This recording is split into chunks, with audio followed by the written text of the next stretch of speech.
Gertrude Mutyaba mbeera yeeyo ya kutetenkanya katumufunire ku simu atubuulire embeera nga bweri mu bitundu eby'e Masaka waliwo bye twetaaga okumanya mukadde kano. Gertrude Mutyaba njagala kukwegattako otubuulire ensonga nga bwe zitambula mu kitundu awo wooli e Masaka.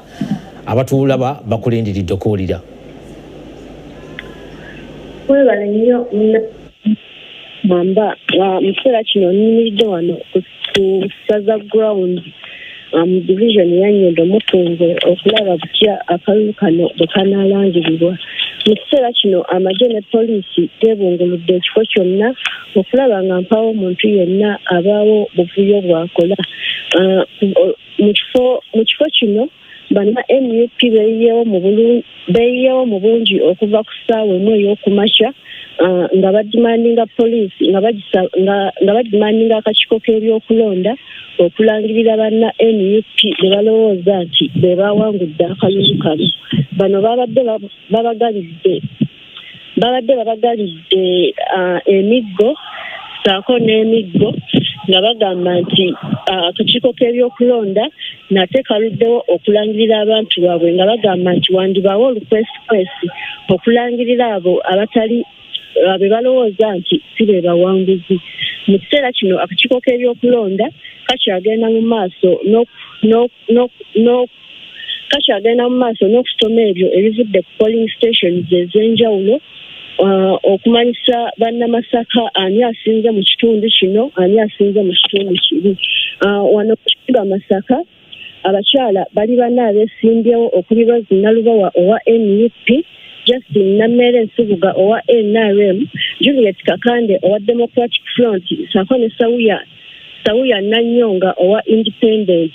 Nga mu kiseera kino embiranye eri wakati wa Rose Nalubawa owa NUP saako ne Justin Namere.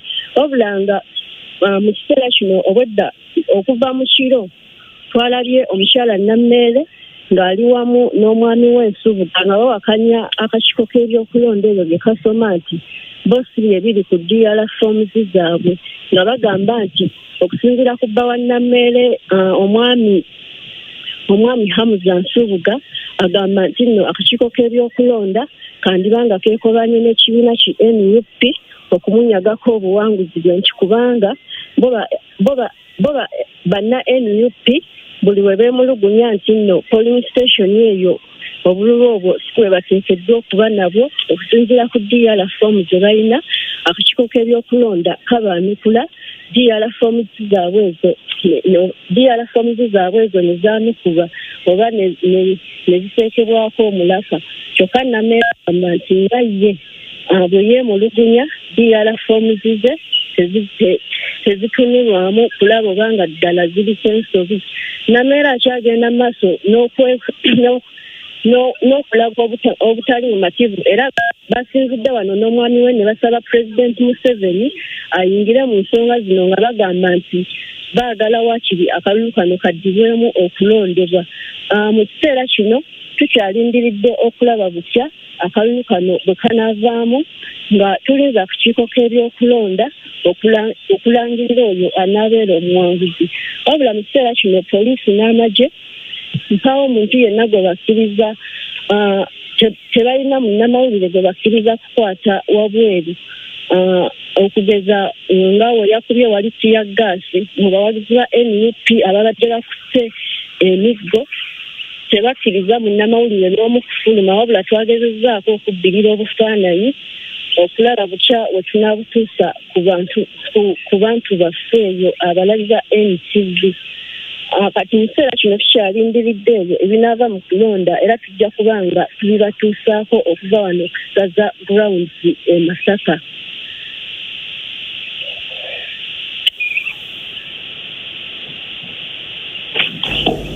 Gertrude Mutyaba, twagala kumanya awo we muli awo kusaza grounds we wateereddwa eggatiro ly'akakiiko ak'ebyokulonda abavuganya bonna ku bifo bino bazze oba aba agenti baabwe be bakkiriziddwawo bokka? Abavuganya ku bifo bazze nga waliwo kibiina na NR santi yomuye mushimanya kabonera wa NUP wa nga ona wa Democratic Robert wa munyendo muko lo asebina javi namaga Gertrude Mutiaba network tutima yemu ebigambo ebimu bibuukabuuka gezaako okuddamu okutunyonyola tuwulire oba tunaba tusobola okufuna ku nsonga yaabo abali ku gattiro ly'akakiiko k'ebyokulonda. Ku gattiro ly'akakiiko waliwo Patrick NUP ng'onaasuubirwa n'ebyabanne okulika owa DF owa NR Dr. Bedward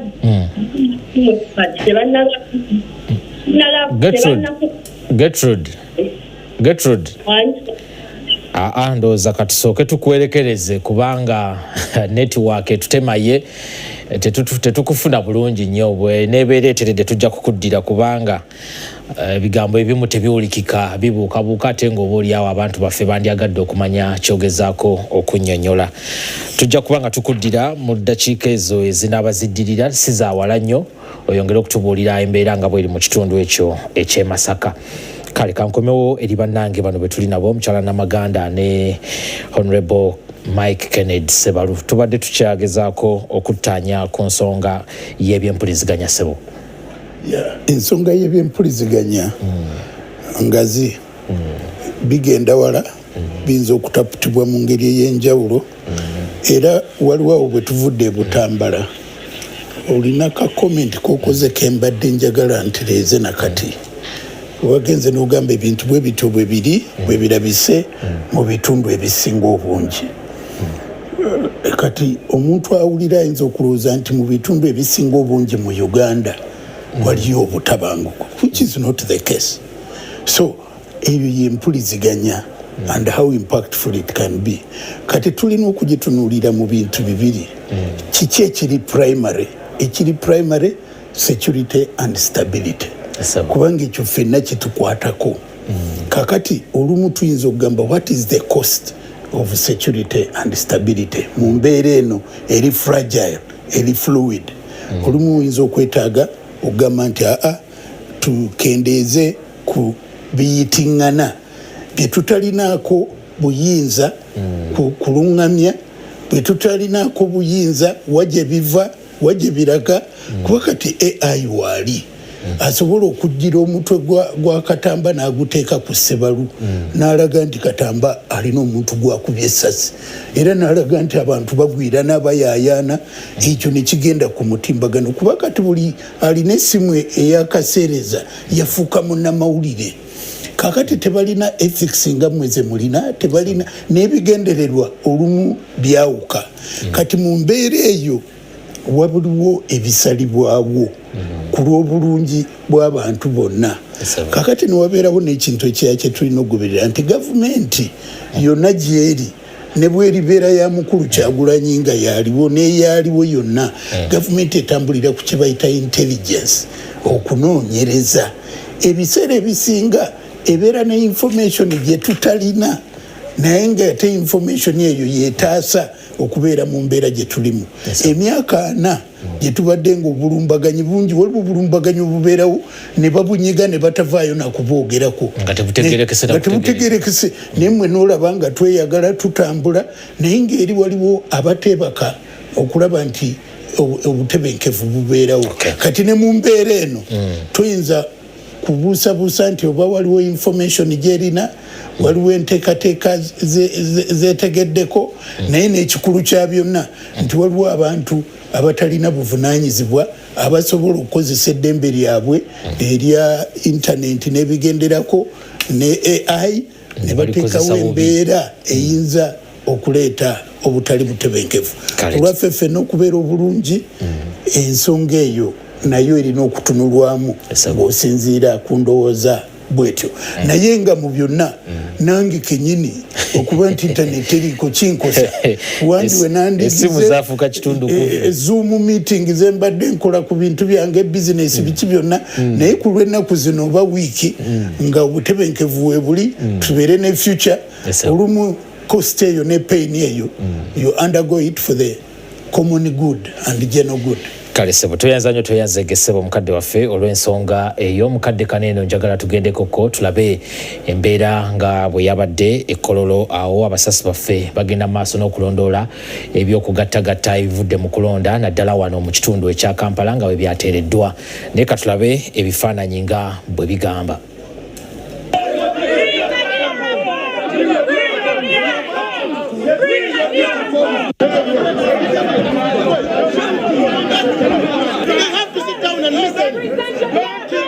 Violence. Sit down. Sit down. You have to kill us from here. Okay, you have to kill us from here. You are not going anything here.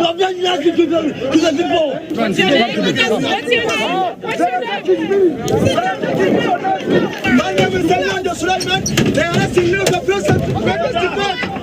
I'm alone again.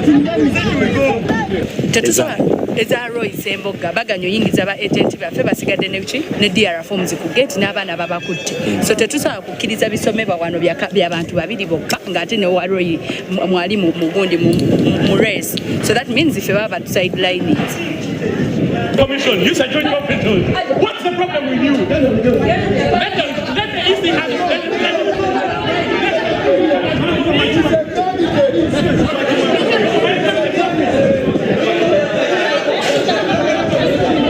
they are reading wrong results. Our agents are being arrested. Our data forms are being taken forcefully by the police. If you go there and get to, we're going to find them there with our data.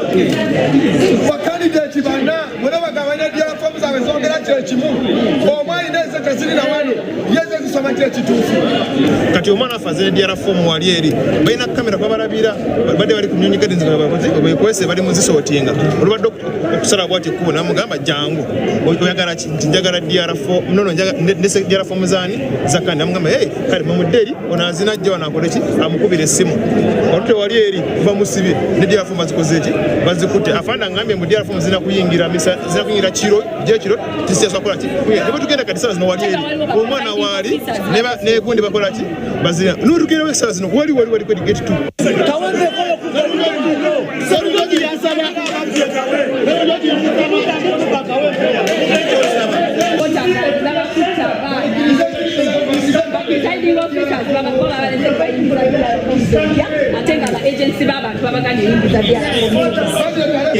we are all Ugandans, whether yellow, red or blue. We share the same share.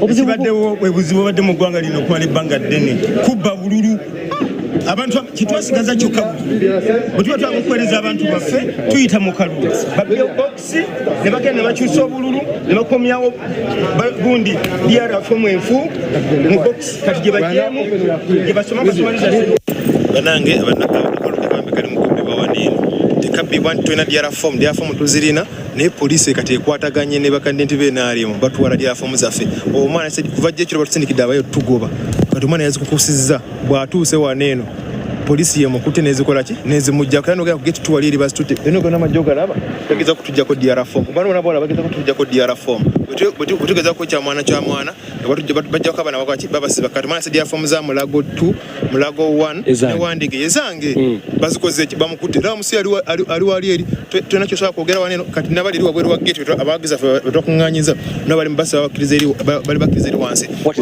wano basoma bintu ebitakirizibwa waneno emeruka ekisalo tukoze ki tukiwangudde ne kadi alafumba zikoze ki bazinyakudde bakulangira kandenti waki wa NRM kana kalusi kalaba mkasokedde mbaawo ekirwano mu Uganda kintu kirala nnyo akalute kalina amakulu n'onyo kubira omulandu tukola ki tukola abantu babasibidde alafu n'owozi kunyiza n'ozimalawo abana babasiba bazimuggyeko mutenga mu biwangu tukabona abamadina nezituyingiza neno munda baba abaye babakiriza okuyingira ne bagenda bazikola ki ne bazinyakula akalubagala kabba bana abasa toyanza nnyo toyanzega embeera bwetyo bwebadde ekkololo emabegakaawo ku ggattiro erya Kampala nga abeesimbyewo bagenda mu maaso n'okulondoola ebyakakiiko k'ebyokulonda bye kalangirira okuva mu kulonda okwabaddewo olunaku olw'eggulo. Embeera eyo etandikidde ku kuwamba ebyo ebigattirwako ebibeera bivudde mu bululu ebya Nyanzi Fred Centamu eyabadde akwatidde NUP bendera ku kifo ekyo ekya Kawempe South saako ne bakandidate abalala nabo ne bagamba nti nabo ensonga yaabwe yemu yakuwamba DR forms nenga baali basoose kuwamba ezo eza Nyanzi Fred Centamu okusinziira ku basasi baffe abali mu kitundu ekyo kye batutegeezezza. Naye mukadde kano tukyagenda maaso n'okulondoola embeera nga bweri okwongera okubatuusaako ebyo ebinaaba bigenda mu maaso n'okutegeera ani akakiiko k'ebyokulonda bwe kanaabira kakakasizza ku buwanguzi ku bifo by'abaka ba ebyenjawulo naddala wano eno mu Kampala nga tusinziiraawo ekkololo. Naye mukadde kano njagala tugende ew'omusasi waffe Joma Kiria ali ku ssimu asooka ate ye atubuulire embeera nga bweyimiridde mu bitundu eby'ejjinja. Joma Kiria, ssebo tubuulire ensonga nga bwe ziri mu bitundu eyo gy'oli ejjinja ssebo. Wabala nnyo Katamba n'abatuwuliriza n'abatulaba ku NTV. Nsinzidde wano mu kibuga Jjinja naye nga olwaleero ntalaze ebitundu ebyenjawulo wano mu kusoka okumanya embeera bwetambula na butya okugattagatta ebyavudde mu kalulu ka pulezidenti n'ababaka ba paalamenti bwe bitambula. Tutandikire mu kibuga ky'Ejjinja. Mu kiseera kino omukyala Flavia Nakasi yakatandika okugattagatta ebyababaka abavuganya ku bifo ebyenjawulo mu division esatu ezikola ekibuga ky'Ejjinja nga kwotadde n'ekifo ky'omubaka omukyala. Naye nga tutegeddeko embiranyi katugeze mu South West division eri wakati wa Dr. Timothy Batuwa ne Moses Grace Balyeku nga owa NRM n'owa NUP beetwala. So nga mu South East wali omubaka aliyo kati Kemme Nathan Nabeeta yavuganya ku lwa Namunigi n'oluvannyuma lw'okulemerera okufuna kaati ya ekibiina ki NRM ali mu kuvuganya nnyo ne Paul Mwiru nga kwotadde n'eyakwatira ekibiina ki NRM bendera Richard Mbaziira. So nga ne mu North Jinja North Division mu Nakatemba Swengere oba bangi gwe bamanyi nga Hussein Muyonjo ali mu kuvuganya ne Edwin Lufafa nga bano nabo baagala kulaba ani anakiikirira ekifo kino mu paalamenti ey'e12. Bwe tuvuddeko awo tutunuuliddeko n'okulonda engeri gye kutambuddemu mu bitundu bya Jinja District. Wali tubadde mu kibuga kati netugenda mu Jinja District. Kagoma North Katamba mukwano gwo gwotera okukyaza omwogezi lwa kabondo ka NRM Brandon Kintu amawulire agavaayo galaga nti si birungi. Waliwo omwami amanyiddwa nga John Odwol ayinza okuba nga actually gwe balangiridde nti yawangudde ekifo ekyo. Era mu kitundu ky'e Kagoma mulimu constituency bbiri, emu bagiyita Kagoma North endala bagiyita Kagoma. Tukitegedde nti wali omu ayinza okuba nga yakulembedde banne bwe bavuganya mu kifo ekyo. Bwe tuvudde awo tugenzeko mu disitulikiti y'e Buyende, minisita w'ensonga z'amaka g'obwa pulezidenti Mire Babalanda akulembedde banne mu Budyope East, Budyope West era nga oba bamulangiridde nti awangudde akalulu ka Budyope West n'obululu obusukka mu 16,000. Era mu disitulikiti y'emu ey'e Buyende omubaka abadde avuganya ne banne ku kifo ky'omubaka omukyala wetegedde nti ye Sarah Hassan Namulondo, naye banne alabika nga abasudde ettale yagenda okukiikirira abakyala ba disitulikiti eyo. Nga nkomezaawo kwate mu Jinja District ku kifo ky'omubaka omukyala abaddeyo Roy Katali alabika nga bamuwangudde nga Tibyaza Peace owa NRM yagenda okuddamu okukiikirira abantu abakyala b'e Jinja District. Mu disitulikiti y'e Mayuge Omuminisita oba amyuka Ssaabaminisita obwokusatu Rukia Isanga Nakadama avuganya ne muna NUP avuganya ne muna NUP Rita Nakaiza naye nga tukitegedde nti embiranyi wadde eri wakati w'abo ababiri naye nga minisita alabika nga aliko waggulu ku bavuganya. Ate Bunya South omubaka abaddeyo Idrisa Abige alabika nga abantu beeyo tebasimye emirimu gy'abakoledde ebiseera ebiyiseeko. Tukitegedde nti Sale Mpaata yandibanga yagenda okukiikirira ekitundu kino. Mu Bunya East omwami gwe bayita Ekola yavuganya ne muna NUP Majegere nga tutegedde embiranyi eri wakati w'abo ababiri. So nga mu Bunya West abaddeyo omubaka aliyo Agwe Bakiire agambye okuba nga ayinza okuddayo nga ali mu kuleebya munne Bidi Mustafa wa NUP. Mu bitundu ebirala Kamuli omubaka omukyala aliyo yaliko Speaker Parliament Rebecca Kadaga akyakulembedde banne naddala Nangobi North akyamuli mu maaso nnyo era nga ekiseera kyonna asuubirwa okulangirira ku kifo kino. Era mu munisipali y'e Kamuli waliyo abantu basatu abali mu kuvuganya ennyo okuli Moses Bichirwa owa ekibiina kye bakazaako Olusiniya oba the Common Man's Party ne akwatidde ekibiina ki NRM Bendera Masitula Namatovu ne Watongolo omubaka aliyo mu kiseera kino naye nga tukitegedde nti Masitula Namatovu ayinza okuba nga banne abakulembedde. Ate mu disitulikiti y'e Kaliro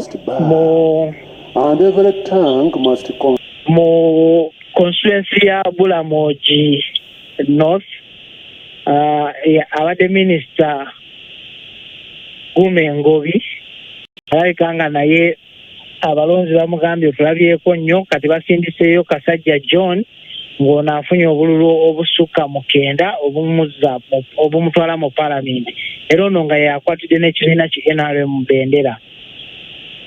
Eriganga okuvuganya okw'amaanyi ku kifo ky'omubaka omukyala kubadde wakati wa Mariam Seif Sauda Kawuma aliyo nga kati avuganya talina kibiina naye nga tukitegedde nti Mariam Seif alabika nga amusinzaako ku nkizo.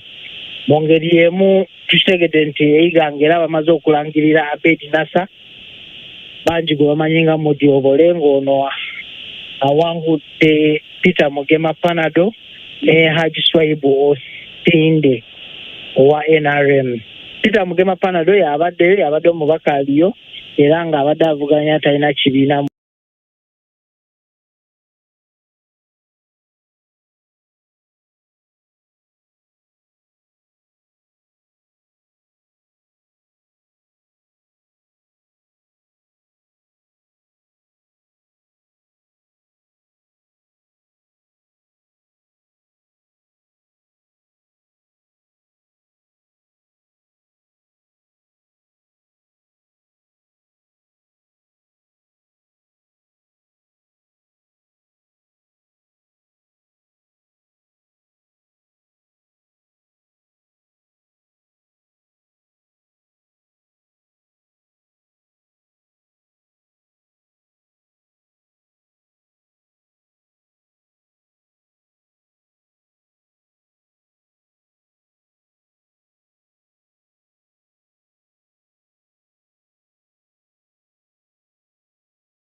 UG polls, UBC UG polls 2026.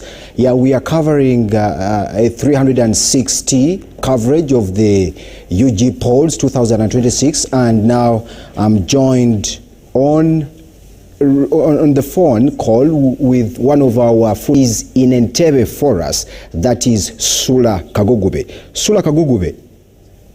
Yes, my brother. Osibi otya sebo? Yes, sebo. No any cases of violence reported so far.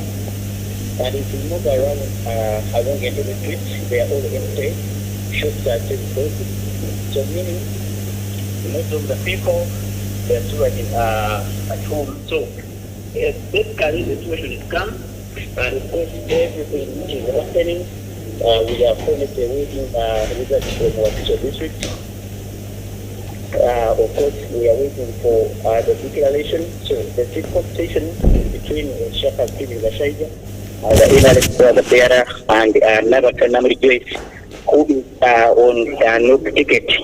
So, of course, supporters, they are either waiting for the declaration, as police and security agencies are patrolling every corner to ensure that there is no any single case of violence reported in the Entebbe municipality. Sula. Yes. Our viewers want to really understand what the security is. How does the security is? Are the people in Entebbe operating as usual? Are the shops open, or they are eagerly waiting and looking forward on what is happening in what is coming out from the polls? I mean the results. Okay, what I can tell our viewers, all businesses are still at standstill. Of course, they are waiting for the official declaration for the president and, of course, these members of parliament. If you move around Entebbe municipality, all shops are closed. Actually, even yesterday we are closed and they still remain closed. So as they wait for official declaration, we are hopeful maybe by tomorrow they would have declared the member of parliament for Entebbe municipality. I can give you an example, my brother. Today being the market day here at Abaita Ababili. But if you look around, all streets are empty, and of course you can't see any hawk around. So meaning people are still at home waiting for maybe to hear from electoral commission. But of course for supporters, they are eagerly waiting. If you look at around different maybe camps, you can see they are eagerly waiting, and most of them travel to Wakiso, of course, to be there and witness as electoral commission declare their candidates winners. Kubyowaka kuŋŋaanya Osula, ani alebya ani awo mu lwokaano olwo? Mu lwokaano luno wazibidde ebyabadde biva mu kubala akalulu. Yes, sir. Of course, kino si kyankalakalira. Yes, sir. N'ebyabadde bigaga nti muna NRM Shaka Stephen Gashaija kyakulembedde mu lwokaano olwo ng'alebya munne Nabata Joyce owa National Unity Platform. N'okutuusa leero byebyo bye tukyalinawo naye nga tulinda akakiiko k'ebyokulonda. Naye nga tusuubira nti essaawa yonna bajja kuba balangirira, naye ng'ate okusinziira ku RDC w'Entebbe Frank Kyazze bwetwogezeko naye wano mabegako atukakasiza nti bw'oba oli awo bo omuwanguzi baamulabye dda tetusobola kwogera kati kubanga obuyinza tetubulina, naye ategeeza nti guno gwe mulungi okusookedde ddala bw'oba oli awo mu byafaayo okuviira ddala mu kalulu ka 2020 bw'oba obujjukira nti ekibiina kya NRM kibadde kisanga obuzibu mu kufuna obuwagizi bwakyo mu bantu ababa beesimbyewo okuviira ddala ku mukulembeze w'eggwanga, naye ku mulundi guno agamba oba oli awo ensolo ku kizibu kweri, era nga mu bitundu by'Entebbe obwagezi okwongera ku kifo ky'obwa pulezidenti Yoweri Kaguta Museveni gye buhabulwa ng'avuddeyo n'obuwanguzi mu bitundu by'Entebbe. Okay, Sula, thank you so much for that update, and we shall be joining you later on. That was our foot soldier on ground in Entebbe, Sula Kagugube. UBC UG polls 2026.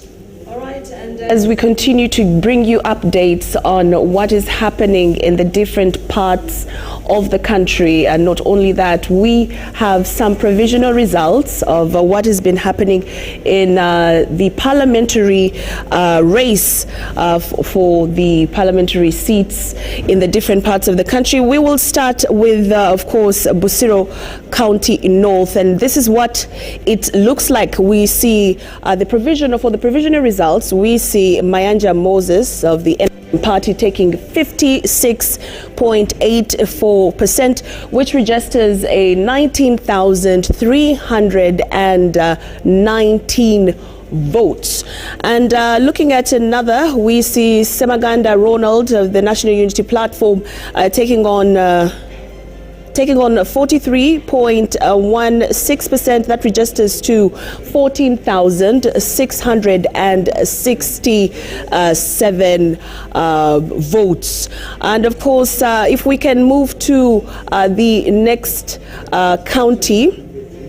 All right, still with, of course, Busiro County, these have been the standings in that particular county. All right, now let's look at Chiboga West County.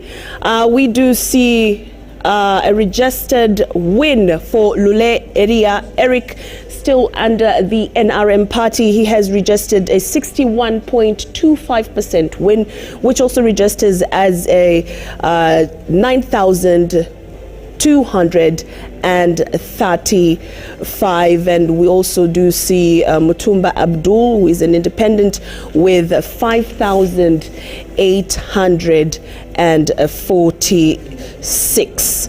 All right, the Kinkizi County East, and we do see which also is the county of the Minister of ICT, Chris Baryomunsi. As you do see on the pie chart right here, he did register a win of 20. That is Kikinzi County. Let's get into that again. We did register a win for Kikinzi County, that is under the NRM leadership. All right, we look at the Apache municipality. We do see, remember, these are provisional results. We do see Achan Patrick, who is an independent candidate, taking on the lion's share with a 72.09%, which registers to a 9,138 votes. An opponent coming in second, that is Nechwan Isaac Emma Odong for the NRM party, coming in with 27.9%. That registers to a 3,538%. All right, let's maybe take one more for the road. Let's take one more for the road. All right, now let's get into how the country is faring. All right. Still, with some more, let's look at the Kakumiro district.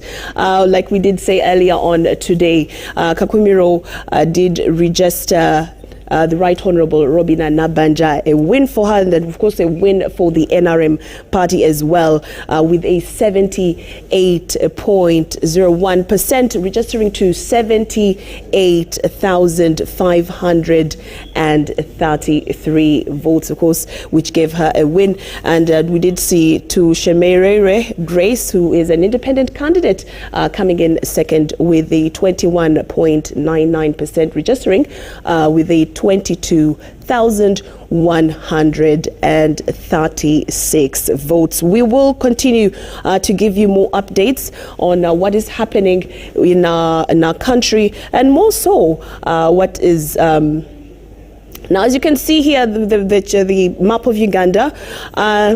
You can see the activity that is going on right here. It's really hot, I should say, when it comes to results coming in as they go. I will take a particular into the district of Moroto, and as you can see how the presidential race is going on in Moroto district. You see Yori Kaguta Museveni for the NRM party. He has taken on in 90.76%, a total of 24,960 votes. And coming in second, you see Chagulanyi Sentamu Robert. For creating the nation called Uganda, the pearl of Africa, with a beautiful motto, for God and my country. So Lord, we commit this country of yours in your hands. As we have gone through elections yesterday peacefully, we lift up your name to say, thank you, God. Thank you, King of Kings. Thank you for using the Electoral Commission. Thank you for using all their agents. And now, this is the tally center. We pray that you take over. We render the devil powerless, and we take the devil as a captive. We pray for Uganda, let there be peace, because peace is all that we need. Justice and unity and stability. So bless us, even as we continue to listen to the results. We pray that, Lord, you will work out this and people will go back at work, because life must continue. And the blessings of God the Father, Almighty, the Son, Holy Spirit rest upon all of you, now and forevermore. Amen.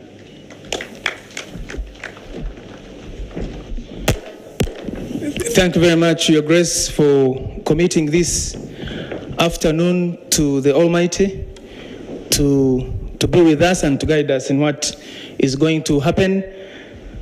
The chairperson of the Electoral Commission, Justice Byabakama Mugenyi Simon, the deputy chairperson, Hajat Aisha Rubega, in the interest of the people that are watching, to know who is on the podium here, from the left is Commissioner Peter Emorut.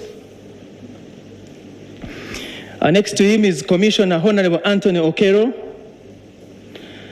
Next to him is Commissioner Dr. Simba Kayunga Sali. Next to him is the Deputy Chairperson Hajat Aisha Rubega. Next to him is the face that you've seen and you are continuing to see, the Justice Byabakama Mugenyi Simon, the Chairperson of the Electoral Commission.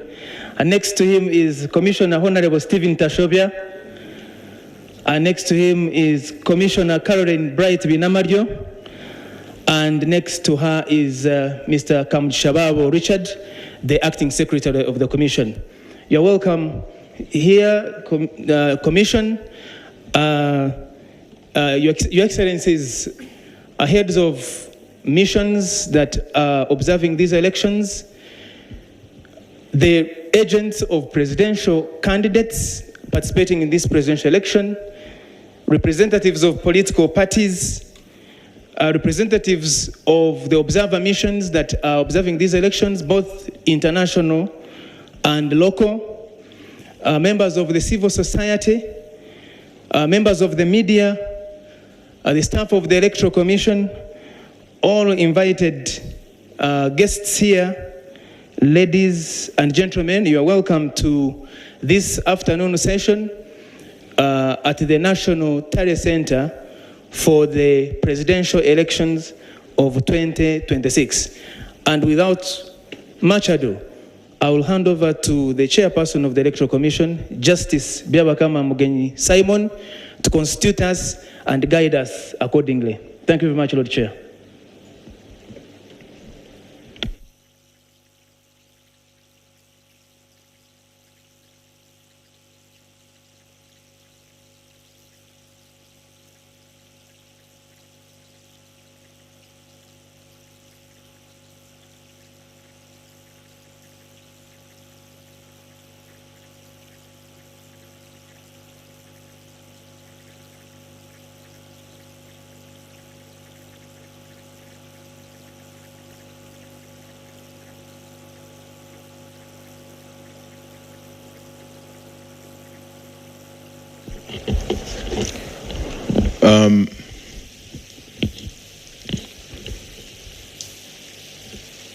Our distinguished guests,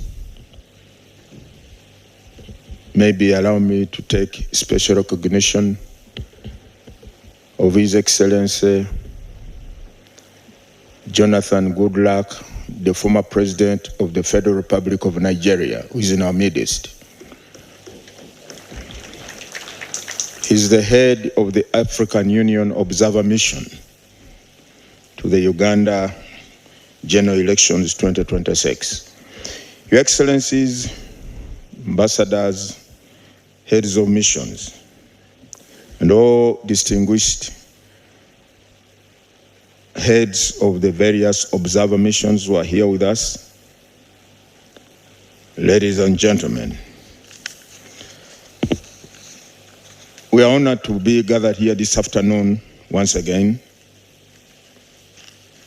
to give you an update or a brief on the current status of the presidential elections results that we have obtained so far from various parts of the country. The first session was yesterday at 9 p.m. Today, 9 a.m., we had the second update. Now, this is the third one. Not final one, but the third one.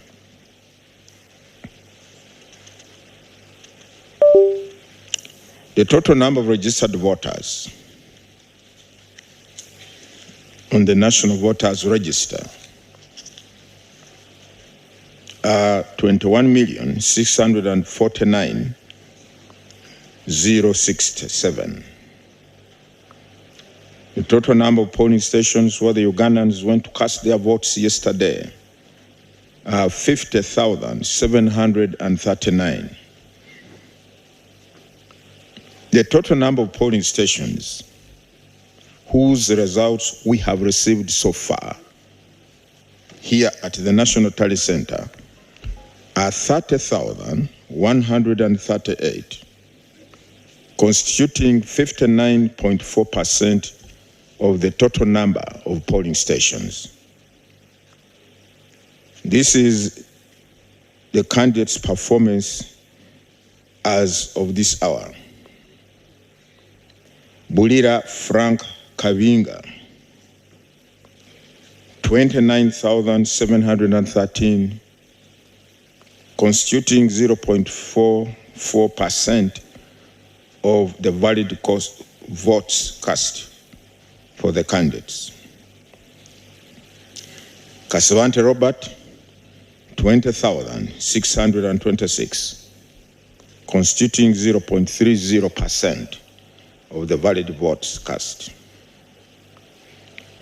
Kyagulanyi Sentamu Robert, 1,414,619, constituting 20.71% of the total votes cast. Mabirizi Joseph, 14,106, constituting 0.21% of the valid votes cast.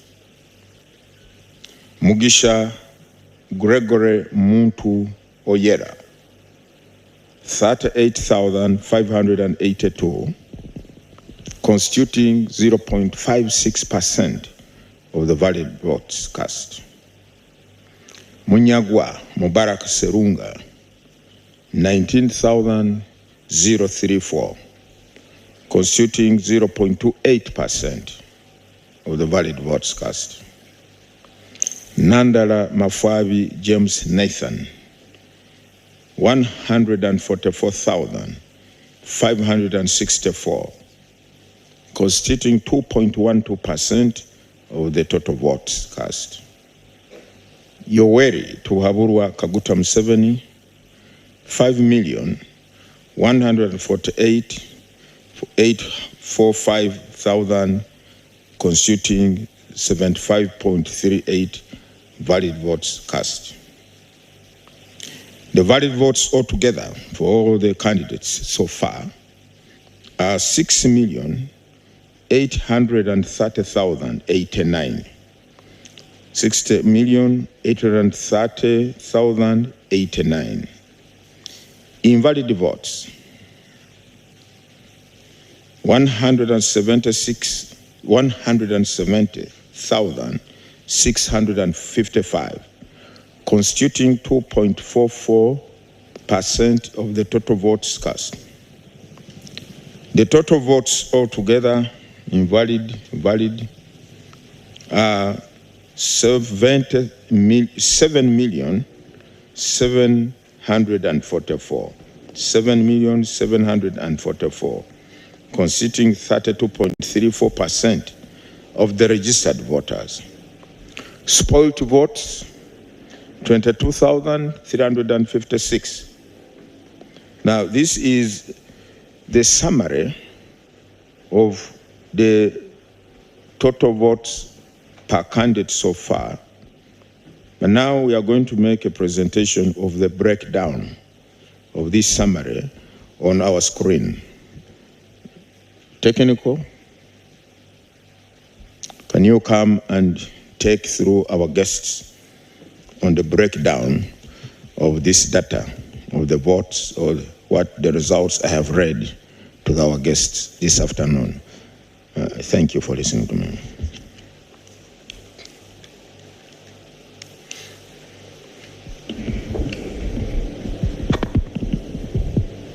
The Chair, Electoral Commission, the Commissioners, our delegates, distinguished guests and the press, good afternoon.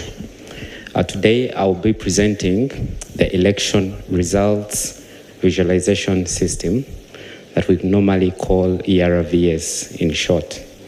And this ERVS is the one which helps us visualize results right from the national level up to the polling station, so that at the end of the day, a Ugandan or people in this room, utilizing these 4 screens in the room, we are able to see the results that finally aggregate to what the chair of the Electoral Commission Uganda is reading as provisional results.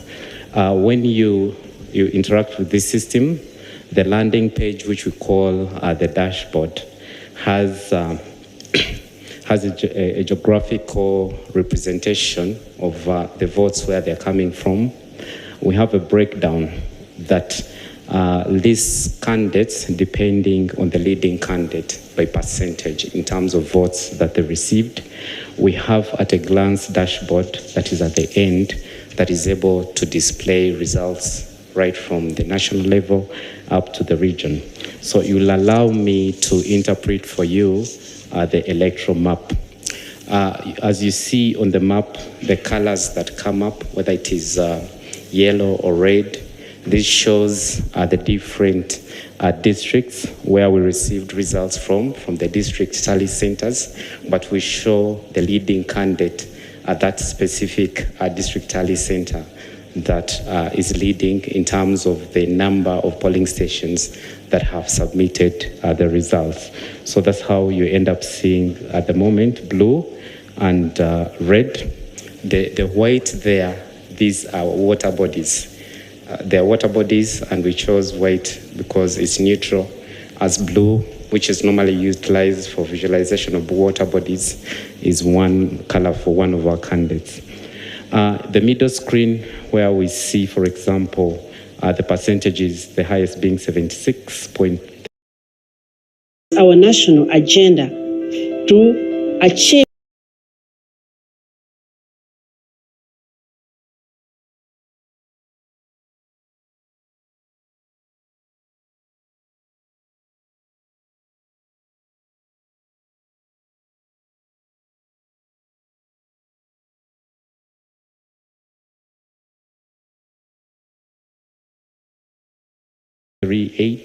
would display the candidate who's leading at that point, and that is what the Lord Chair has been reading out.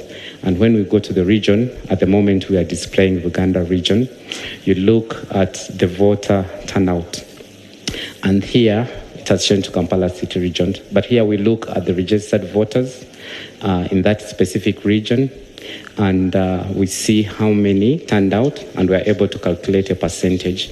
If you see there, the percentage is 2%, and we're also able to calculate the number of valid votes, meaning that the difference are the invalid votes.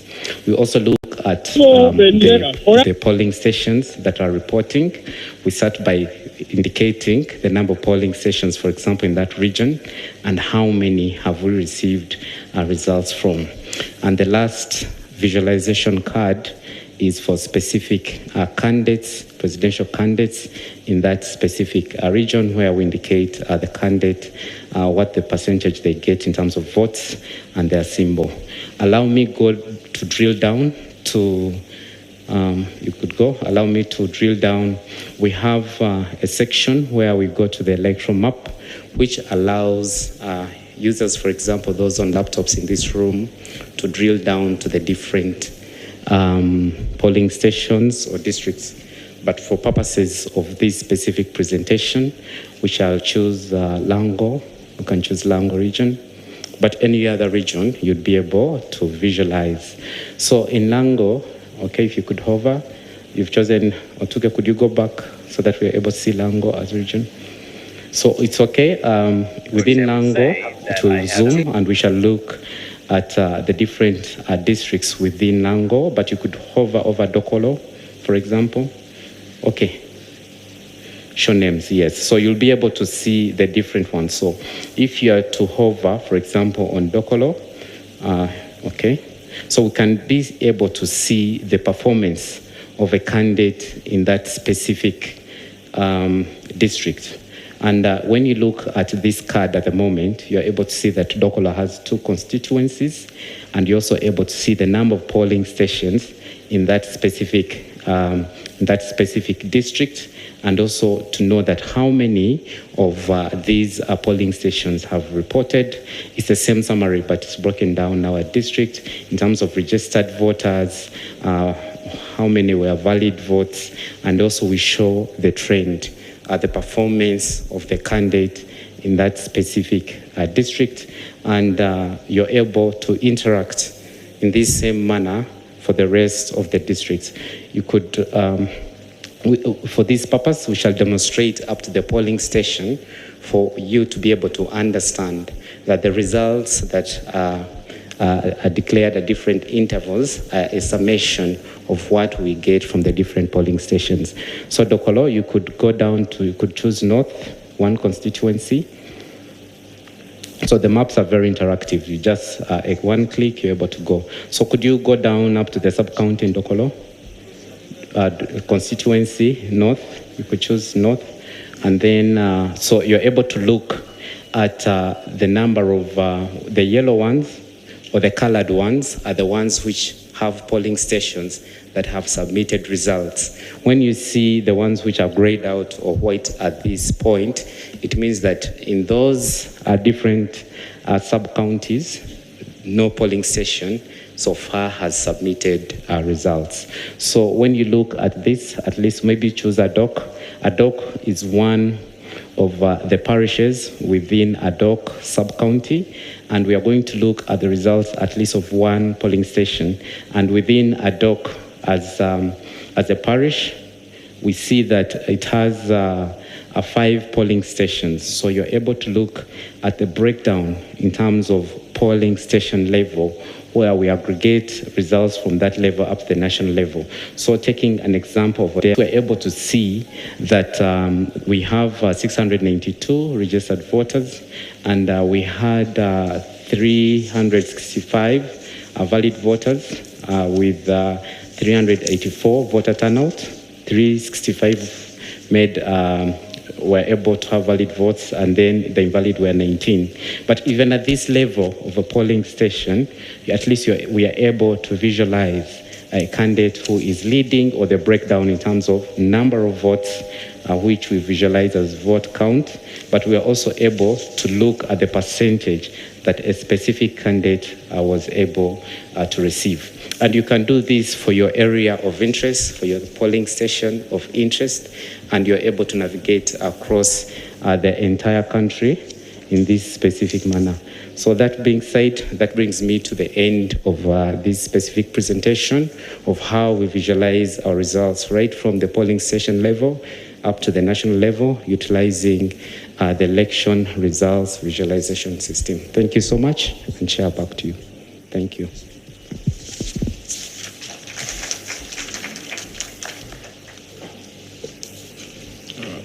Solomon.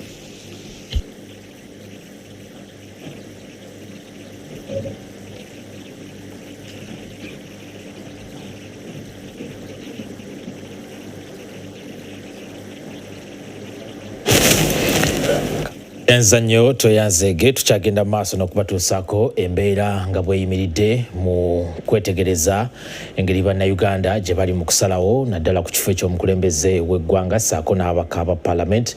Tubadde Lweza nga ssentebe w'akakiiko ak'ebyokulonda omulamuzi Simon Byabakama asoma ebyo ebyakava mu kugattagatta obululu omulundi ogwokusatu. Omulundi ogwasose yabaddewo mu budde obw'ekiro, kakati najja mu budde obw'okumakya ku ssaawa 3 ate n'abaako n'ebirala byatusuubiza byagenda okuleeta ku ssaawa zino 8.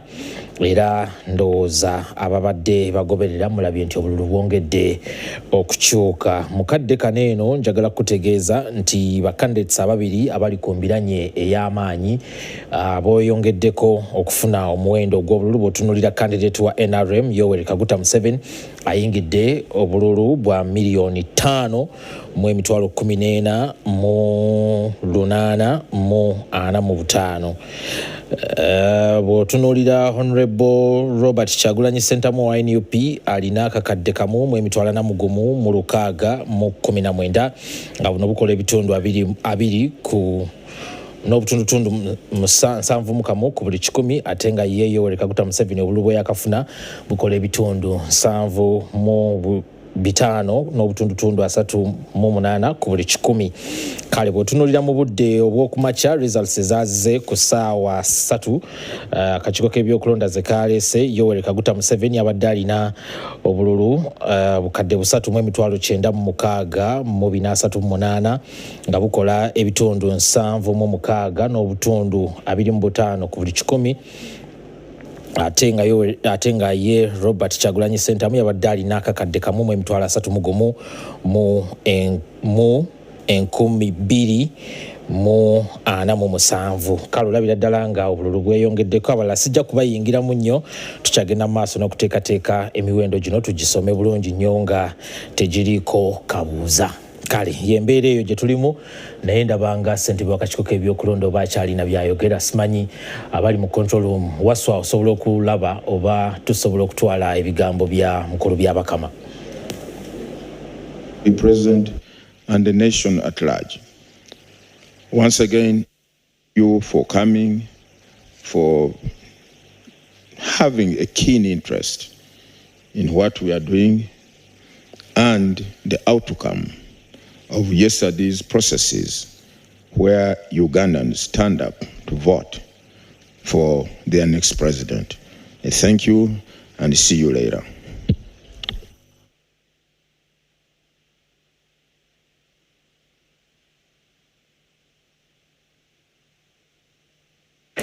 Kale tewabaddeewo nnyo kyamaanyi kyabadde ayongerezaako ku ebyo byabadde amaze okusoma, naye katweyongereyo n'okubatuusaako ebyo betugenda maaso n'okuba tuusaako nga bwe twatandise obudde gye twatandikidde. Ndowooza katugende mu bakulu bano be tuli nabo kubanga obudde bwaffe buli buweddeko, twogere ebigambo ebikubira ku nsonga zonna ze twogeddeko n'okulonda ne results nga bwe zivuddeyo. Ndowooza era nja kutandika naawe mukyala Namaganda. Ekibuuzo kyaffe kibadde kikyali kye kimu. Tulaba Honorable Kyagulanyi Ssentamu tannaba kuweza wadde miliyoni 2 ez'obululu ate nga gwali naye kumbiranye ayingidde miliyoni 5 ez'obululu. Naye bw'otunuulira ekibuuzo kyange kikyasitandinga enkuŋŋaana zazaakuba, oyinza okugamba nti bulijjo tutandikira awo. Era mbadde nkyannyoyola nti bw'otunuulira ebyokulonda engeri gye bibaddemu n'engeri engeri campaign gye zibadde zitambulamu kino kibadde tobadde toyina era kusuubira nnyo kisingako wano kubanga number one babadde baziyiza pulezidenti waffe okutuuka mu bitundu by'eggwanga ebyenjawulo ng'atalaga ng'akuba campaign so tubadde tusuubira nti bagenda kukozesa obukodyo bwonna okubeera nti balina engeri gye kubanga n'obubbi bwennyini tubadde tubulaba mu kulonda okubaddengawo era ne mu kulonda okwa primaries okwa NRM tuzze tulaba nga balina engeri gye mulimu kyekubira mulimu okubeera nti obubbi bwobwono n'obwoli byonna tubadde nabyo mu bifaananyi nga tubiraba wadde nga kati olw'okuba tetulina intaneti nga bwe ŋŋambye nti tetusobola kulaba biki ebifa mu bitundu ebyenjawulo naye ebifaananyi bigenda kuvaayo era nga tubadde n'okugenda mu kooti nga sirowooza nti ekyo Museveni yakivuddeko oba NRM okubeera nti ebba obululu okubeera nti eyina byekyusa kubanga ekisingira ddala obukulu kye tulina okulaba nti abadde anoonya okubeera nti yenywereza mu buyinza okuva ssemateeka eyakyusibwa okubeera nti tulina ebisanja 2 ne ssemateeka okubeera nti twongeza mu myaka so nze ngamba nti tuyinza okuba tufunye butono ngamba tulina miliyoni 1 oba bwe kityo naye ate tetukyewuunya nyo era tumanyi nti no waliyo ebiri emabega ebigenda okuba nga bivaayo tumanye lwaki twafunye akakadde kamu kubanga ekisingira ddala obukulu ate kyetubadde tunuulidde ekisanja kino nti wagenda kubeerawo enkyukakyuka mu kakiiko k'ebyokulonda kubanga akakiiko kano tumanyi nti n'omukulembeze w'eggwanga era yakateekako era nga bano be bakama be era tetusuubira nnyo kubeera nti baawukana nnyo ne ku kikyayagala kubanga babeera bamanyi omutima gwa mukama waabwe era babeera balina okulwana okubeera nti batuukiriza ekyo kyabeera ayagala njagala okusiibula nga nzizaamu bannankyukakyuka mwenna amaanyi abantu abali ngolaba ebintu tebigenze nga bw'obyagala oyinza n'okuba abadde ku polling station nga kati byolaba ku mawulire tebikwatagana na results z'oyina beera mukkakkamu lwaki kamalirize bwe nti beera mukkakkamu lwaki njagala tuddeyo ku drawing board nze bwe twamala okulonda kwa 2021 nanyiiga nnyo ne mpandiika kiro kitwala omunaku mu New Vision nga nkiwandiikira Dr. Besigye nga mugamba Dr. Besigye watu promisinga plan B wagamba bwe batukuba mu kalulu kubanga twali tukimanyi nti something like that can happen waliyo tugambye nti bwe batukuba mu kalulu ogenda kubeerako ne plan gy'otuwa totuwadde plan tuli wantu tuli banyiivu nnyo but I'm happy nti kati nzikakkanye ne mmanya nti tuyina okuddamu tutunuulire ebintu bino our strengths our weaknesses aye tugenda kukomawo nga tuli b'amaanyi njagala tubeere n'essuubi temuggwamu ssuubi njagala twesolooze tuddemu bupya kubanga tulaba ku tiimu wano for example ez'omupiira nti bwe bafunayo era manager mu maaso eyo era n'abayamba okubeera nti kibawangula katubeere n'essuubi togwamu ssuubi togwamu maanyi kale toyanza nnyo toyanzege mukyala Namaganda munabyabufuzi webale nnyo webalire ddala n'obudde bw'otuwadde njagala genda wa mukadde waffe Mike Kennedy Sebalu ndowooza naawe kankuwa ekibuuzo kyekimu bw'otunuulira obululu bwa Honorable Kyagulanyi abadde abataddeko okuvuganya okw'amaanyi mu kiseera ekyokuwenja akalulu butambula mu ngeri ya kasoobo ate nga bwa Mwami Yoweri Kaguta Museveni butambula mu ngeri ya misinde luli tukumacha yabadde ku milioni 3 kati ayingidde milioni 5 ate ngo nakyali ku kakadde kamu amaanyi gonna gabadde gamuteekebwako mu campaign gabadde gaaki omuntu afaanana obululu obu nga bujja mu ngeri ya kasoobo bweti sebo tumalirize n'ekyo sebo ekyo kiddamu lumu nti bugubugu si muliro sebo ne buli kyolaba kimyamyansa si gold ate n'ekirala nti okusomba abantu nobeera ne mobile audience tekuwa kifaananyi kituufu giwa gyoba olaze kati ffe candidate waffe abantu abadde abasanga gye bali nayogera nabwe tubalaba mu ntambula ez'enjawulo tubale tubalaba ku loole no kati nga bwagenda mu district nga Wakiso ng'alinamu rale 2 kuba nze mbadde nkola ku Kampala ne Wakiso nga nkola ne mukyala Seninde abadde akulira ttiimu eyo bwe yajja Wakiso twakola rale 2 Entebbe ne Nansana kati nga constituency 3 zagenda Ntebbe era nga bo bagenda Entebbe constituency endala 4 ne zigenda Nansana tetwalinamu ate bano banva gulu nva wa ababeera ku group ezo bwe zityo so ebintu twabikola nga biri deliberate intentional and purposeful era waliwo we twagenda ne tulaba nga lwali teweze bulungi era ogenda okulaba n'obululu ng'era kumpi bwagala okufaanagana n'olwekyo njagala okusibula nga neebaza kandidate waffe otukoze bulungi yonna otuuse olaze obuvunaanyizibwa Mama Janet Museveni obuzeebuze kandidate waffe secretary general ne secretariat mwebale enteekateeka eya parish mobilization model abalonzi yonna mwebale okuba nti mwavuddeyo mulaga amaanyi gammwe era ebibala tutandise obiraba ebiva mu maanyi gammwe kale tweyanza nnyo tweyanzege mukadde waffe Mike Kenneth Sebalu ne Agnes Namaganda mwebale nnyo mwebalire ddala okubeera naffe ekitundu kino eky'Oluganda nga bwe tukitambuza tusiima bwongera kale tugendagenda bannaffe naye naawe katukwebaze weebale okubiriza bulungi era twesiimye okuba nti tubadde wansi w'obukulembeze bwo mu session eno Oluganda olunywereza ddala bulungi bigambo bijjayo twagala okwebaza n'okuyozaayoza amina sebo mwebale nnyo okusiima tweyanza nnyo tweyanzege mukadde kano kugenda ewa Sandra Kahumuza naye atubuulire nga ab'olulimi Olungereza bwe beeteeseteese. Sandra tukulaba oli butereevu waneeno mu studio yaffe tubuulire embeera ogyetegekedde otya weekake oyogereyo ebigambo eby'Oluganda nga biibyo yongerezaako ku byeggulo. Well, Anwa nze mbadde ngamba leero gezaako oyogera Oluzungu so that tutandikiraawo. Nyambaako. Nyambaako.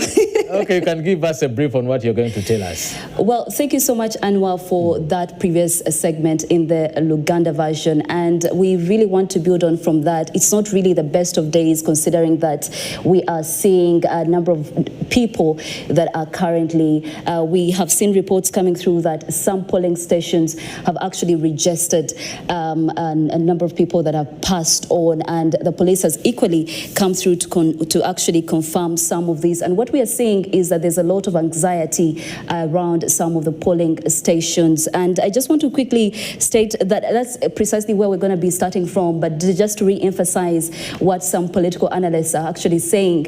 Are we witnessing an election or just a managed transition? And that is something that we are yet to find the right answers to. But what we can confidently say is that we can only confidently talk about what we observed yesterday, delayed voting that of course could have affected potentially other voters from coming through. And we can see this clearly from the numbers that we are receiving from the Electoral Commission. It did state that we have so far counted more than 7 million voters, and these are the total votes that have so far been registered by the Electoral Commission.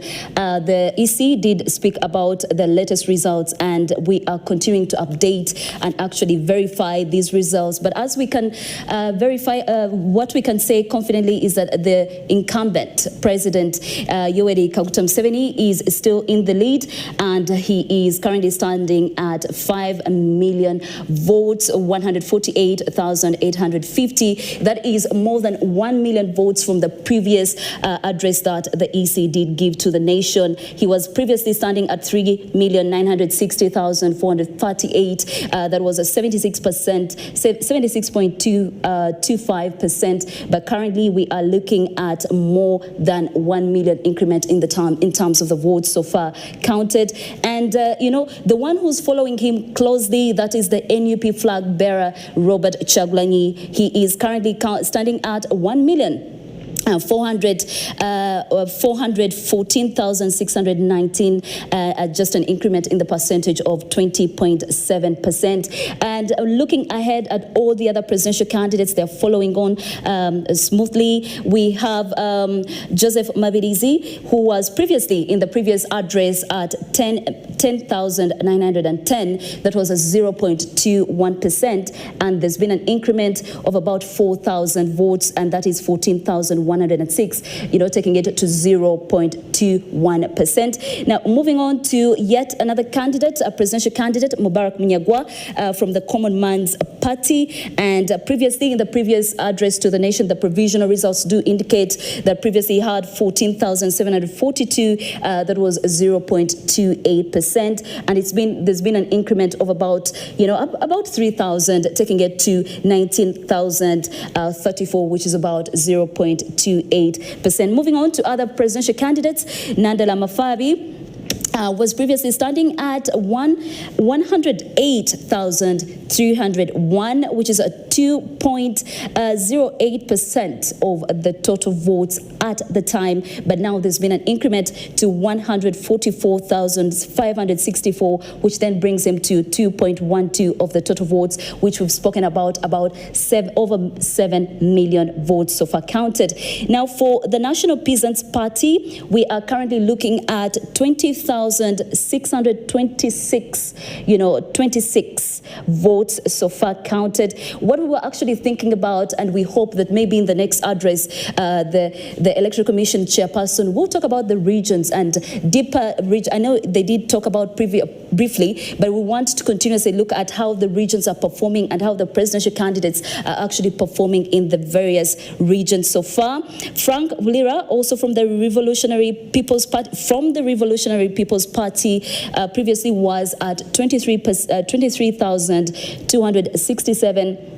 And there's been an increment in that regard to 29,713, and that is a 0.44% of the total votes that we'll be looking at. But what we can actually confidently talk about is the fact that as we continue to look at these numbers, is that we were looking at a total number of voters standing at 21,649,067. These are the total number of voters that were actually sent through, that actually registered to participate in this election, and the polling stations alone were 50,739. Now, the total number of polling stations that have been received are more than half of these numbers of the 50,000 were concerned this afternoon, and we are reflecting on that. Is that if only over 7 million voters ballot papers have been counted,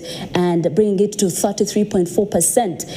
What are the likely numbers that we'll be seeing when we compare to the 2021 elections, where over 18 million people registered and only 10 million participated in the voting process? That's what we can pretty much talk about right now. But outside, our reporters are pretty much on the ground, bringing us up to speed on everything there in terms of the anxiety in some polling stations, but also ultimately the numbers of people that have lost their lives. And we'll be updating you on that, especially in Butambala. At least the police has confirmed that it did shoot some people in self-defense, but we'll be going back to that later on. We want to briefly go to the National Tally Center, where we've just received the third provisional results of the presidential voting process that we did yesterday. And we've had a reporter, John Paul Sonko, who's been there on ground to bring us up to speed on the general, general idea that is on ground. A very good afternoon to you,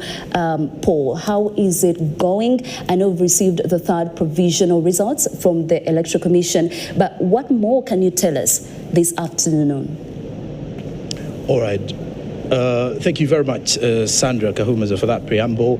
And what more that you really need to know is that as much as the tallying continues across the country, there is also huge focus on the Electoral Commission right now, because as we speak, we're getting into that time where the announcement is just getting more closer.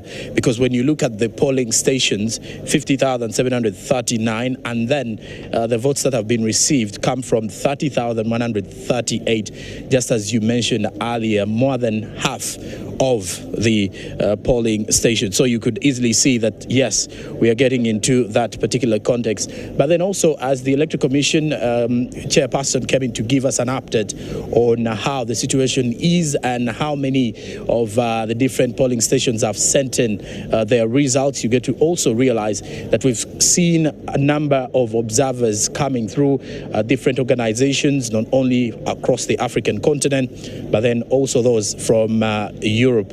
Now, on the African continent context, former president of Nigeria, that is Jonathan Goodluck, has led the contingent or the team from the African Union Electoral Commission observers in that perspective, and we've also had observers from IGAD. We have quite a number of those observers that have turned up for that latest update that we've received. But speaking of observers, I also have an observer from the Inter-Religious Council joining me as we get to hear his perspective on this particular election, how everything is going, his message as well to the believers, and this is none other than His Grace Archbishop Samuel Kazimba Mugalu. A very good afternoon, His Grace, and thank you very much for joining us. Thank you so much. Good afternoon. Thanks be to God for the far He has brought us, and I want to thank God for what we have seen since yesterday. We were very much concerned about the elections, violence, and all other things. But generally, from where I visited, where I went for my polling station in Mityana, and also coming back, I visited some other polling stations. It was peaceful. And this morning, I was able to call all the bishops of the Church of Uganda, half of them, because we are 39, and they told me that wherever I have called, it has been peaceful and it is still peaceful. We've had some hot spots like Lila. The bishop told me that it was raising a lot of pressures, but by the time I called, it was calming down and people were still peaceful. So I want to thank God that Ugandans listened and went to vote, like all the appeals we are making to them, but also they are still peaceful, despite some few places where we've had in West Uganda diocese, Sembabule, because that's West Uganda, where we had some issues yesterday. But the rest we have called. I am yet to call all the bishops after here to make my final report. But even where I visited myself, right from Mityana, Muduma, Kamuli, this side, Chankowe, it was peaceful.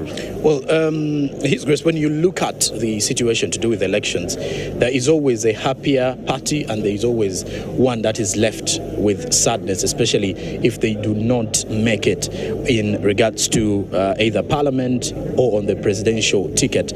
What would be your message for the Ugandans that can create that element of reconciliation and harmony even after results have not gone a different party's way or a different candidate's way?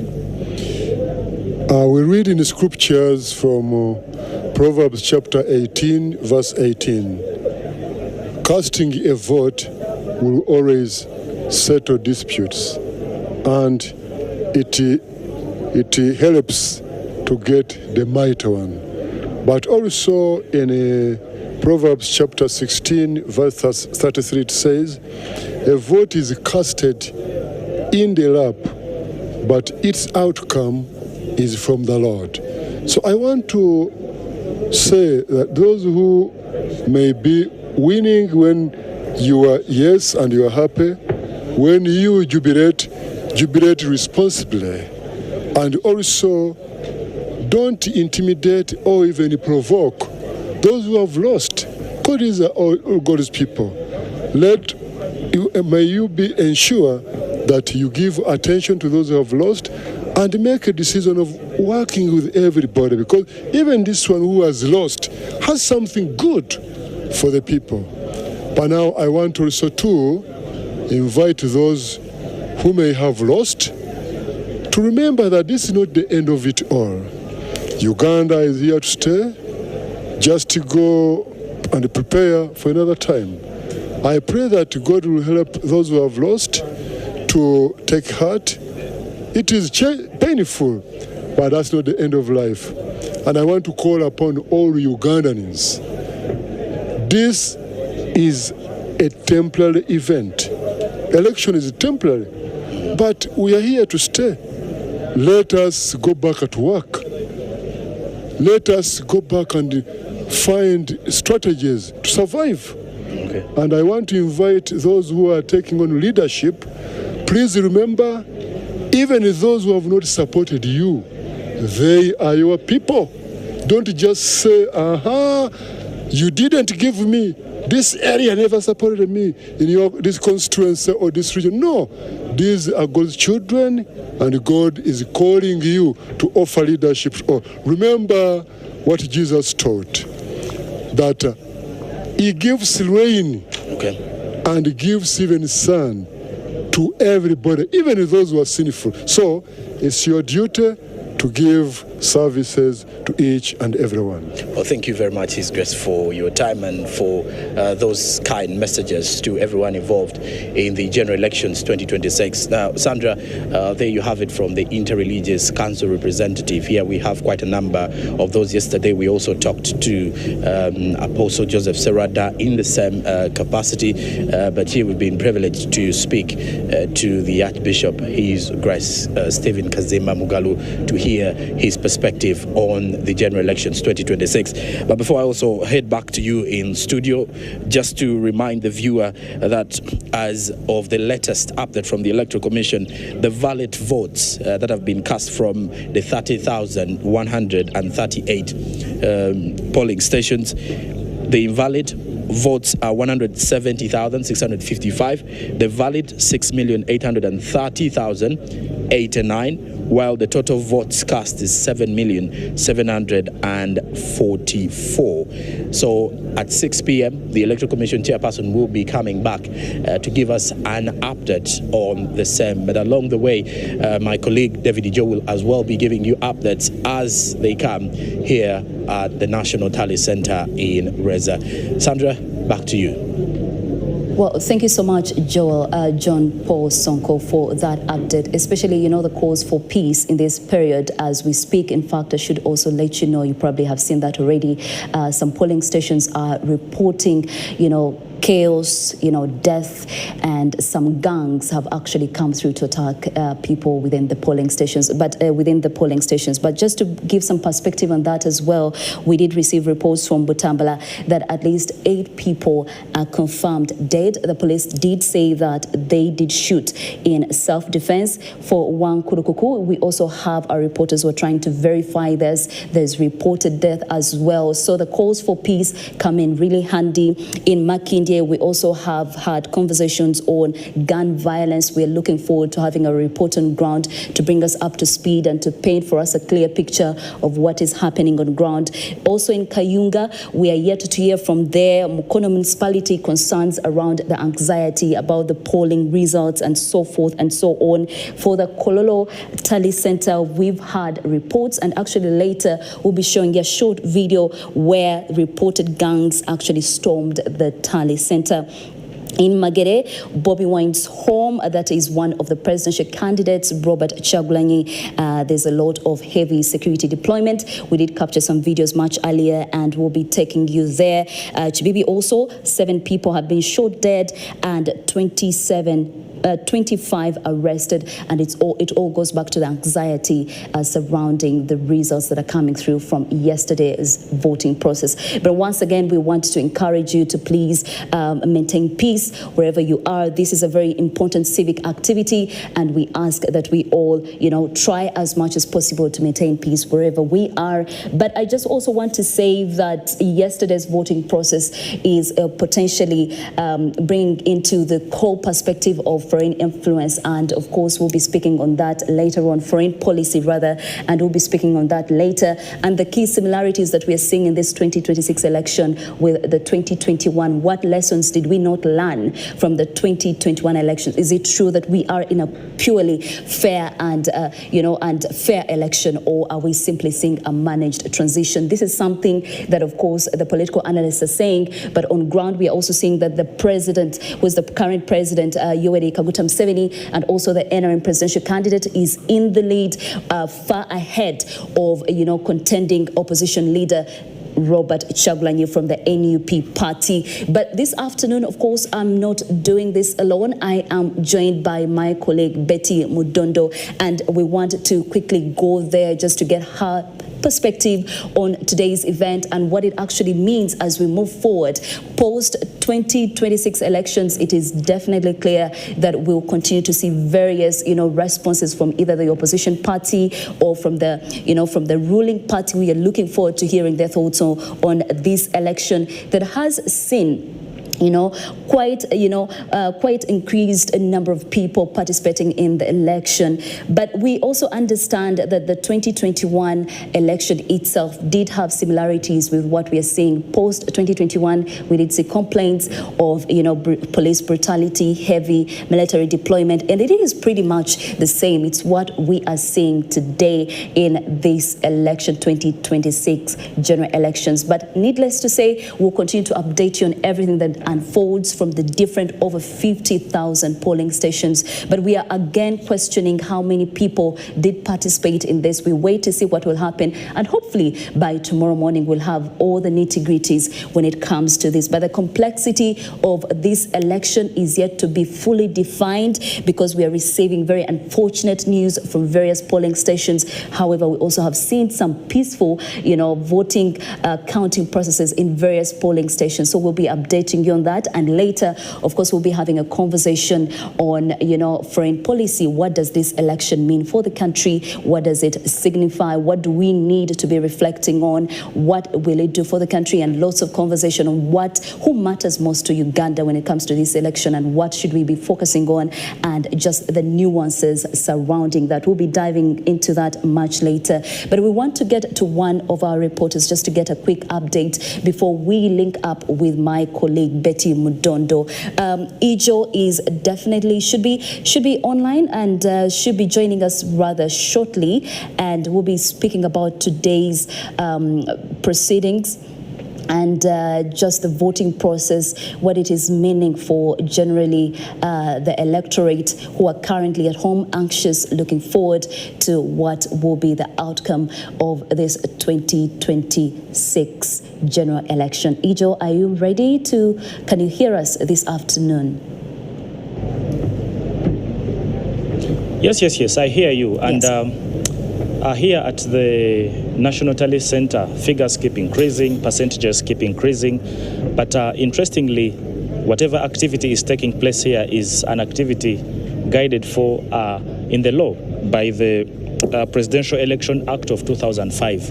And to speak to this effect, I'm joined by the Vice President of the Uganda Law Society, once again, Counsel Anthony Asimwe, to make sense of the legal process that guides this tallying and counting of votes that is going on here at the National Tally Center. Once again, thank you for sparing time to speak to us, Counsel Anthony. You're welcome. The Presidential Election Act of 2005 has a whole arrangement of sections that guides this process, right from when nominations began on the 25th of September. Yes. Events that have since passed up to yesterday when polling started, ended, and now we are into the counting process. But starting from the polling process yesterday, what do you make of the legal process that has taken place from yesterday up to today? What are some of the legal breaches? What are some of the legal scores? What is your assessment, and what are some of the legal issues that could arise in this process? All right. Thank you, Ido. Like you've rightly stated, the whole process is guided by the law, and that is the Presidential Elections Act, like you've mentioned, of 2005.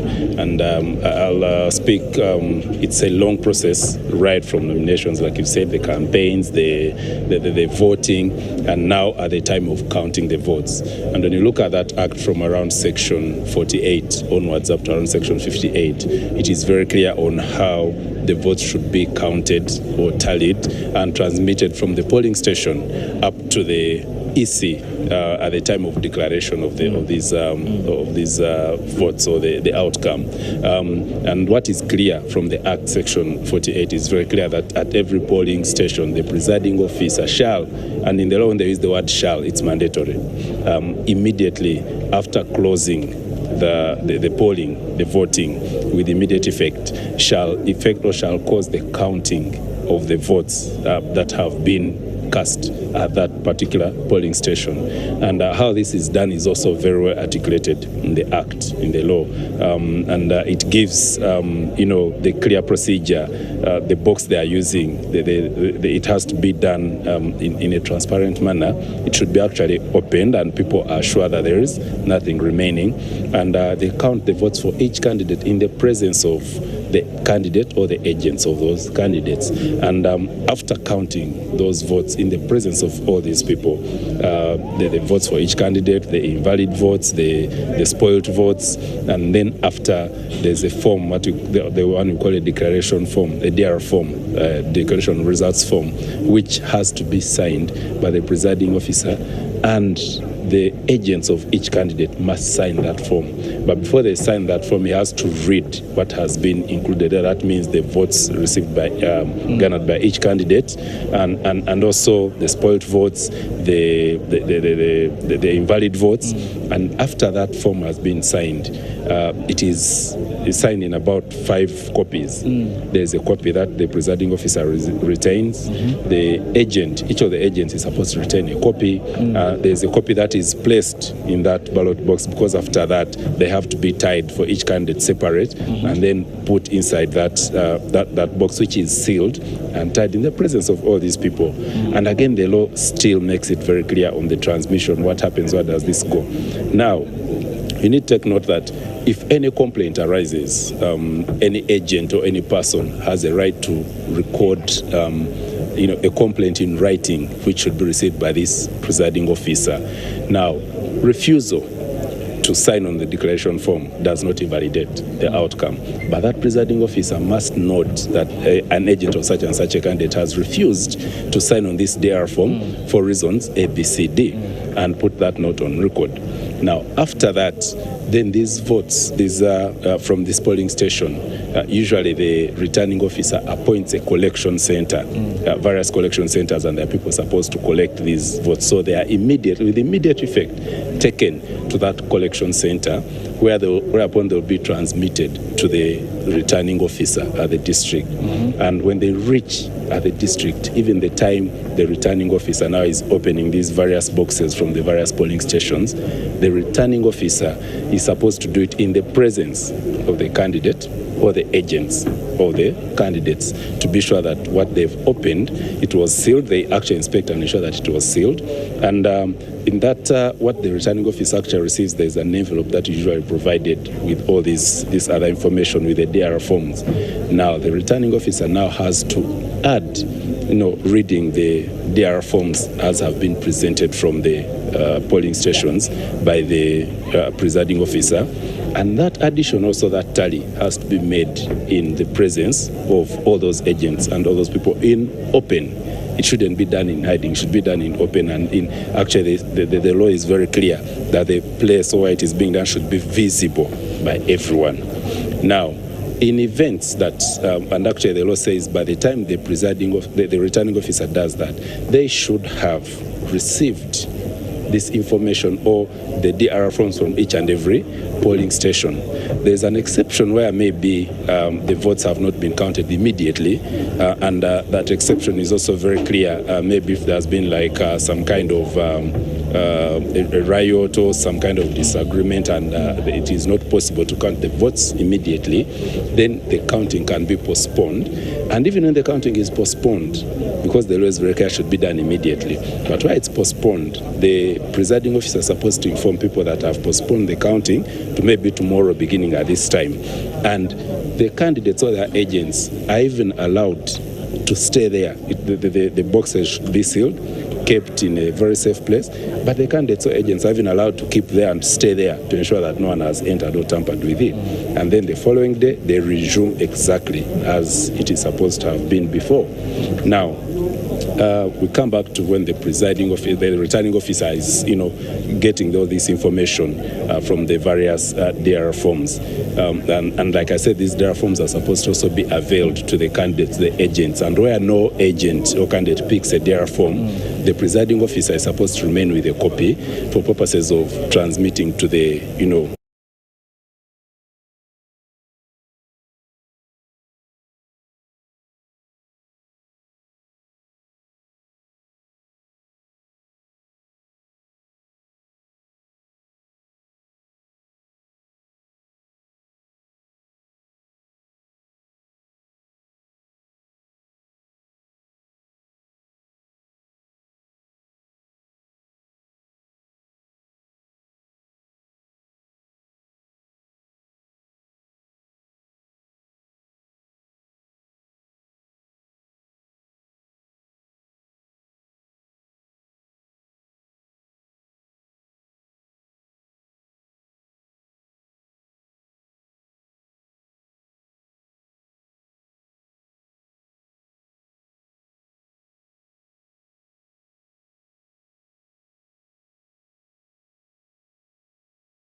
in good path, and they're also staging a protest.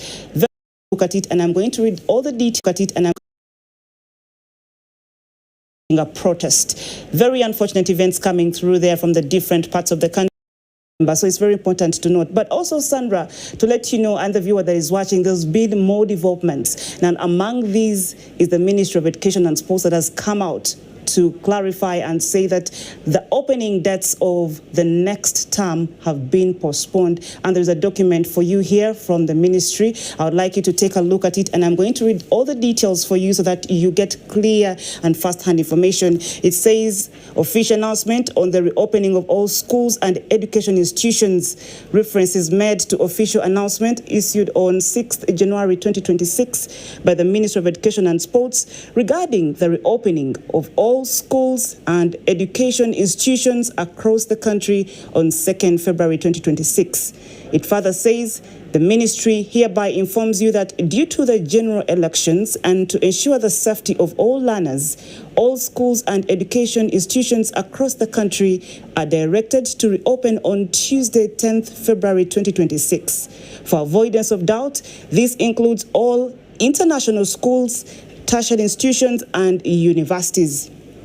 It continues to say, vice chancellors, principals, head teachers, parents, guardians, school administrators, students, and the public are hereby notified that term 1 for the academic year 2026 runs from Tuesday, 10th February 2026 to Friday, 1st May 2026. All school administrators are directed to adhere firmly to these dates and the approved school calendar published on the ministry website. So the website is also there, and this was signed by Dr.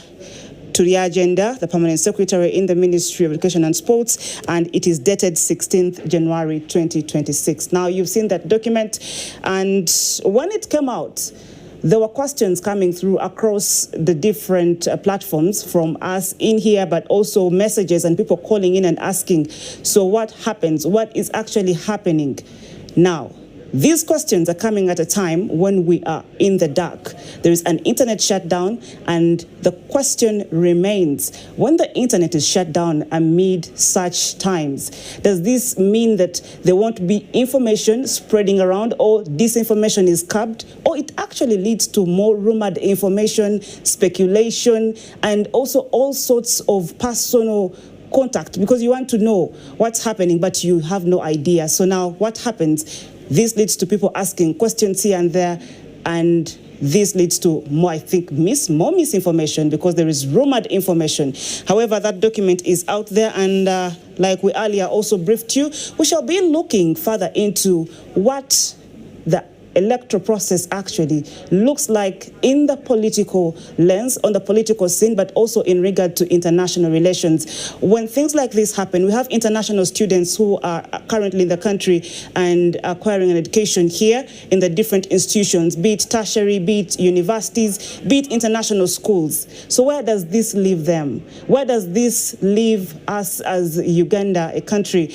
How does it project us in the eyes of our international friends? So it's very, very important that we look into this. And later on, we earlier also promised you that we're going to be looking into all those that have actually made it to the 12th Parliament. There's been jubilations across, and the different members of Parliament who are making it to the 12th Parliament are already out there jubilating. But it's very important also to remember that there were so many disqualifications in this current race. This is for the parliamentary seats. There were disqualifications and grievances were seen. We saw petitions being put there.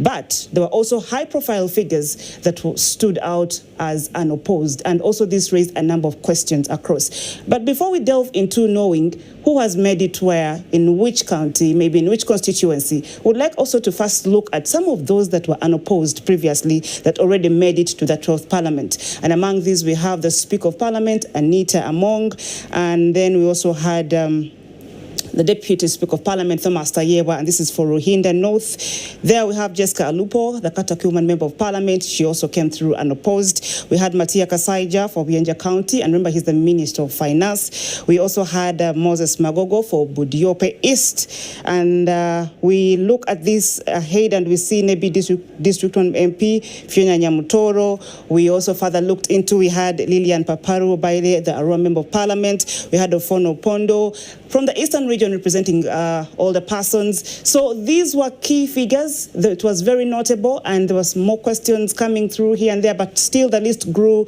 bigger, and we are currently standing at over 12 of them. We are looking at a number crossing maybe to 15, and yes, they were already unopposed. However, today we also look into all the MPs elect. Is this a part where we say congratulations to those that have made it, and also call for peace and calm for all that have not made it? Now, we are going to walk you this journey. We are going to walk this journey with you, and we are going to bring it to you down. Like on your screens, you clearly see we have the winners, we have their parties, and we have the county. Now, we are going with Ivan Cheyune first, and he came on the NUP ticket. He's already an MP for Nakasongola County. We have Nyasio Mudimi wa Makuyu. He came as an independent. Elgon County, that is Bulambuli. Gerald Nangoli from NRM, Elgon County North. Emmanuel Biara, Wepukulu, NRM, Bulambuli County. We also had Sarah Wekomba, an NRM ticket, the woman MP for Bulambuli. So remember, we still have a list still ongoing. We have a number of these, and we are going down. The list is growing bigger and bigger each and every time. But we are going to bring you all the information across the different sub-regions. We shall also connect to our correspondents to give us a better feel. If we get audios of those that have been able to make it to the 12th Parliament already, we shall bring you those audios. But still, like we said, we are Uganda's bold voice, and we are calling unto you for peace and calm. Yes, a number of concerns have been raised here and there, security issues, loss of lives at this particular moment, but we call for peace and calm. I would like to cross over to my colleague in studio to also give us a feel of some of the other members of Parliament that have made it, because now they're MPs already, MPs elect for the 12th Parliament. Sandra, what are you looking at there, and who are some of those members of Parliament that are already jubilating to be in the 12th Parliament? Ugandans really did choose who they want to be the members of parliament, women representatives as well. And what is clear is that as we speak, we have a long list of these members of parliament elects from various parts of the country. Just to reiterate this, the results are usually considered on the district level. The returning officer is usually in charge of this, and that explains why we have these much earlier than, of course, the presidential results. Now, just moving on and looking at the candidates that are probably already jubilating and saying, okay, we are heading to Parliament. Mzaid Kemis, who was standing on the FDC ticket, is actually the Member of Parliament, Arua Central Division. And also Hassan Kaps standing on the FDC ticket from Obongi County. Harriet Joyo was an independent candidate and is the woman member of parliament of Obongi. Bernard Otim Odoch was standing on the NRM ticket, Maruzi North Park District as well. And also we have Peter Ogong, who was on the UPC ticket, and he's from Maruzi County. Now, these are some of the members of parliament, women members of parliament as well that we currently have. But of course, results continue to trickle in, and we'll continue to update you on that as well. Betty, I know that you have more of these members of parliament, and I want to return to you to probably take us next through the next list of some of these members of parliament, the women representatives as well, because I know that we are looking at a long list we've received much earlier today. Over to you, Betty.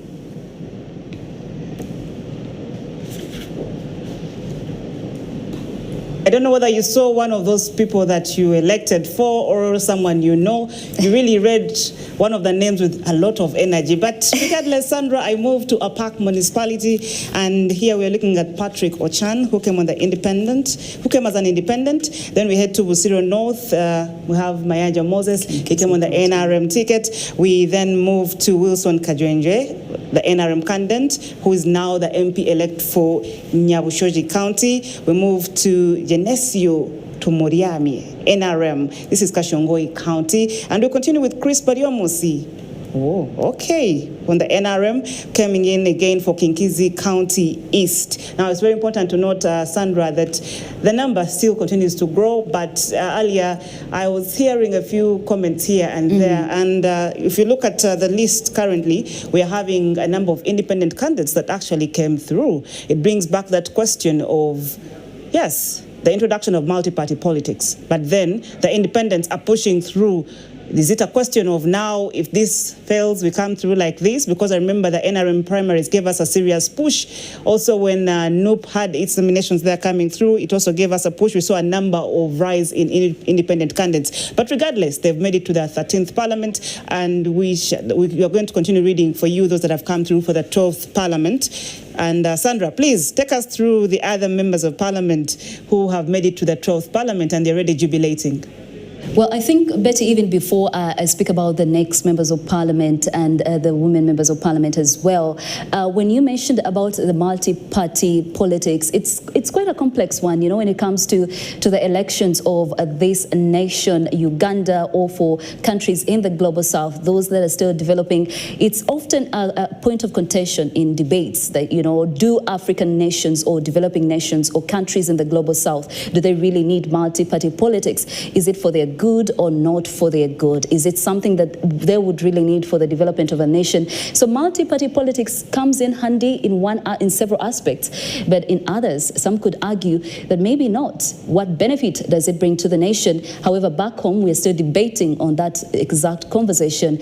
Is multi-party politics what we need as Uganda, a developing nation, a country in the global south?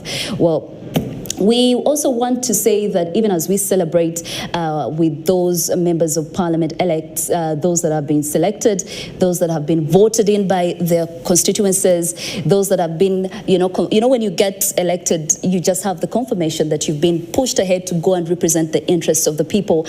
But again, we can't fail to reflect on what we are seeing on ground.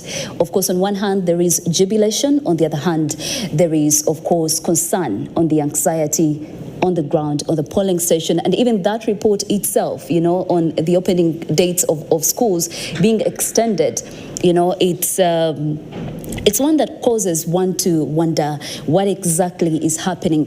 We are currently in an internet shutdown. This is day 4. The letter has been put out. The media, of course, will do an excellent job to ensure that most Ugandans have access to this information. But this is a month that is a stretch, you know, from the 6th of January 2026 to the 10th of February 2026. What does this mean for the education sector? What does it mean for the economy? In fact, yesterday we did talk about the impact of elections on the economy, of which education is actually a key factor there. So these are things that we are reflecting on, the complexities of this election, you know, best of the challenges we saw yesterday. What does it mean for us as a country? But even as we proceed and look at the future of civic education, of the economy, you know, aspects of inflation, so forth and so on, what will it mean for us as Uganda as we look ahead? So all these conversations are things,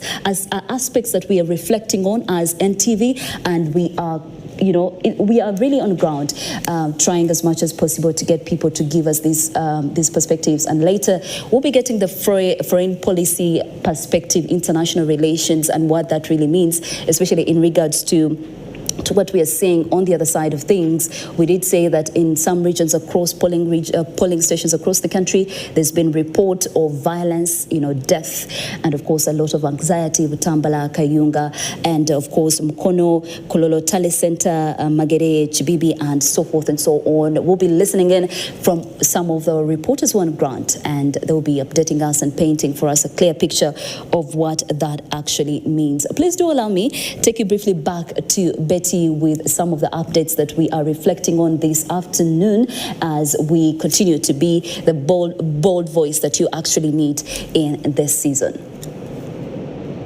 Over to you, Betty. Thank you so much, Sandra. And like we earlier promised, even amid the blackout, we are going to bring you all the information the best way we can. And this will be either through audio, through graphics, through images. We shall bring it to you in your sitting room. Like she said, we are Uganda's bold voice. Now, during this electoral process, a number of places have been designated to conduct this process to ensure that we have a free and fair and a more relaxed way to have all this coming through. Now, one of these places has been Kololo, and currently we want to go there and see what has been happening there probably since morning. What are they up to? What is happening at this particular center? Let's take a look at what's happening there in Kololo. I'd like to have those images and see exactly how we get to feed into this.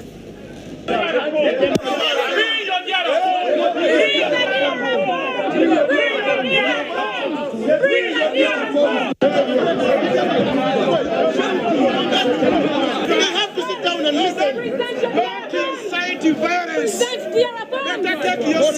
Sit down. Sit down. You have to kill us from here. Okay, you have to kill us from here. You are not going anything here. What's your name? What's your name? My name is Fernando Sulaiman. They are asking me the president. I'm alone against him. Ezaro isemboga baganyo yingi zaba agent baffe basigadde ne DR forms ku gate n'abaana babakutte. So tetusobola kukkiriza bisomebwa wano by'abantu babiri bokka ng'ate ne Waroi mwali mu gundi mu race. So that means if you have a sideline it. Commission, you said join your people. What's the problem with you? Let the easy have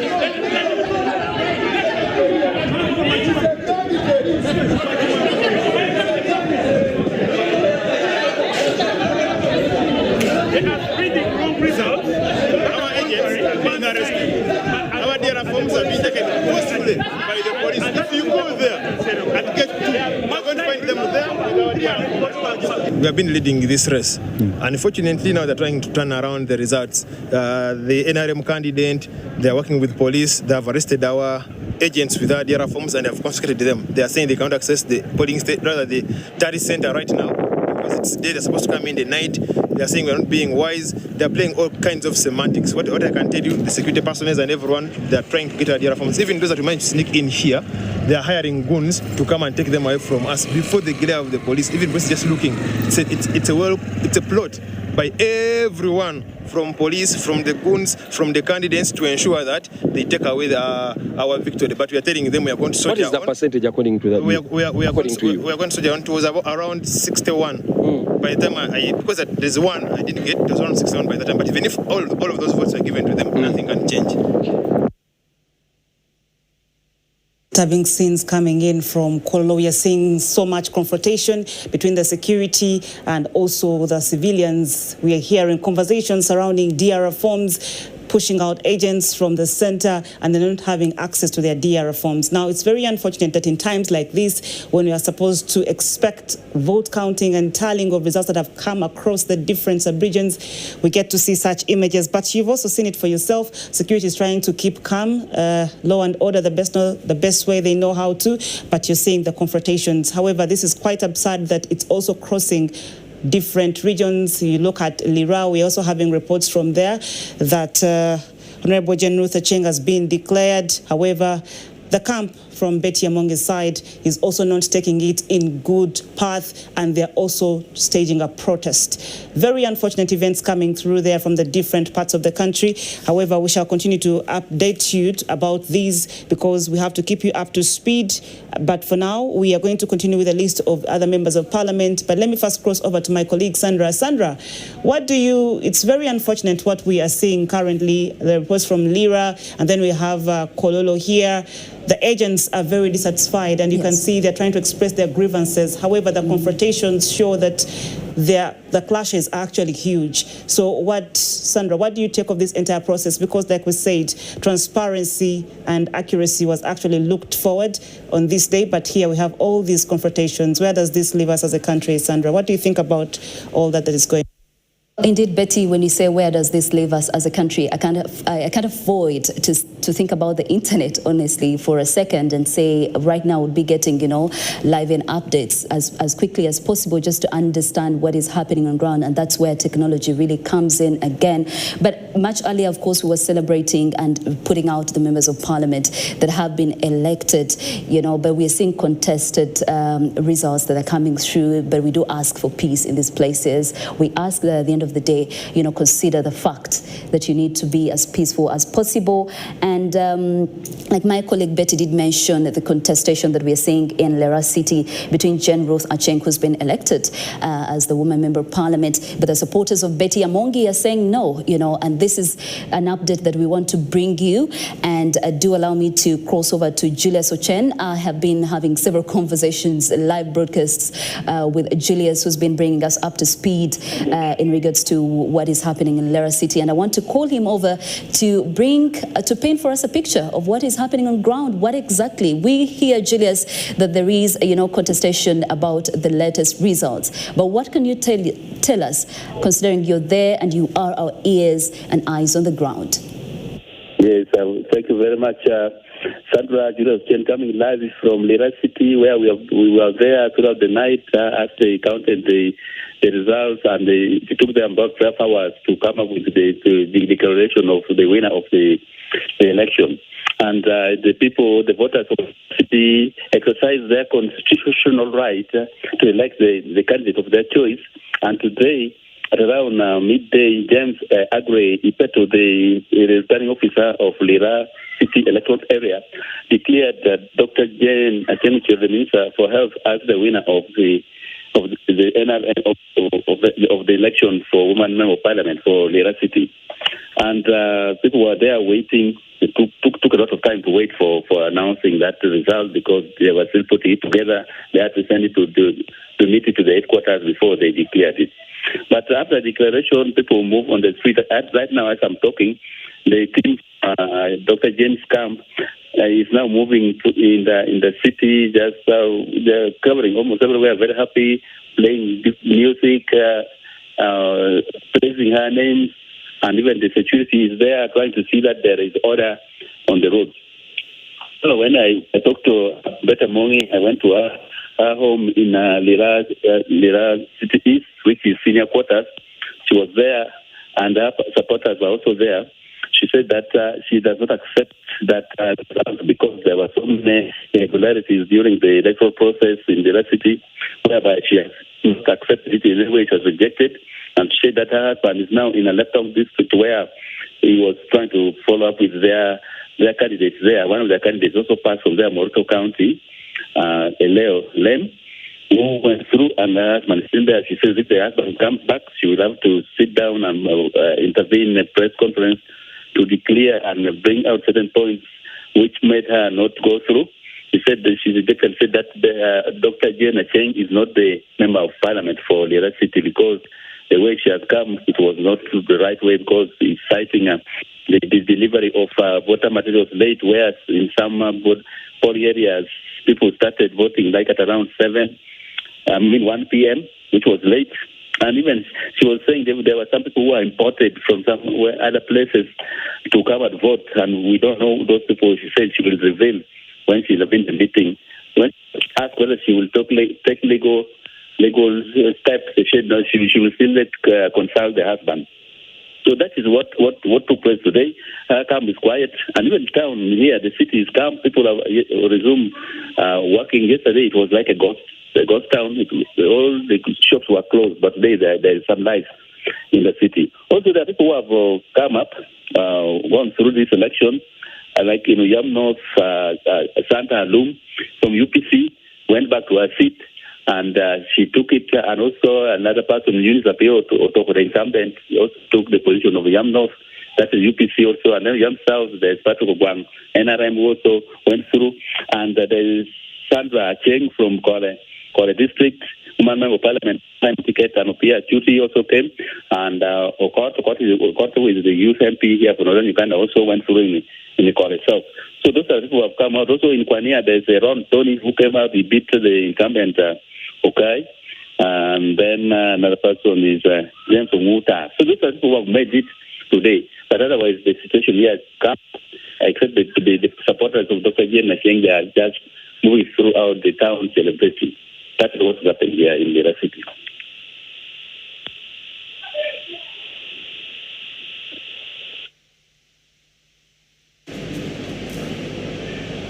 Returned to Lira City. But just to get more perspective, what is the general conversation there when it comes to, the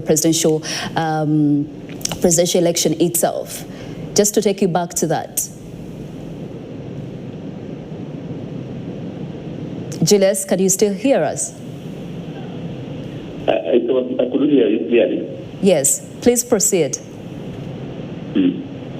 There's some interference in the network.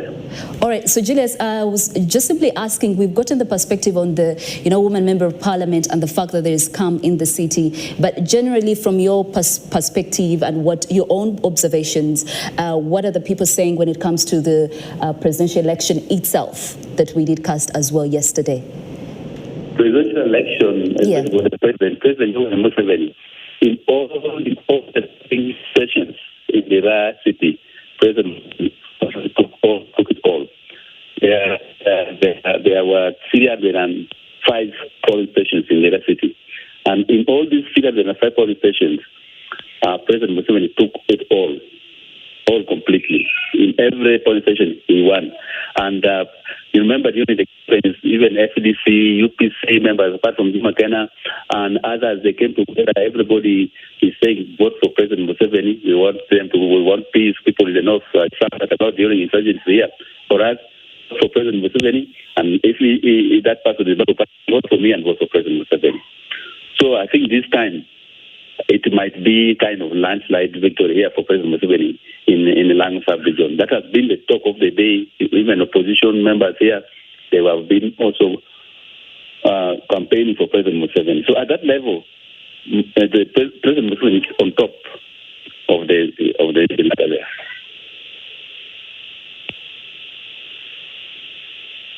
Much earlier, there were concerns of the EC not, clearly letting the nation know where some results are coming from and where others are not. And I think that brings us to perspective. We get to understand why the national tally is putting the NRM candidate, President Yoweri Museveni, in the lead with over 55 million votes, like we did see much earlier. Once again, Yoweri Kaguta Museveni is in the lead. Thank you so much, Julius. By the way, we'll let you go for now. But I know you will be on standby because we'll be returning to you much later. Thank you so much, Julius, joining us all the way from Lira City and bringing us up to speed when it comes to what happened between the race between Jane Ruth Acheng and Betty Emongi, who are vying for the woman member of parliament for Lira City. Once again, of course, we know that Yoweri Museveni, as far as the latest, which were the third provisional results from the Electoral Commission, Yoweri Kaguta Museveni, the NRM candidate, currently has 5,148,845, bringing his total tally out of the votes so far counted to 75.38%, and he's closely followed by Robert Chagulanyi at 1,414,619, bringing his percentage to 20.71. And Robert Chagulanyi is followed by Nandala Mafabi at 144,564, and that is a 2.12%. But of course, we continue to update you. Do remember the total polling stations that we've been reflecting on are over 50,000, and so far we've seen that over 30,000. That's more than a half of the total polling stations that have been, brought forward by the Electoral Commission. Again, I did pose what does it it mean for the civic future of this nation? Of 45 million, that is saying only the total number of votes so far counted at 7,744,000. What does it mean for this nation? And yesterday there was just the general consensus that there was high voter turnout.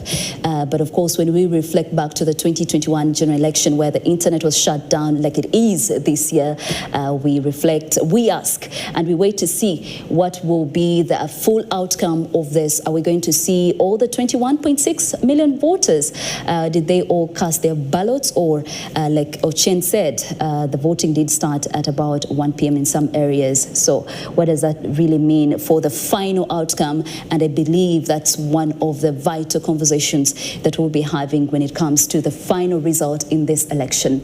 Now, I want to turn over back to you, Betty, to take us through more of the members of parliament, or even more, the latest that you have at hand right where you are.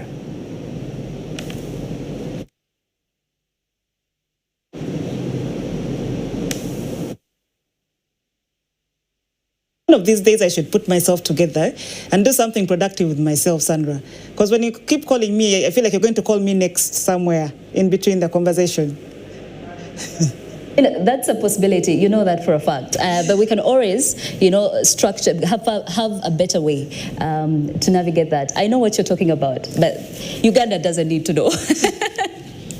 Yeah. Thank you so much, Sandra, for taking us through that and taking us through what's happening in Lira City. We see celebrations currently ongoing there, and we thank Julius Ochen for giving us that update. However, I also want to bring to you that earlier on in the day, we had the NUP Treasurer, Benjamin Katana, coming out to say that there is huge deployment of police at Robert Chagulanyi's place, and he has re-echoed again and said that it is not a detention facility, and in case he has done anything that is against the law, he should be taken to courts of law and may be charged. But still, we continue to bring you what's happening across the sub-regions and across this country.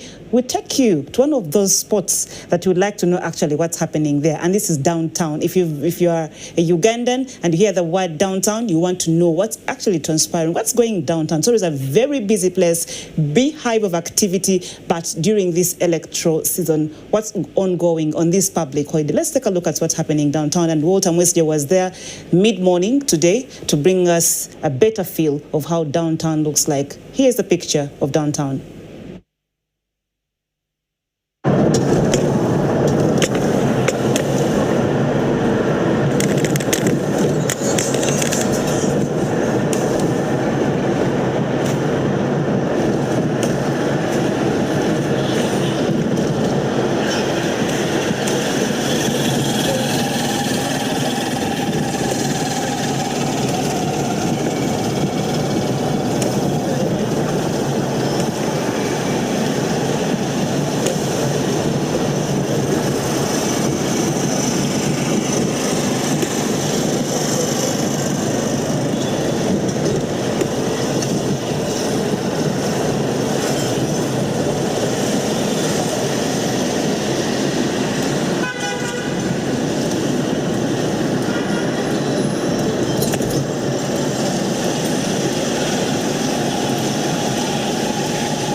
It's now the day for tallying, and of course regarded as a public holiday as announced by the Ministry of Public Service. If you know Kampala so well, this is Ben Chiwanuka Street, and you know this is one of the busiest streets here in Kampala.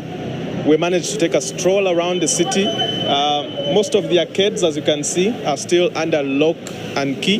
This is a very prominent taxi stand for people who are heading to Kawempe, Maganjo, and those ends. If you continue to take a look the other side, business is really moving slow. There isn't much that is going on. we have managed to see some police officers and basically security, including UPDF officers, taking patrol around the streets around and speak to some of the people who are in the city and see what's happening with them. How are you? I'm okay, thank you. Tell us about today for you. We know it's a public holiday, but people are anxious. Did you vote yesterday? Yes, I did vote, and I was happy.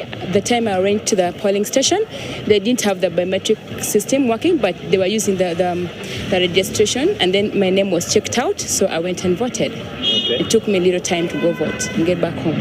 All right, so what is today like for you? What are you doing in the city? I mean, business is slow, but we see you're here. Yeah, I'm a teacher, and today it's a public holiday, so I'm happy. I'm going to check on my mom in Matuga, but I just like the calm in the country, the calm in the city. There's no lots of noise that we expected like any other day when people are electing, but this time around it's very, very calm and very peaceful. So I expect the best of the presidential elections. Yeah. How anxious are you for the results? Well, I've been following up with the NTV updates. They've been giving us the updates, and I'm seeing the candidates that are leading, and I'm very happy because I know my candidate, the person I voted for, is going to definitely pass, and that's very, very okay.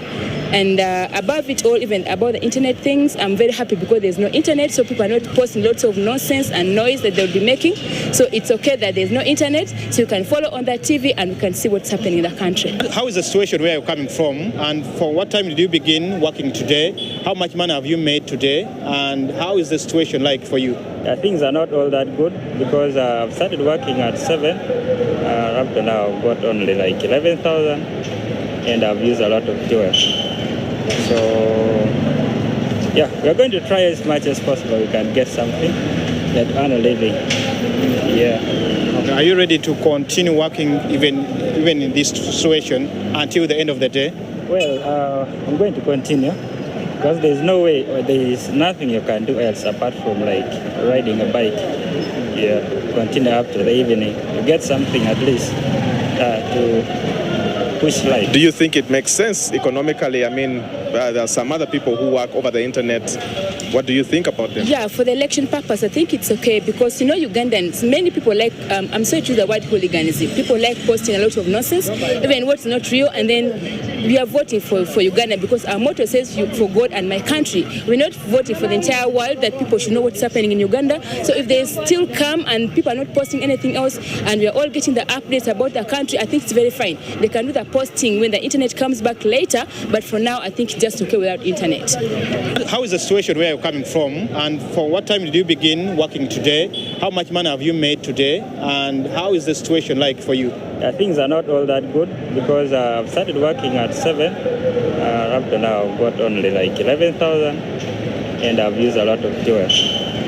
So yeah, we're going to try as much as possible. We can get something that earn a living. Yeah. Okay. Are you ready to continue working even in this situation until the end of the day? Well, I'm going to continue because there's no way, or there is nothing you can do else apart from like riding a bike.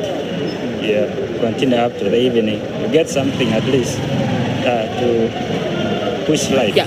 Thank you very much. And that's what is happening. If you take a look, I mean, the public holiday has really cut across the entire sectors. If you take a look at the streets, they are very dirty. This basically shows that even the authorities that are meant to clean up the city are probably also waiting up for the election results, or maybe just reserving or respecting the public holiday. That's what is part of, or most of the city for today. We've been able to move around Kampala Road, Jinja Road, and we still see very little business going on. And that's all that we have. We will be getting back to you with more updates as the day transpires.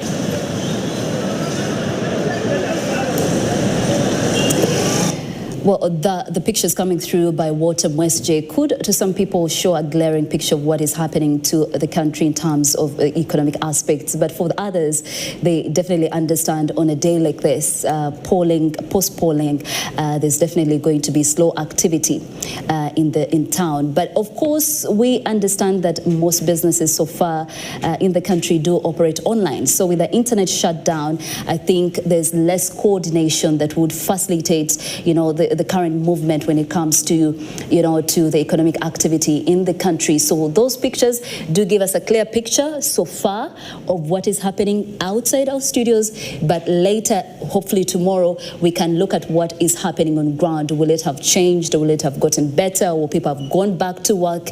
And of course, we do remind you that this is day 4 of the internet shutdown. But just also bringing some perspective, if we are looking at day 4 of the internet shutdown and also into the election, the 2 public holidays, we remember that in 2021 alone, over 390 billion Ugandan shillings was lost as a result of the disruptions that happened at the time. What does that mean for businesses in the country? What does that even mean for you who's at home, who's probably a customer? We did mention yesterday there was a whole conversation on the economy, and we talked about the changing trends when it comes to customer behavior during this period. There's low purchase power during this period, but of course it is attributed to the latest disruptions. But yesterday, one of the economists did mention that we are likely, again, it is speculative, will confirm it as events unfold in the coming days, that we are likely to see a double loss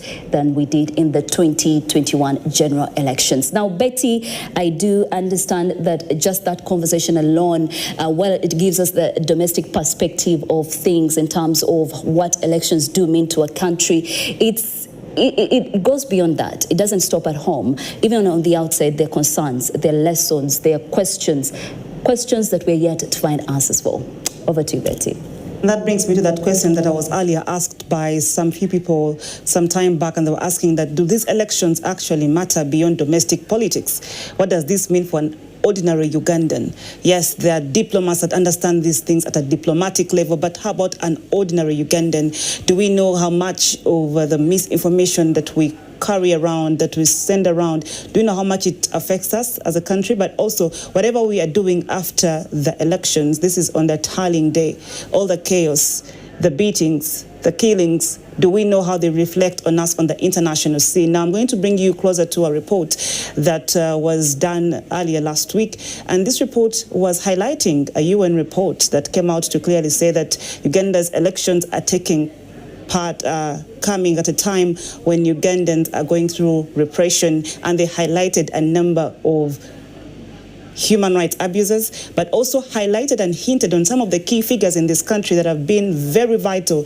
on the political scene that are currently behind bars. We can't talk about elections in this country and don't talk about the man who came out strongly as the first opposition leader, very, very strongly, and that is retired Colonel Dr. Kizza Besigye. Remember, the forefront of all this, the opposition, he came out really, really strongly, and we could see that in 2016 and all the other elections. Now, it's very important to note that even as Uganda is deciding its next president, he's behind bars, and there he is with his co-accused, Haji Obeid Lutale. But also, this particular report highlighted that some of the civil society actors, and they're looking at the civil society organizations, NGOs that have been at the forefront of pushing for maybe civic education, rights of people.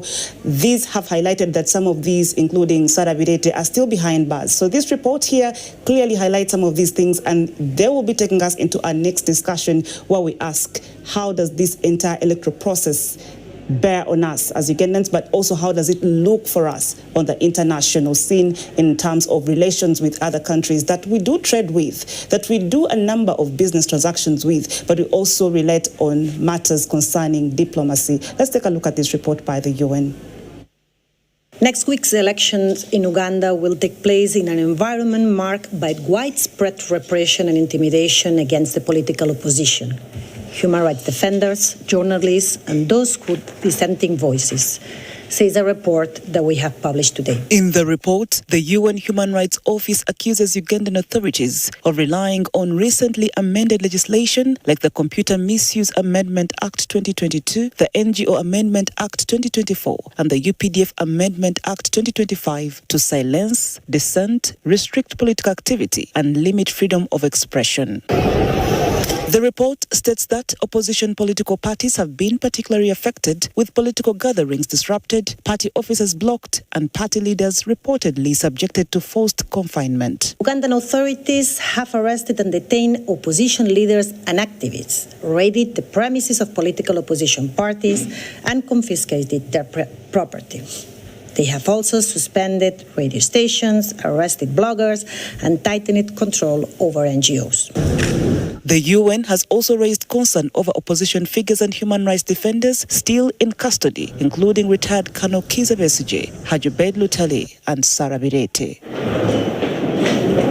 Leading an opposition figure, Kizza Besigye, remains in detention on questionable treason charges since he was abducted in neighboring Kenya in November 2024. He and his associate, Hajobed Lutale, have been repeatedly denied bail on unclear grounds. The recent arrest of renowned human rights defender Sarah Birete and the government's directive imposing a blanket ban on live broadcasting of what it describes as riots and unlawful processions are the latest in a series of concerning developments. However, State Minister for Foreign Affairs, Okello Oryem, says they are disappointed that the UN can compile such a report based on social media reports without consulting government. This statement was released on the basis of information that was not authenticated and was more or less picked from the social media. And the government of Uganda was at no time consulted or requested to confirm or deny any of these allegations that they have put in their statements. As such, we protest in no uncertain terms that this report is unfair, unjust, and should have given the government of Uganda an opportunity to respond to it before it is released. The report further alleges that security, including the police, the military, and the Joint Anti-Terrorism Task Force, have used live ammunition against peaceful assemblies and restricted the movement of political leaders ahead of campaign rallies. Security forces, including police, the military, and the Joint Anti-Terrorist Task Force, have unlawfully used firearms and live ammunition to disperse peaceful assemblies and to carry out arbitrary arrests and prolonged pre-trial detentions, particularly targeting the opposition, after using unmarked vans, commonly known as drones, to abduct opposition parties' members and supporters and hold them in incommunicado detention at unauthorized sites known as safe houses. Presenting the findings, Martha Hurtado said the UN High Commissioner. I earlier gave you some details of that particular report, but there you have it.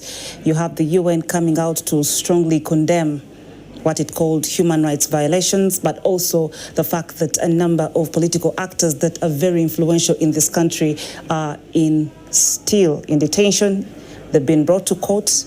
Many have not received their final hearing because of reasons. Even bail was not granted. So it's very important to note that also the State Minister for Foreign Affairs, Okello Oryem, came out and strongly said that it's very absurd that the UN came up with such a report without at least consulting government and asking their side of the story. He says these were most videos compiled from different social media platforms and also information gathered from across what he called social media platforms. So he says they would have given government a chance maybe to speak out, either deny or accept what's currently ongoing. But then we ask, when does the lens come on us as a country?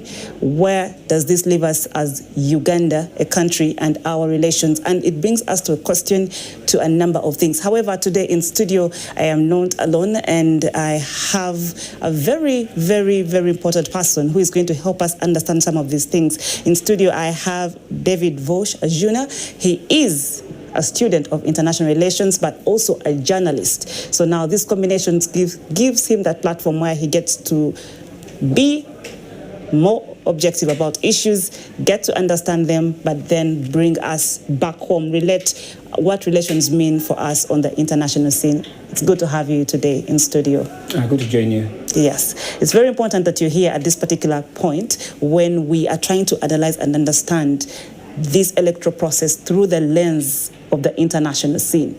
We would like to understand, even before we delve into any other discussions, how are we viewed as Uganda when it comes to this report?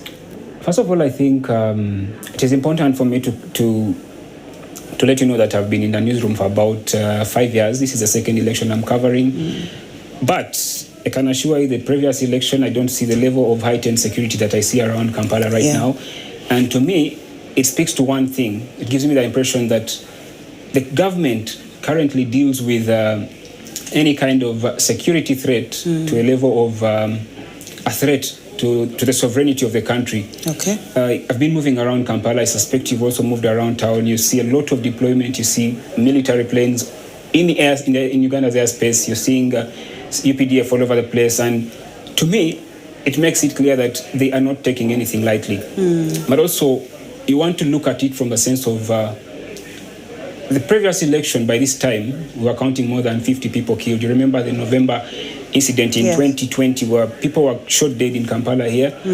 But I tend to get a thinking that there's been relative, it's been a bit, you've had all these chaos, the clashes between NUP supporters and NRM. But from the previous election, I tend to believe it was relatively calm. But somehow, I come to the point that I think they've been dealing with it carefully. They don't want to create an impression. They don't want to give the international system an impression that they are a rogue state. So it is very easy for a government like Uganda to be isolated in the international system in areas or in cases where they use excessive force.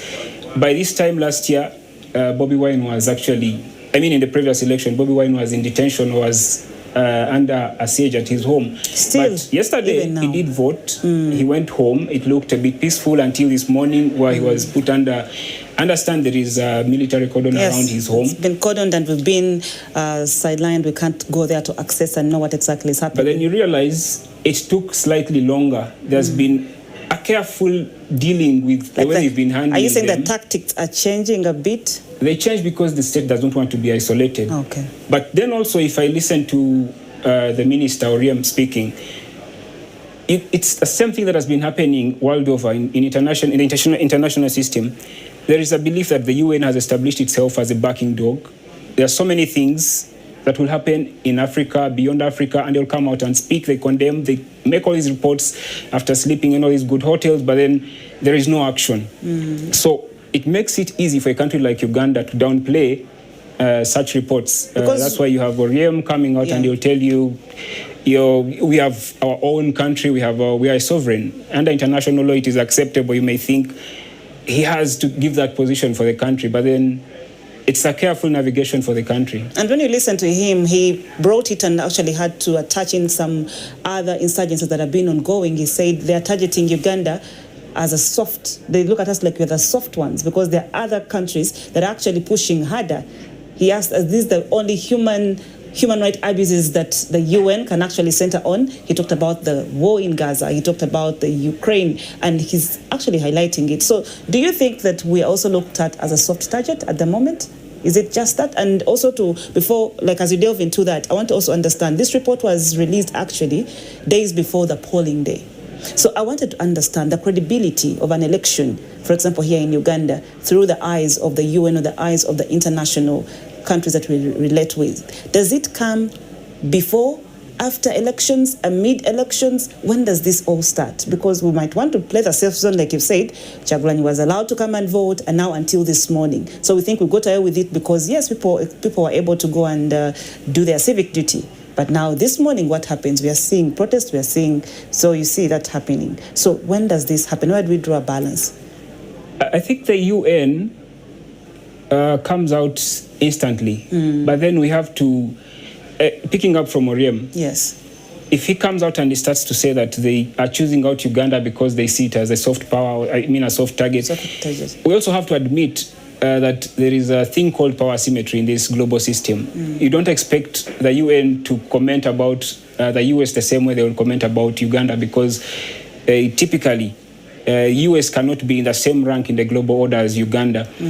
So if they are putting threats on a country, if they are putting condemnation on a country, it has to come into consideration of all those factors, because but also the other factor that I would want to put in the mind of any Ugandan right now is, in most cases, it's the US that has always come out to condemn these elections and all those things. But then most of these diplomats under the US are operating under instruction that came out late last year. And this instruction was clear to diplomats that they should refrain from commenting on elections and the integrity of electoral processes in countries like Uganda. So that's why you've not had so many of...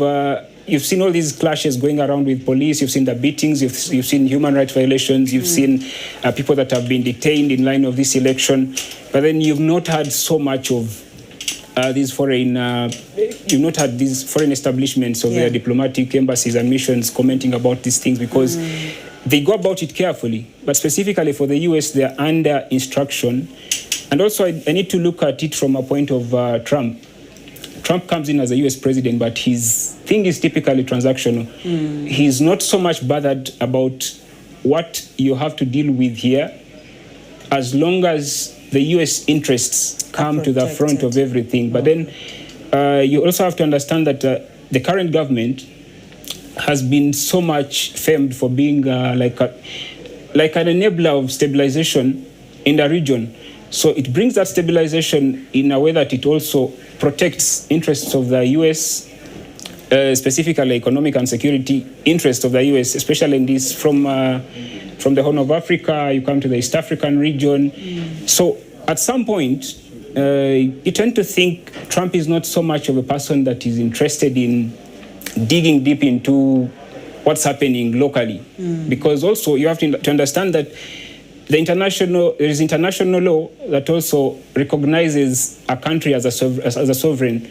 There is not so much that you can do to change what is happening in this country as a sovereign, and you cannot directly influence what is happening in this country. So even if the international system was to come out and try to condemn all these things, they move carefully. There is a line they cannot cross unless it becomes extremely necessary that they must cross that line. Okay, it brings me yet to another concern. We saw the leading opposition presidential candidate, Robert Kyagulanyi Ssentamu. He came out also, that is after all the campaigns were done, and he was commenting about the political observers that have come through to observe the entire system and see how it goes. That, first of all, the Electoral Commission Act truly stipulates and gives leeway for those that want to come and observe the election to apply, because they really apply across, and then after they are allowed to come into the country to observe. But they have to account back the Electoral Commission. Still in that act, it gives a provision that you come back and take back that report to the Electoral Commission, because they would like to know you are given access into the country. So all this while, what have you observed? Probably to polish and see what way they can do better. We can do better as a country. But Robert Kyagulanyi came out strongly and said that most of these political observers actually are coming in because of their interests. Because when they leave, he said the reports have been made over the years, what has happened, dating back from Dr. Kizza Besiege's campaigns, where he was the main opposition leader. So it brings me to that other question, that where does this leave us? Because when we start to question our own government, the credibility, then we question also those that are coming from outside in. Do you think they're playing a role in when it comes, because we're looking at those coming from the international scene? Do you think this helps, or do you think we're at a point where we should just sort our issues and move forward? It helps in a way, but also to the extent to which it helps is subjective. Because I want us to look at, I don't want to sound like I'm doubting the credentials of former Nigerian President Goodluck Jonathan, but if I was to look at it objectively without fear of consequence, this is a president who has been in Uganda frequently, by the way. He comes specifically for duties that are in line with academia, but he's always at State House. He has that privilege of being in State House, and I think that's what informs the mind of a person like Bobi Wine. He probably thinks the mere fact that this former president of Nigeria is always around here, somehow you may have it's natural. You may tend to think probably he's not going to do this up to the level that you would want him to be objective. But then also it gets back to the same analysis I made about the UN. We have all these African organizations, the African Union, we have the East African community. They are not, I don't want to say they're not efficient, but they don't usually come out to act. The best they can do is condemn, and they have a very serious crisis from the young people, because most young people in this continent, who actually I think form the majority of the population on the African bloc, tend to view these organizations as ones that are barking dogs. They'll come and shoot people, they'll come and you have evidence to all these things. People are being shot, people are being killed, human rights violation, but the best they can do is condemn. And then somehow, if you look at a person like Bobi Wine, these people go back to their respective countries after they've completed the mission of assessing our electoral processes. But what changes on ground? You'll go back to Nigeria, you'll go back to South Africa, but then if I come back to the next electoral cycle, we shall have the same problems. If you come to this election and the previous election was talking about injustices, detaining people, and you're still seeing the same things happening, I mean, you're asking yourself, what was the relevance of their activity the previous election? And to what extent, how do we move to the next election? If you go to every electoral cycle, you've gone to Tanzania, you've had a crisis. You've gone to Nairobi last year, there was chaos. I mean, it's a region of conflict. And then you have all these blocks, but they're not doing anything as much as you would expect. Even if it were you and you're Bobi Wine, you're an opposition candidate, you're Munyagwa, that's the conclusion you're going to make quite easily. Okay, I want to also narrow down this to you as a journalist. Yeah. We have seen one of the foreign policy analysts, that is Professor Ahmed Haj in this country, being able to portray a number of having a number of stories run through the newspapers when it comes to foreign policy and where Uganda stands, what is our soft power tool, how can we do better as a country. We have seen some of these. Do you think as journalists, now I'm coming to you as a journalist, do you think as journalists we've played an actual part as the Fourth Estate to be able to relate some of these events so that we break it down for the common person, that they will know, even the officers themselves as they execute their duties, that they will know that this is implicating on us like this as a country? Or as journalists, we have also shunned away from that part and we are also going astray to do what we think is best for the country? I like to view journalism from a point of, it is a reflection of society.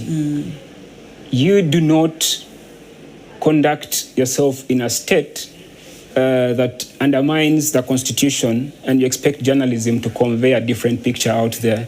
If you come and you're brutalizing voters, you're brutalizing, that is the kind of projection that journalism will put to the global community. So if we journalists, the best we can do is probably to try and de-escalate minds of Ugandans. But at the end of the day, it is incumbent upon the authorities in a particular country or in a given country to try and project themselves in a way that does not damage the image of a country. Okay. And then also, if I was to look at the current our foreign policy as a country, I want to first take it to from a point of what is the composition of our embassies out there.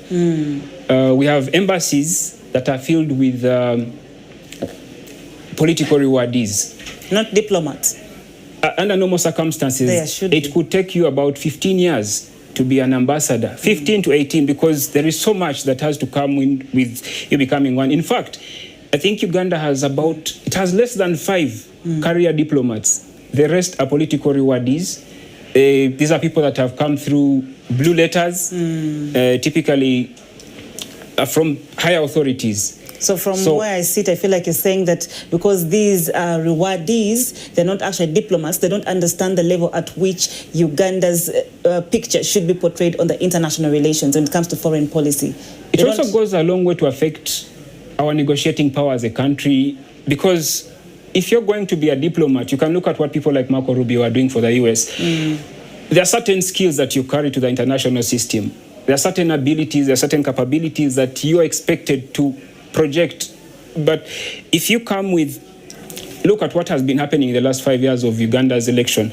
You have a chaos. You have, you have a diplomatic problem in Canada. You go to the Gulf, we've had issues of people doing a casino in our consul. Yes. You come to Nigeria, we've had dispute in terms of red settlement there. Yeah. You go to Europe, we've had issues to do with indented missions in Belgium. Yes. Then you come to you look at how our diplomatic establishments have been in the last year, and then also you look at our priorities as a country. If you want to benefit from these diplomatic establishments, there is a level to which you must invest in it. But our budgeting for the last financial, I think, had about 400 billion towards our foreign missions. And then you have more than 3 trillion distributed to security. It gives you a picture of where our foreign or our interests lie. Yes. And that will bring me back to you a bit later on. But thank you so much, David Vosh Ajuna there. He is a student of international relations, but also a journalist, and is trying to break it down, like how do these elections impact us on the international scene when it comes to foreign policy, when it comes to our relations with our neighbors, but also the interconnectedness, that the world is interconnected in one way or another. So what affects us might affect the other directly, but then what do we do that portrays us either negatively or positively as a country? So it's very important to understand that this conversation continues, and also my colleague Sandra in Studio C has a number of guests there who are also willing to delve deep into this conversation, to bring it back home, to make us understand that even amid this shutdown, amid all the changes now in the schools reopening, this affects our other people from the international scene, affects our neighbors. So Sandra, we are looking at the fact that the internet shutdown also affected a number of people globally. Yet it was actually here in Uganda. So we are trying to understand, where does this leave us? How does it portray us as Uganda and a country? So Sandra, I would like to know who you have over there in studio, and then we shall also be listening in to them as they try to break it down to us here in studio. You do have quite an engaging conversation there when it comes to the foreign policy of Uganda. And I guess it begs the question, what does Uganda care about? Which countries are important to Uganda? All this perspective allows you to understand Uganda's foreign policy positioning. And also, you did mention about soft power, how a country is perceived and how it can potentially be affected. So the internet shutdown itself, positions Uganda as one that is cutting Ugandans off from the international grid or from the global grid. So how do then international organizations look at that? But again, the NRM government, for example, of which we have the presidential candidate, Yoweri Kaguta Museveni, who's, by the way, in the lead as we speak, has been very passionate about engaging the East African region, and he's regarded as the grandfather of the East African integration, and is very passionate about that. But when we talk about foreign policy, we cannot shy away from the over 1.5 million refugees that Uganda actually hosts from South Sudan and various places across the African continent. So that's a plus for Uganda. But then what happens to an election cycle like this that shuts off the internet, has opposition leaders, harmed in the process? What about the conversations that follow elections? In 2021 alone, post-2021, there were numerous conversations on how the country had conducted the election, and it had a lot of international media covering that. But most analysts have actually said, does international media actually care for Uganda? And in that perspective, when you think about international media like BBC, like the CNN, Al Jazeera, it's been believed that what they do is just to really report the facts of what is happening. But do they really care? Is it an issue of just media limitation in terms of budgeting, or does it just state they really care about, which is just to inform the globe of what is happening in a country that is undergoing an election? So all these perspectives, when you're thinking about Uganda's foreign policy, you have to factor them in. But again, taking us back to the point of soft power, which is powerful. Some countries have used it in a very well-structured way to attract positive responses from the international scene. Rwanda, for example, has capitalized on its soft power to attract positive, reviews from across the globe. So Uganda, what are we capturing during this election cycle? But just to move on, as we mentioned earlier, tallying is still ongoing. Of course, Uganda went to the polls, chose its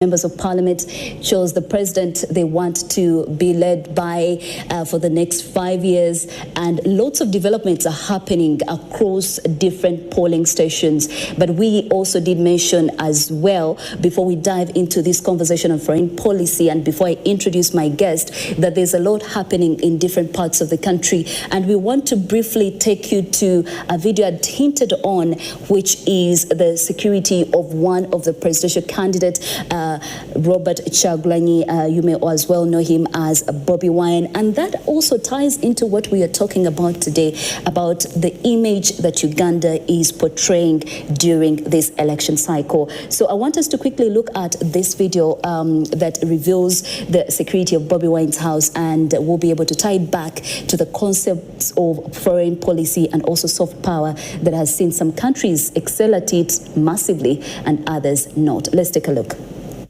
He knows me. 3 minutes. It's okay. If you have not disappeared from here, I will move you by force. It's okay. 3. It's okay. We are at the residence of one of the presidential candidates, Robert Kyagulanyi, who is contesting on the National Unity Platform flag. This is his residence. It has been under surveillance by police ever since the campaigns ended. That was on the 13th of January. We have been informed that we must leave this place.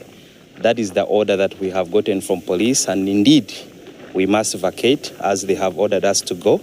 And they are saying we cannot access him today, and so we have to leave. And above his residence, there has been surveillance since he came back from the campaign trail, where there is a drone that flies above his residence, and you can see it's quite a formidable force around here. It is to deter him from leaving his residence, just in case he wants to do so. And we have been told that we cannot access him today, and thus we should go back, meaning he's not supposed to be receiving visitors at his residence. We are going to abide by their orders. We've been given 3 minutes to leave this very place. And you can see also here on this side, the police have already blocked the route to his residence, meaning no more vehicles allowed to pass for the moment. And it's not clear when they will be allowing people to get here. But this is likely to happen until the Electoral Commission chairperson announces the winner of the recently concluded presidential elections. Back to you in the studio. The situation, as you've seen, is quite tense in Magere. Sudil Biaruhanga. Still right there, bringing us up to speed on what is happening outside the NUP presidential candidate Robert Kyagulanyi's house, following heavy security deployment there. But also news coming in indicates that there are some people that have taken it to the streets to demonstrate this exact incident. And the police is, of course, coming in handy to maintain calm. But what we know for sure is that the demonstration that has led to the deployment of the police is currently happening in Waise and also Makindye and also Mukono. We are trying our level best to get some of those pictures through, but of course, please do be safe if you are in these places. Waise, Makindye and Mukono, do watch your environment and ensure that you stay safe. Now, this incident itself can be tied to pretty much what my colleague Betty Mudondo has been talking about foreign policy. Foreign policy is quite important, and when we look at the various manifestos of the presidential candidates, some of them did hint on it. The NRM candidate potentially says he's very big on East African integration and boosting of regional trade and cooperation, maintaining peace and security as the backbone of Uganda's international relations. For NUP party, Robert Kyagulanyi, his platform envisions, he's probably the president presidential candidate that took extra time to give extra detail in the manifesto about the foreign policy, says that there's need to actively leverage Uganda's diaspora, strengthening trade and diplomatic ties, and also build Uganda's global competitiveness. Something that the president has hinted on and worked on in his last term in the office. Now, also the Common Man's Party, Mubarak Mnyagwa, says his main focus is economic nationalism, revisiting regional agreements, and also prioritizing Ugandan business interests in international media. We did say who cares about media and which media cares about Uganda. Does Uganda care about international media? Questions that we have to think about, and I believe my guest will be responding to them shortly. But just to create this perspective so that you understand when we get into it, why does foreign policy really matter for us as a nation? We hear from the National Peasants Party as well. The Robert Kasivante, that frames Uganda's foreign policy around sovereignty and security cooperation, stressing strong ties with global partners while backing diaspora support. Something connected to the NUP manifesto. Now, for Nathan Nandala Mafabi, his platform does look at a foreign economic stance that prioritizes Ugandan investors and local wealth retention, with implications for how Uganda engages economically abroad. Now, Frank Bulera says that while he does not deeply get into the foreign policy in his manifesto, his federalism agenda could sort of influence diplomatic and regional roles as structured in a future government. Once again, Ugandans did go to the polls yesterday, choosing the president and also the members of parliament that could lead them in the next presidential, in the next 5 years. But again, here in our studios, we want to dive into a conversation that is always an area of contention every after an election, especially we did see that in the 2021 general elections. But in the studios today, I am joined by Ntanda Kizito Seruwaji, who is a lawyer and a senior research fellow at the Development Watch Center, Uganda. A very good evening. Good evening, Sandra. Good evening, our viewers. I'm happy to be here and have this conversation with Sandra. We are super happy to have you here for several reasons. Yes. You're going to be speaking about foreign policy, which is important even for young people. You are a young person. You did take keen interest in the 2021 elections, at least from our previous conversation. And we want to start by generally asking, did we ever learn from the post-2021 elections when it came to issues of international media, international organizations criticizing how the election was run? Did we ever learn from it? I want to believe that the government took a few lessons from what happened in 2021, especially the precursor to 2021, which gave us very bad media coverage internationally. That was the 2020 November riots and, of course, the killings, which seemed to have been so bad that the government struggled with figures to come even to a number they settled for, which I think was not the right number. So from the violence that was from the violence that we had in 2021, I think that the government's shutdown of the internet for this election, the 2026 election, was informed by the media coverage that happened then. But also within the last 5 years, you've seen spats of violence in our neighborhood, especially the Gen Z violence in Kenya. Of course, we don't even know what damage happened in Tanzania because there was a blackout. But I have heard reports that the murders were in thousands, the people that were killed. So, of course, there was a lot of bad media coverage for Tanzania for what went on down there. Some activists from Uganda, like Agath, also suffered from the violence of that country. So for Museveni to shut down the internet almost a day before the election is a sign that he cared or he cares. I don't know if he cares not to have violence. Yes. By shutting down communication so that there's no mobilization for protesters and such things, or that he also cares about the country's image abroad.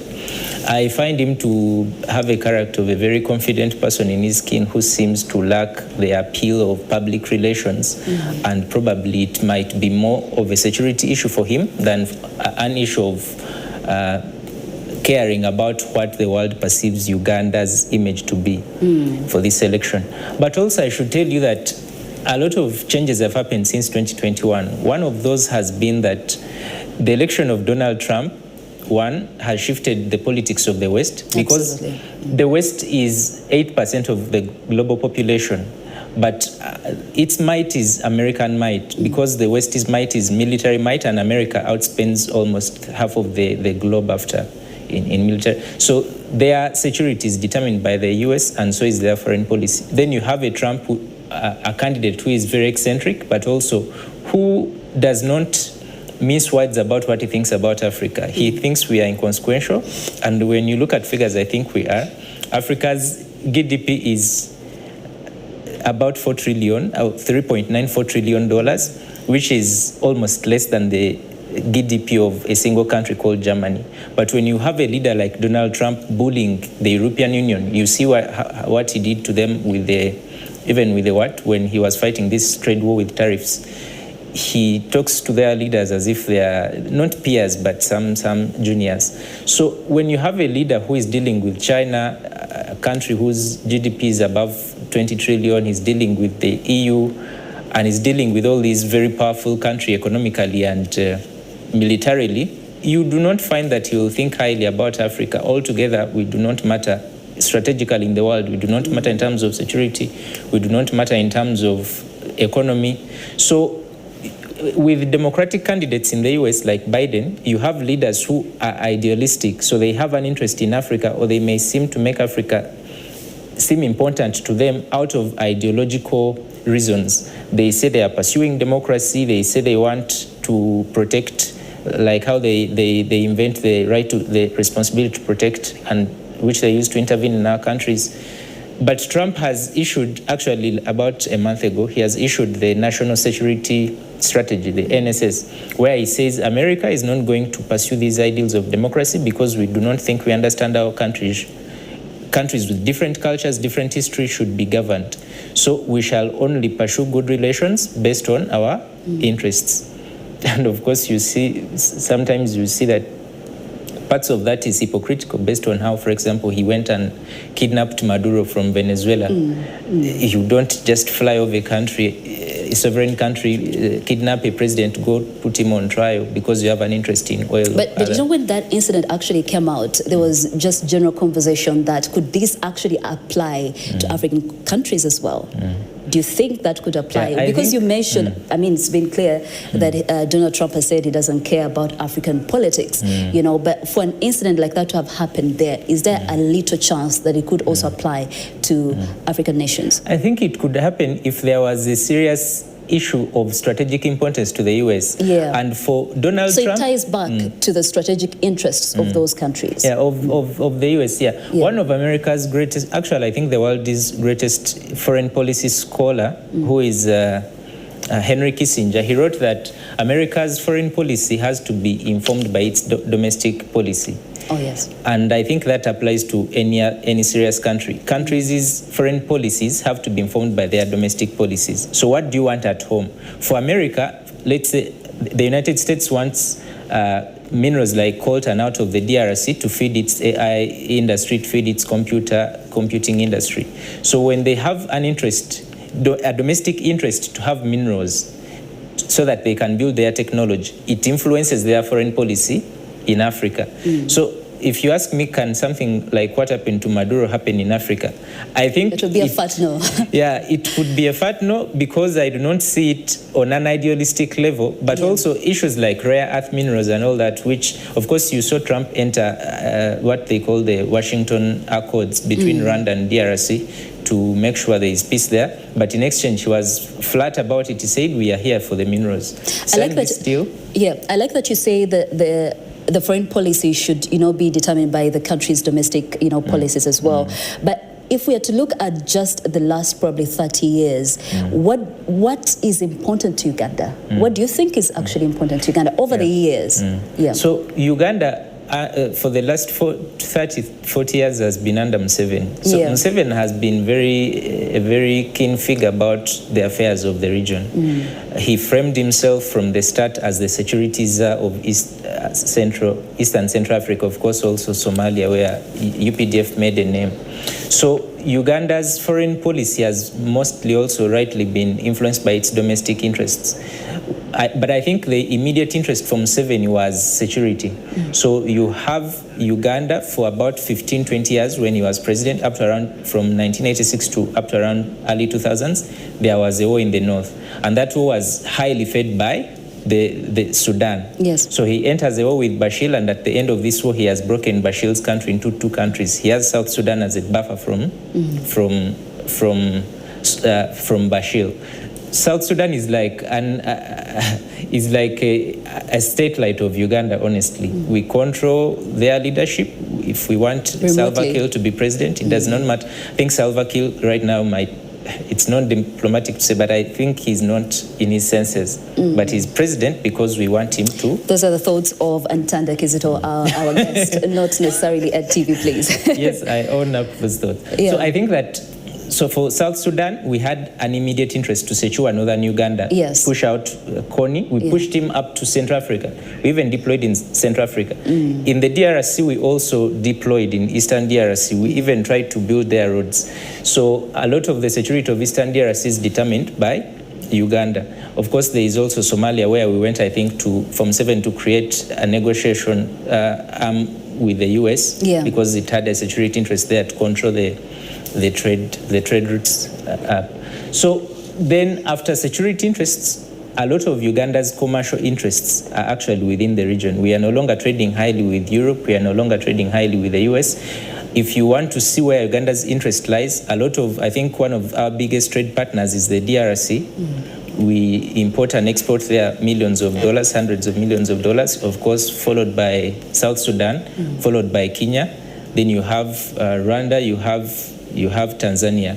So when you see how Uganda's security posture, or if someone was to interrogate this government's foreign policy relations, you need to look at how they relate with our neighborhood, because a lot of their commercial interests are in the neighborhood, and so is their immediate security interest. For a country like Somalia, I think it's mostly about Uganda's international image. And of course, even when Trump, actually the United States is discussing ceasing support for the African mission in Somalia, and Museveni seems to say that he will maintain troops there. I don't know how he will pay them. Yeah, well, as we continue to look at the foreign policy of Uganda, I think what we'll be turning to is tying this election back to, the latest focus areas of the government of Uganda, or Uganda's, focus areas when it comes to foreign policy. But for now, we want to turn to one of our reporters who's on ground also to take us through what is happening on ground. Again, we are Uganda's bold voice, doing the best we can with what we have to bring you the latest updates from across the country, and we'll be going all the way to Mbarara. Felix Ainebiona, you are currently in Mbarara. Could you please bring us up to speed on what is happening on ground? I know that some regions across the country have faced or registered violence. What is the situation where you are now? Yeah, thank you, Sandra. Actually, right now, the returning office and Mbarara City has just finished declaring all the results for this election to return the president, Dr. Museveni, who polled 2,215 votes, and then Robert Kyagulanyi polled 9,968, which makes it 17.4%. And then President Dr. Museveni has 79.1%. Then other candidates, including the Bira Frank, have 24 votes. Then Mbarara City, then Katibante Robert has 70 votes. And then Joseph Magirizi has 32 votes, and Gregory Shamuntu has 1,445 votes. Then Byabakama has 203 votes, and Nathan Nandara Mafazi has 135 votes from the total of 67,801 votes that were cast yesterday during the elections. Then another thing is that she also declared MPs. She also declared MPs that have gone through in Mbarara, and she declared the winner of Mbarara South Division to be Honorable Mwinempaka Wamirama, who polled 26,399 votes. And then the new candidate, Bryce Muhumuza polled 5,324 votes. And Modest Modesa, who was an independent candidate, polled 703 votes. And then Mugabra Norman Bissell, who was supported by Alliance for National Transformation, polled 441 votes. Then when it comes to Mbarara City North Division, Robert Mosgwarkari could not make it as he lost after polling 4,802 votes. And then Bakashava Christophe of NRM, who has come for the very first time, polled 5,478 votes. Then when it comes to Mbarara City woman MP, the current MP lost, and she was coming as an independent candidate. She polled 22,526 votes, and then she lost to Kivati Kamhanda, who won the seat.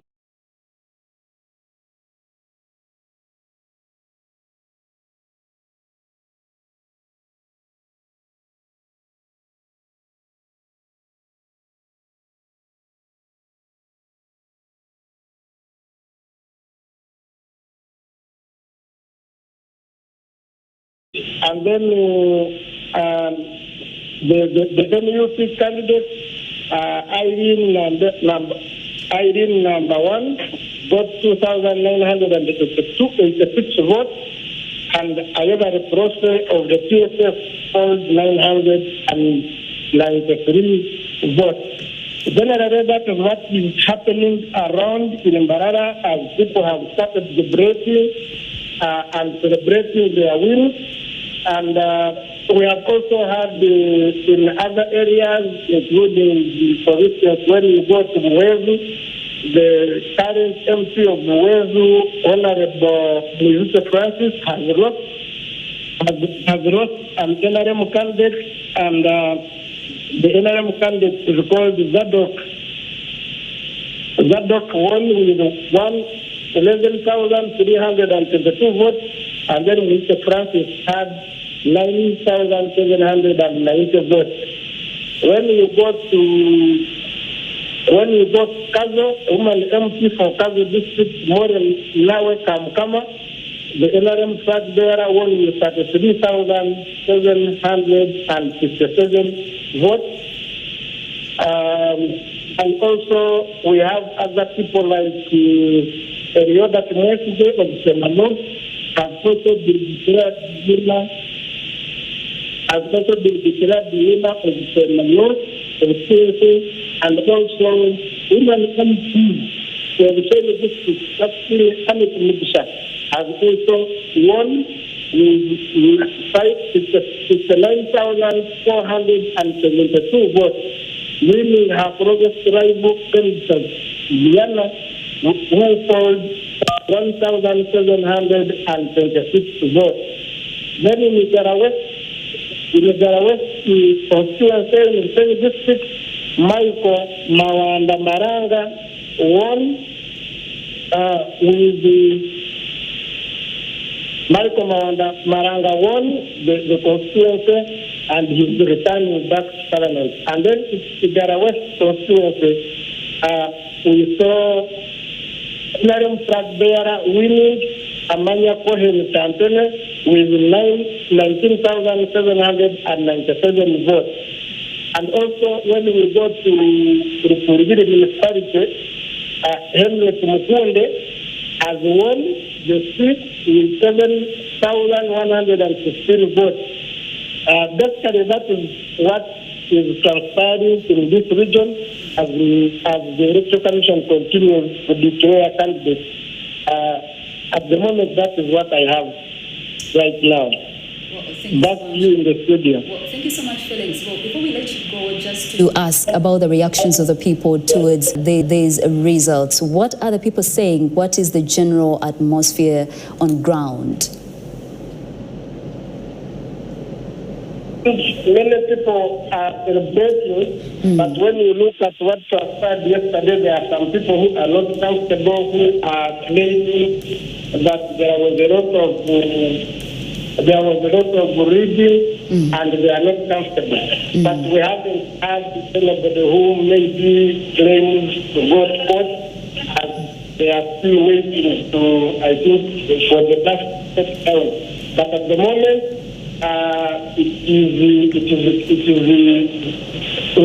people are jubilating, they are winning, everybody is congratulating the person. Like today we have seen Batashava shaking hands with Robert Mesgorkari after being declared the winner.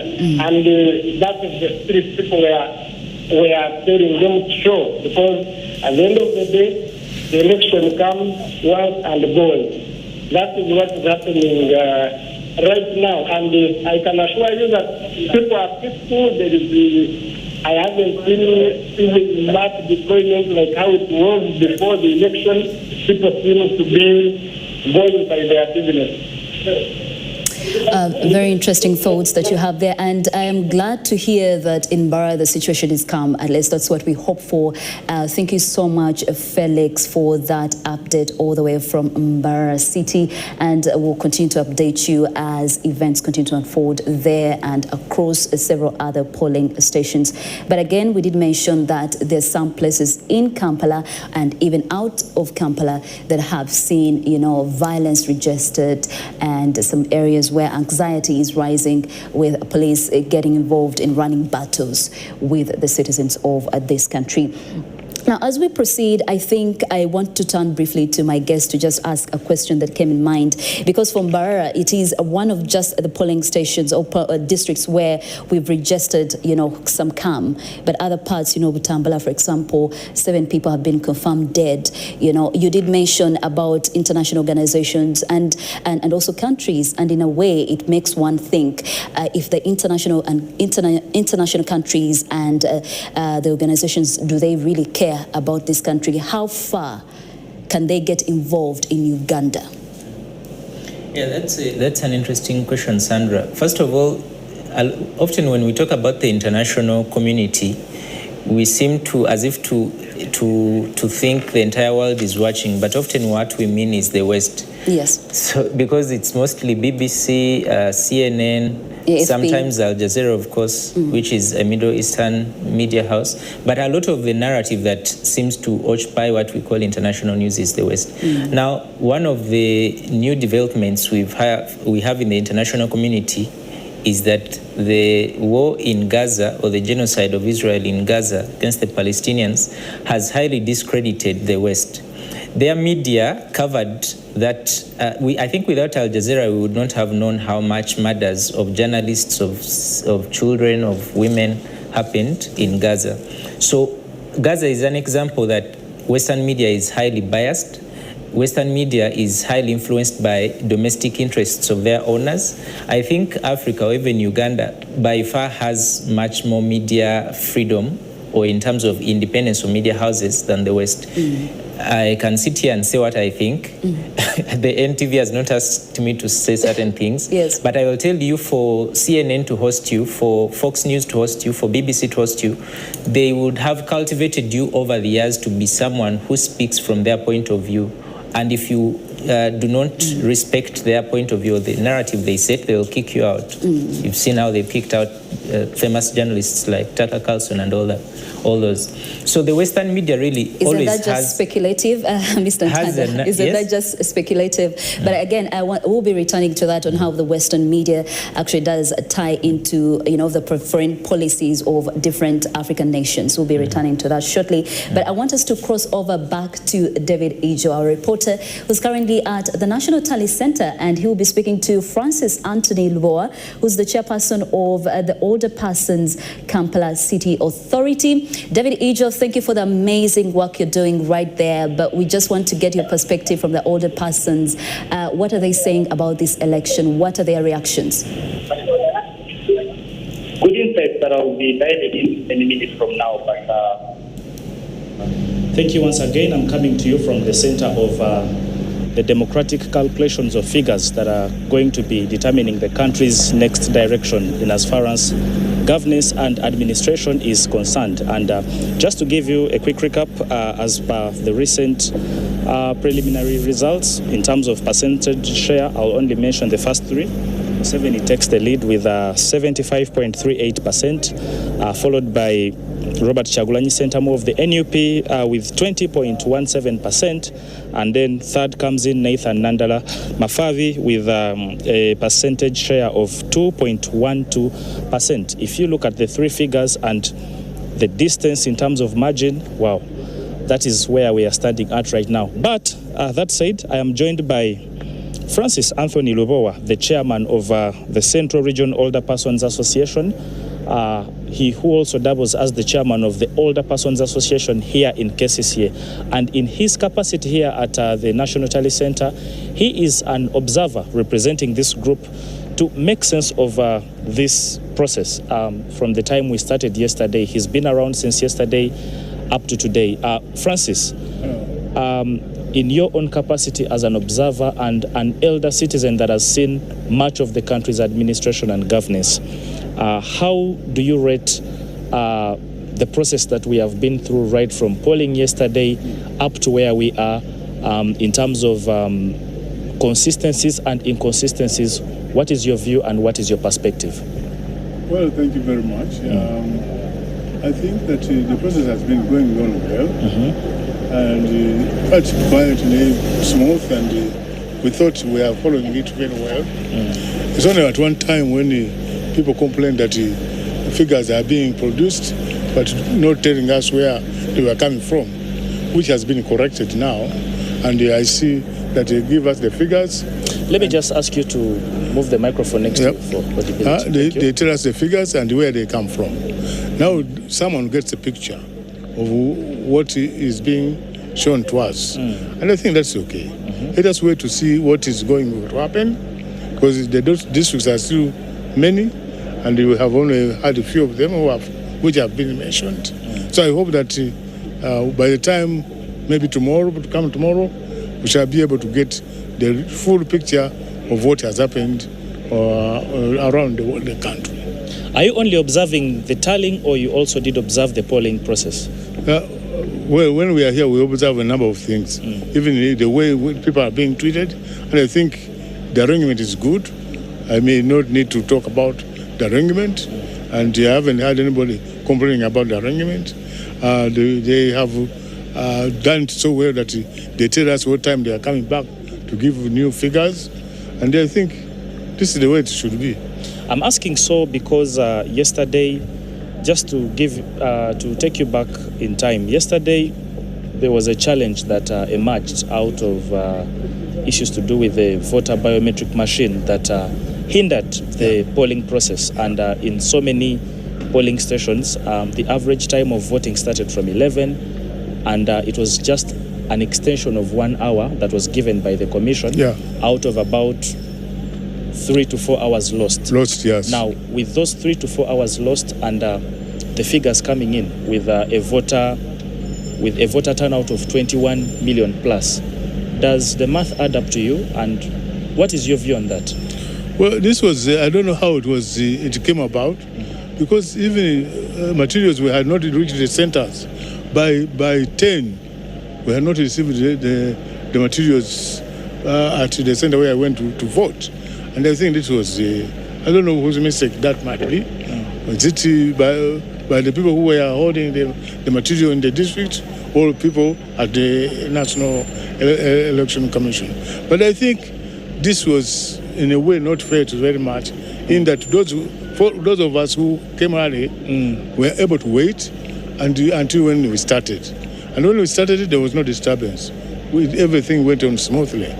I don't know whether there are people who were left without voting. But at least so far, the voting wasn't, the turnout wasn't very bad. And we hope that things will come out in the proper sense, really, how everybody is expecting to see. So we think that so far so good. Although in the campaigns they had some hiccups here and there, but at least this is a better process than the one we had in 2021. Otherwise, 2021 was not really bearable.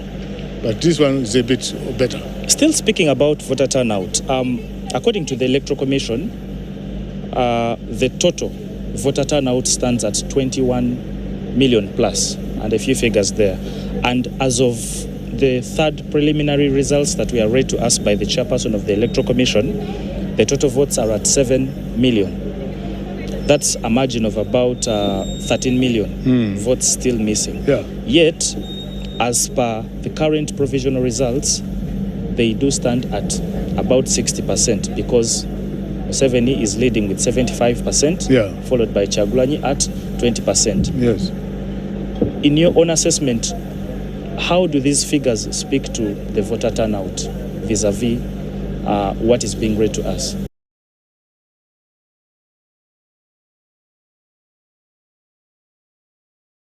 Well, this may bring anxiety amongst our people. But what I would appeal as an elder of this country is that we keep calm and let us hear what comes out. Because sometimes you may hurry when actually it's not these people's problem. But let us see, because everybody has been preaching peace. Let us preach it, continue preaching peace, because we don't want to see riots here and there. We like to see peace, but also justice. Without that, I think the country can go into shambles, which we don't really pray for. We are praying for peace and finalizing this exercise peacefully, and everybody goes back home and do his work as he's supposed to be doing it. That's the only way. Maybe final one from me. The very last one from me. Okay, the polls were yesterday. Ugandans went to the polls. 21 plus million people voted, and tallying is ongoing. But as an elder statesman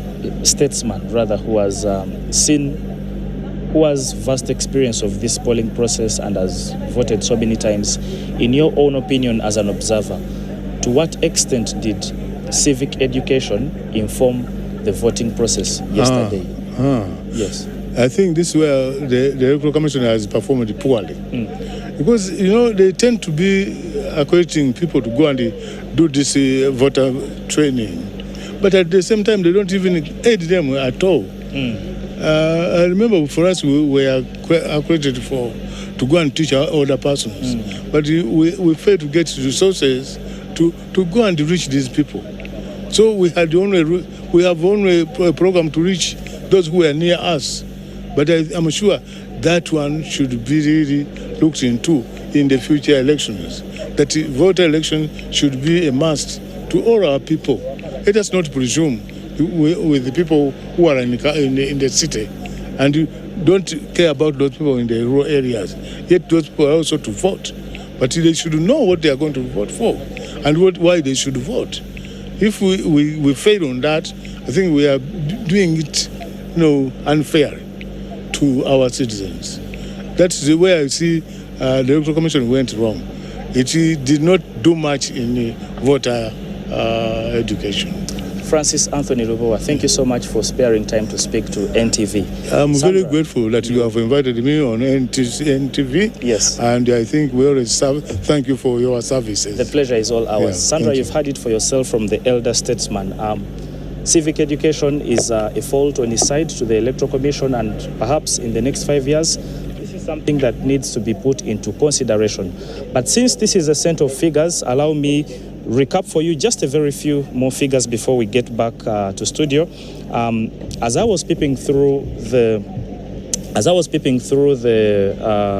screens at the Electoral Commission Tally Center here, where things are being broken down as per region, I managed to peep into a few regions, particularly Buganda and Busoga, and a few districts of Kampala. Now, in Buganda, the votes that have so far been received by the Commission stand at 4,301, and out of, 4,301 rather, out of 11,438 polling stations.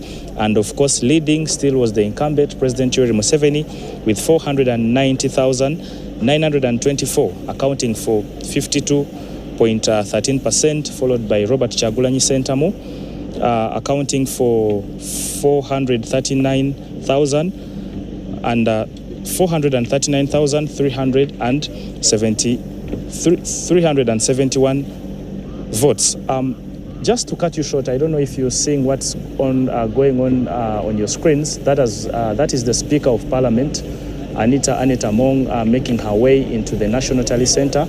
Anita Among also in the NRM party doubles as the Vice Chairperson female, the National Vice Chairperson female rather, for the NRM party. And my assumption is that she is here as an agent of the party chairman, who is also the incumbent, but also a candidate, Yoweri Kaguta Museveni. And she has just made her way there for the next session at 6, where the 4th provisional results will be read to us. Allow me proceed back in Busoga. Out of 12 districts, 3,569 votes were received out of 5,097 polling stations. Still in Busoga, according to statistics, President Museveni is taking the lead with 390,000 votes, 390,177 votes, followed by Robert Kyagulanyi Ssentamu with 315,398 votes, and Nathan Nandala Mafabi with 6,680 votes. In Kampala district, statistics still show us that Museveni is leading with 14,940 votes, and followed by Robert Kyagulanyi with 11,857 votes, and third, Nathan Nandala Mafabi, 215 votes. I'm speaking about the three because these are so far the top contenders in the race. And lastly, Mukono district, out of 4 constituencies that have so far been polled, Kyagulanyi this time round is taking the lead with 16,151 votes, which accounts for a percentage share of 73.11%, followed by Museveni, who garnered 5,577 votes, which accounts for a percentage of 25.24%.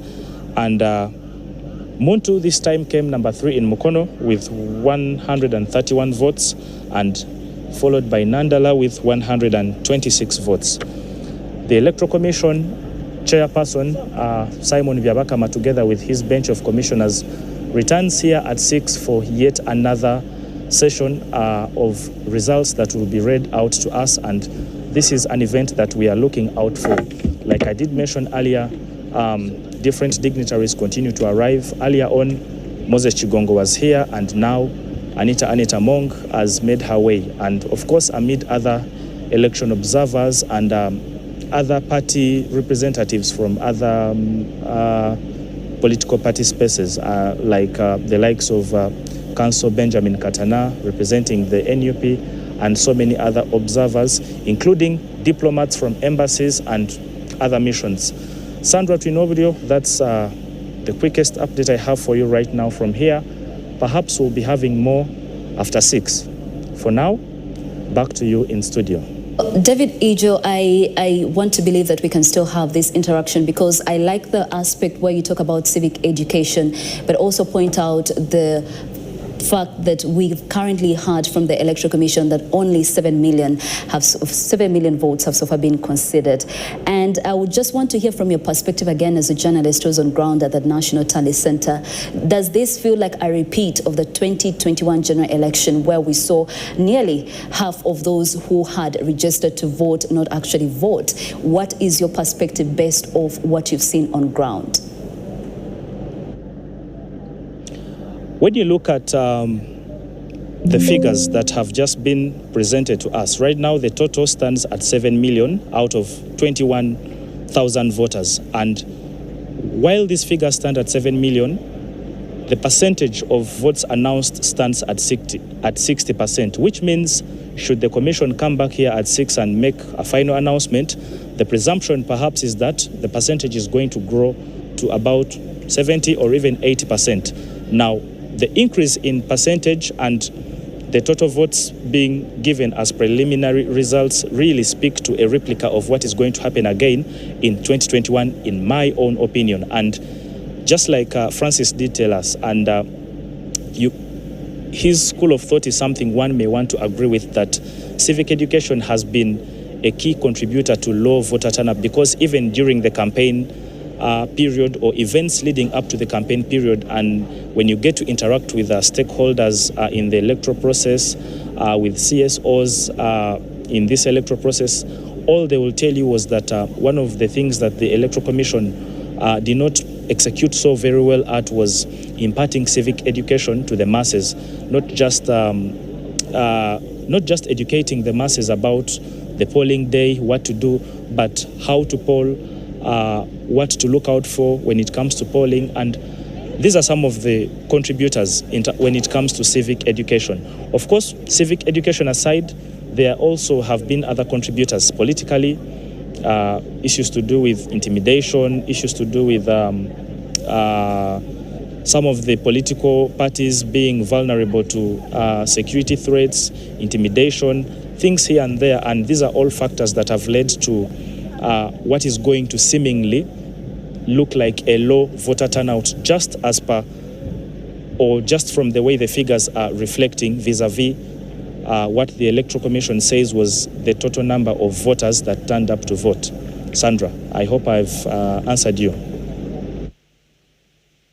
David, of course, but I am just curious to ask. It could be on the borderline, but of course, we did see what happened yesterday in terms of the delays, polling stations starting as late as 11 a.m. Do you preempt that conversation being had by the Electoral Commission, for example? Is that something they need to address? Because yes, it's going to be a huge factor in the lower voter turnout for a fact, but do you preempt that there's going to be a conversation, at least probably in the next provisional results, where there's, conversation on that, because it must have affected the electoral process? Definitely. When you speak to some of the stakeholders on ground here, because I was interacting earlier on with the deputy president of the Uganda Law Society, but also some of the leaders of the different political parties, especially those in the opposition leaning, and they tell you that the fact that polling started average late at around 11 or midday, and 3 hours wasted, and just an extension of an hour was granted in, then here comes a figure that seems not to correlate with how the exercise went yesterday. It is an issue of contestation. Of course, to the Electoral Commission, they believe that time was enough and sufficient for polling to be done to meet this figure of 21 million voters. But then other stakeholders are in doubt of how this figure, 21,000 voters, was reached with a process that began relatively late and a process that had low voter turnout because of reports of voters leaving the polling station out of frustration because of the failed biometric machines. And these are actually issues that could be used as potential legal issues in future, should there so happen to be a petition, as I was interacting with the Deputy President of the Uganda Law Society earlier. So to some stakeholders, there are inconsistencies. To others, it's a process ongoing smoothly. But fingers crossed, we just wait to see what the tunnel has at the end of the day, when the chairperson of the Electoral Commission, Justice Simon Byabakama, makes his final announcement and what follows later after that. Now, you did mention something about the Central Region polling stations. We just wanted you to recap for us just that briefly, because we know that this has been the battleground really for the NUP party and the NRM party as well. But we want to clearly get the candidate who's in the lead in that regard. Yeah, Central Region, these are provisional results. They are not conclusive, but like I did mention earlier, the results I just managed to jot down from the election result portal screen inside here, and specifically Buganda. In Buganda,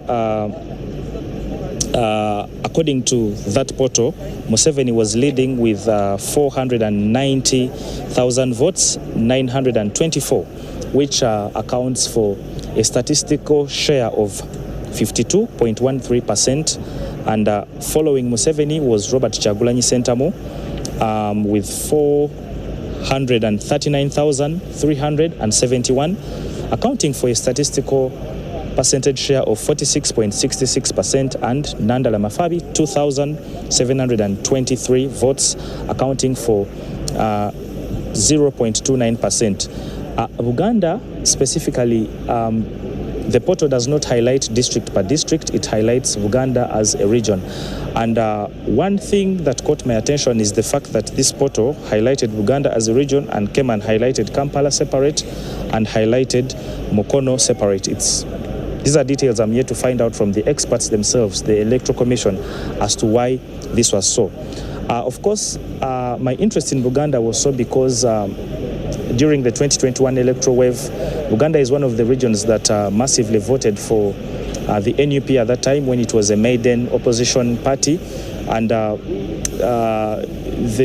Yellow Party, the NRM, did not have a very strong representation, and in terms of performance it was poor. And ironically, here from the portal, Museveni takes the lead, but these are yet provisional results, not from every single district of Uganda. By the end of the day, we'll get to know what will come out from other districts. And another interesting region where there's tight competition in terms of opposition and the ruling government is Busoga. Out of the 12 districts of Busoga, no, not out of the 12 districts rather, but out of Busoga has 12 districts, but out of a sample of about 7 districts, Museveni was leading with 390,177 votes, accounting for a statistic share of 54.24%. Robert Kyagulanyi leading with, following him was Robert Kyagulanyi with 314,398 votes, accounting for a statistical share of 53.7%, and Nathan Nandala Mafabi 6,680. Just like Uganda, Busoga also has a similar trait of 2021, where the NUP had a relatively strong performance that year, and still in the preliminary results as per the Electoral Commission results portal there, Museveni still takes the lead. These results are not conclusive for record purposes, because not all polling stations in these regions in Busoga and Uganda have been tallied. These are just a sample that had so far been sent. Kampala as a district still shows Museveni leading with 14,940 votes, accounting for a percentage share of 54.65%, and followed by Robert Kyagulanyi Ssentamu, 11,857, accounting for 43.37%, and Nandala Mafabi with 215 votes, accounting for 0.79%. And then Mukono as a district, out of 4 constituencies that had so far been tallied, Robert Kyagulanyi was leading with 16,151 votes, which accounted for a statistical share of 73.11%, followed by Museveni, 5,577 votes, accounting for a statistical share of 25.24%. And this time round, Mugisha came position third in Mukono with 131 votes, accounting for a statistical share of 0.59%, and Nathan Nandalamafabi, 126 votes with a statistical share of 0.57%. So it's only preliminary right now. It's only Mukono where Kyagulanyi is topping up among other candidates, but then the rest, Museveni still tops up. Sandra, that's what I have for you.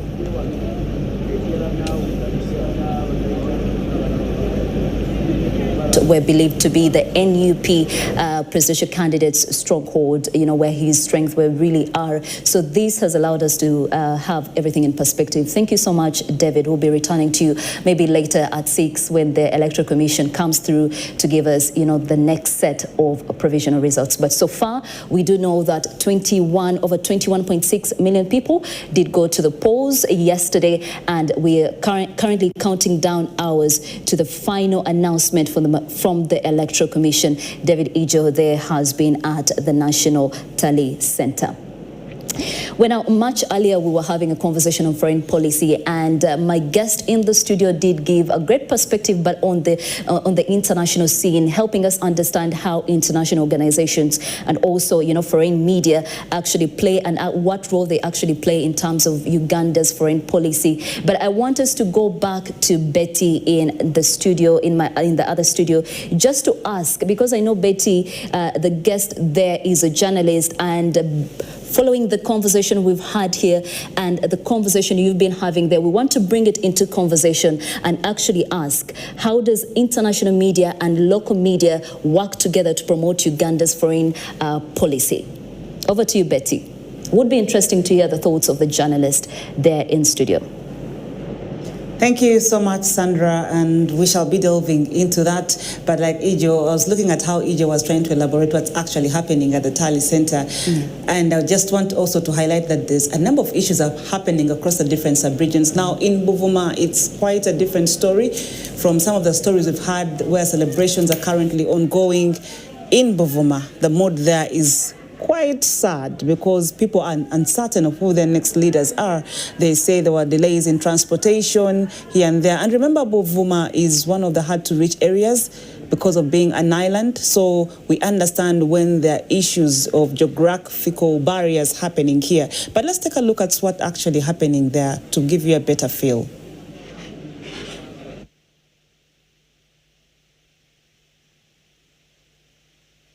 Entire process went, but also why the delays and how the people in Buvuma are feeling about this. Now we're talking about Kalangala, so one of the islands there in Kalangala district. So it's very important to note that these hard-to-reach areas sometimes need extra attention. We've had complaints of them coming through and saying that sometimes when decisions are made concerning maybe logistics, concerning funding, it's a one-shoe-fit-all. Yet hard-to-reach areas have to be given a little bit of more attention. So in Buvuma, they don't know their leaders yet, they're uncertain, and we would like to see what's happening there.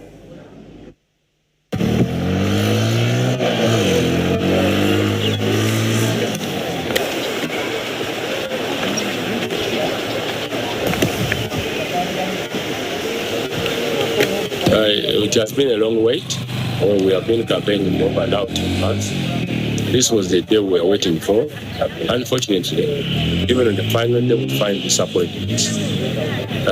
We are convinced, even yesterday, even the briefing with the Electoral Commission, that they have tested the machines and they are very reliable. And actually, we are told that they are 99% effective. But also, in the islands, we have issues with network.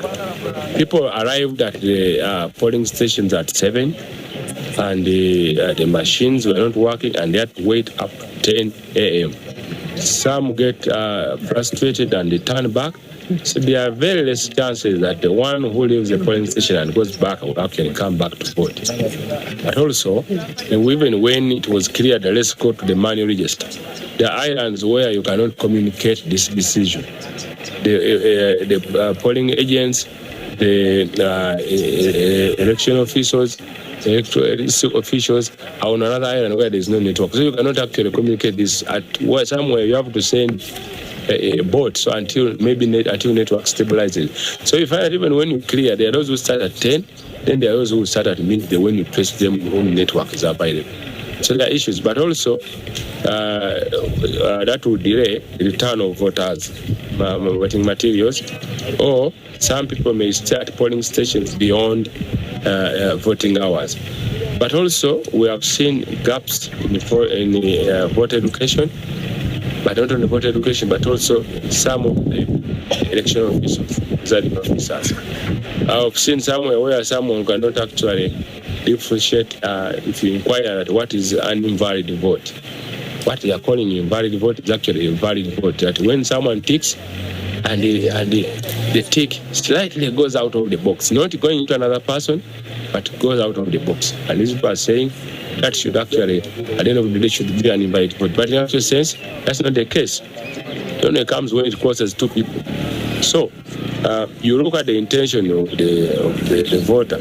So in this case, there was also limited the sensitization of those who are to man the process, probably because it is hard to reach areas. In some areas, people were called at one point. So this was limited. But at the end of the day has come, and we must do this noble cause. So wish everything will go well. What do you expect? One thing, I only expect one thing. That one thing is for me to win. But my voters will have to stand in long lines because they will have to wait because of these delays.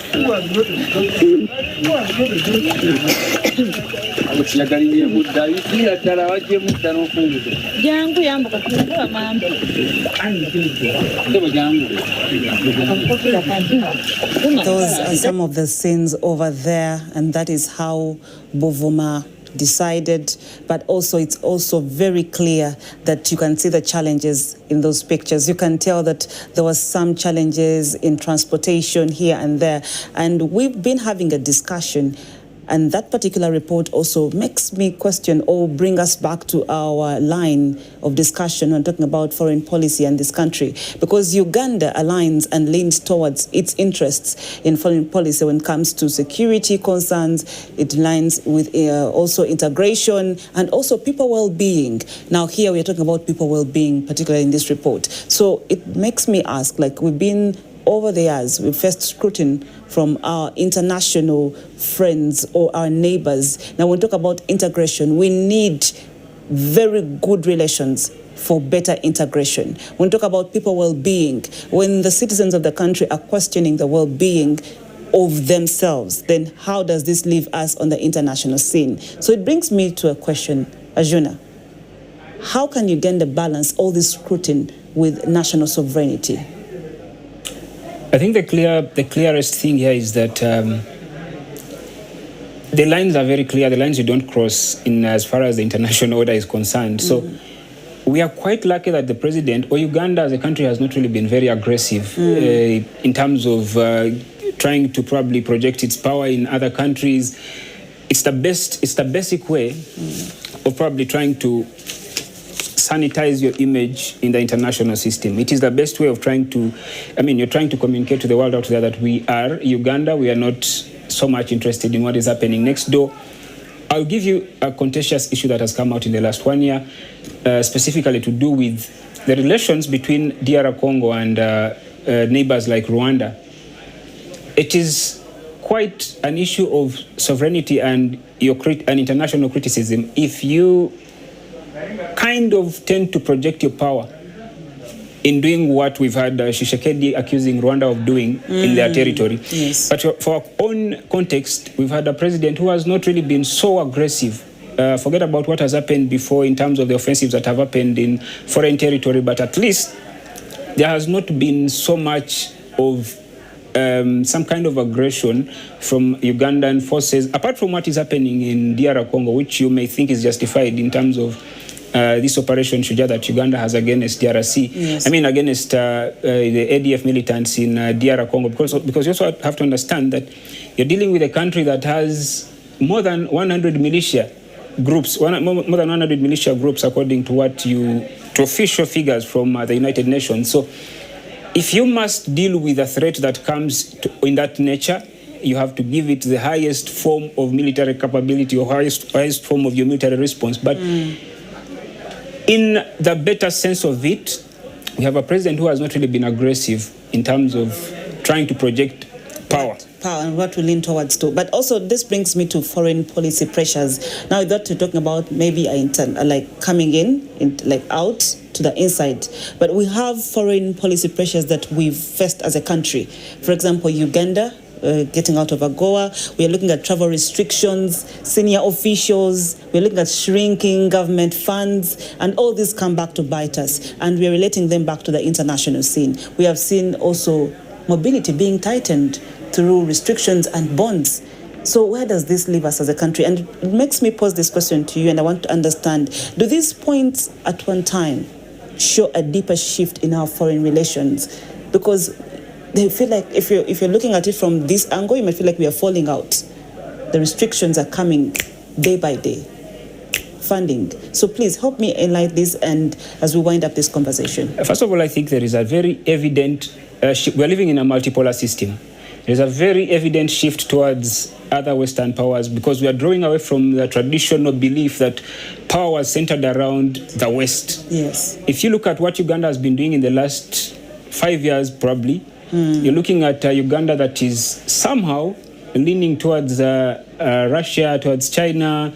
You have China doing so much business in this country, and somehow it threatens the interests of the US. Okay. But still, Uganda has been bullish in terms of how they react to whatever threats come from foreign countries in response in terms to, you've listened to the Minister Oriem here trying to downplay almost every... Yes. Because this is how Uganda tends to... Said we have our own laws, we are just a target because they look at us like we are soft. So, you see, it's like, are we trying to fight back more than even try to understand what we are supposed to do? I don't really want to call it a fight back because... in terms of power asymmetry, we cannot take on the US. The best you can do is have to throw around your position as a country, because at the end of the day, you're trying to also show that you're sovereign. Come on, we are not in for some kind of imperialistic agenda.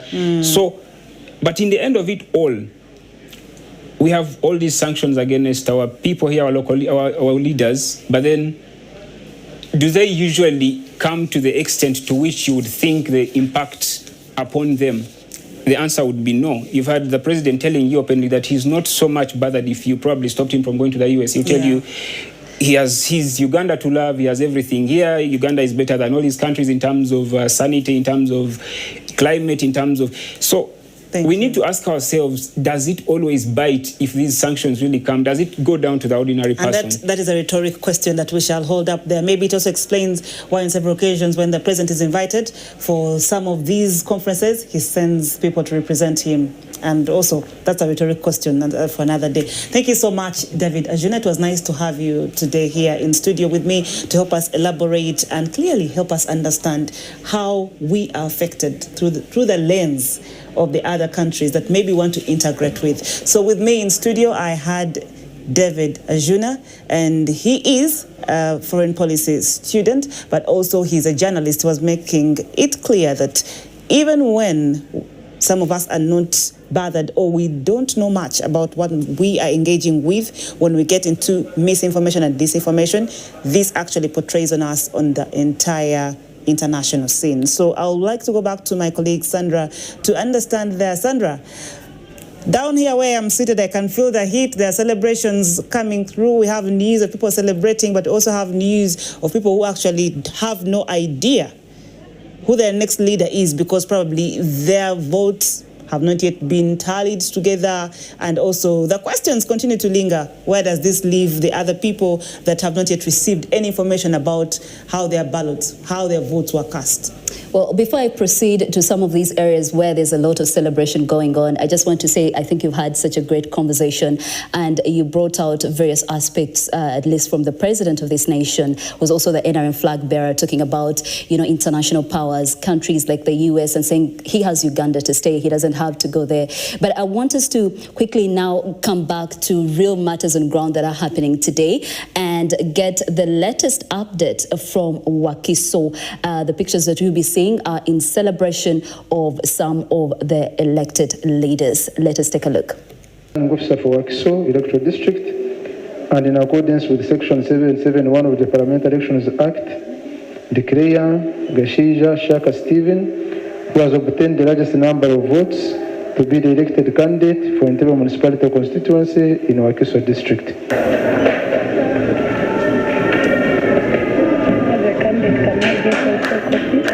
Kireya Kunyinji Mowada, who has obtained the largest number of votes, to be the elected candidate for Chadondo East constituency in Wakiso District. NUP, everywhere. Bari Brasio Mukasa, who has obtained the largest number of votes, to be the elected candidate for Nansana Municipality constituency in Wakiso District.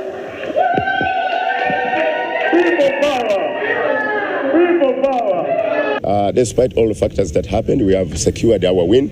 But I am not yet happy because I also need to learn what is going to come from the presidential election so that we can change Uganda into a new Uganda, as we have always been talking about. However, I need to speak to those in the electoral process, Chairman Electoral Commission, as someone who is administering the justice when it comes to election in Uganda. I think we need to look for.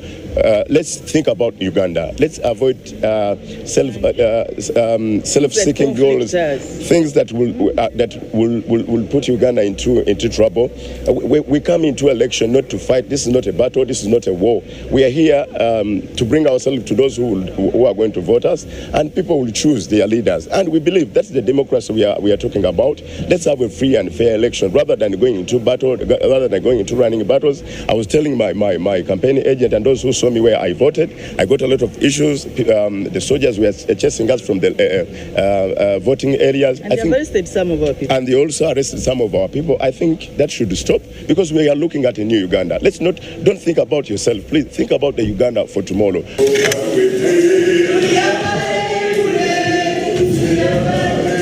Kireya Kunyinji Mowada, who has obtained the largest number of votes, to be the elected candidate for Chadondo East constituency in Wakiso District. NUP, everywhere. I thank the Almighty God that at last the Electoral Commission has declared me as a winner for Chadondo East constituency. But this is not enough. I came to also wait for the declaration of candidate Kyagulanyi Ssentamu Robert at a presidential level, because in the same constituency we had voting at parliamentary and presidential level. Unfortunately, as of yesterday when I was collecting the other form, I found a lot of military blockades and military vehicles moving towards the residence of President Kyagulanyi, who was a candidate in the same election. I haven't had yet the declaration for that candidate at the level of Chadondo East, at the level of Wakiso, and as well we expect to hear the declaration by Byabakama at the national level. But as a candidate and as Mwada Nkunyinji, I want to thank God. I also thank the voters in Chadondo East constituency. I trust that your trust in me was intentional. I will remain vocal, but I'm going to move and implement my service following the manifesto of the National Unity Platform as released by President Kyagulanyi Ssentamu Robert in his campaign, because I'm an elected member of Parliament on the National Unity Platform ticket. Allow me to appreciate all the voters of Wakiso District that have voted me once again overwhelmingly into the 12th Parliament. Wakiso people, allow me to appreciate you. I can't say that at any one time I slept on the job. Since I got to know that we've won this race of the woman MP seat, I've just been here at the Tally Center. But as you're aware, many of us started voting. It was a little late. Many of us started at 11 a.m., much as there was an extension to 5 p.m., but still a lot of errands were involved in ensuring that the election process is done. So as we talk today, we are here at the Tally Center. We await the Electoral Commission, Wakiso District returning officer to ensure that win is shown to Wakiso and we bring our certificate. But nonetheless, it was mainly due to delays because even some of these election materials have come in today. Though we want to assure you that we counted most and many of these polling stations. I want to use that word critically because, as you are aware, in stations of Chisubi, in stations of Chitala, and the stations of Nkumba Ward, the security officers came and did whatever they did.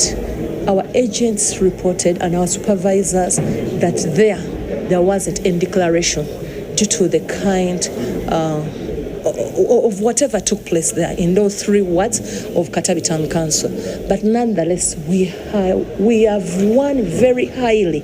I just pray, Wakiso people, and I want to tell you that we are here, we are awaiting our win. I care. Sometimes I feel my heart will overflow. Well, updates there coming through from Wakiso. We did see several people celebrating their win, having been elected.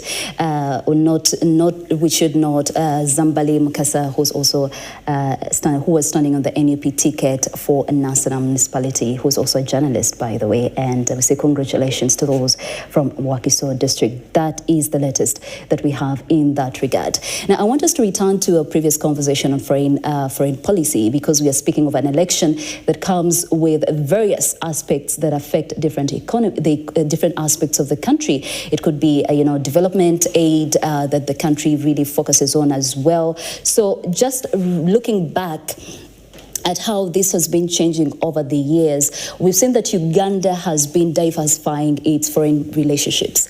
And we've seen that in the most recent years with it, collaborating with China. China takes on infrastructure projects. Then there's also Russia. Now, I want us to bring that conversation home and juxtapose the narratives on the latest developments in terms of the relationships that Uganda is taking on, juxtapose them with Uganda's election, and then think about the future of Uganda. So, Mr.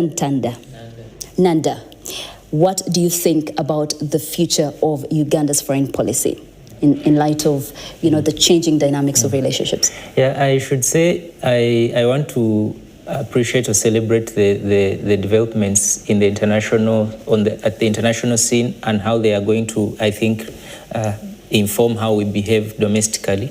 You rightly put it that over the recent years, Uganda has more shifted towards China for infrastructure development, but also in terms of trade.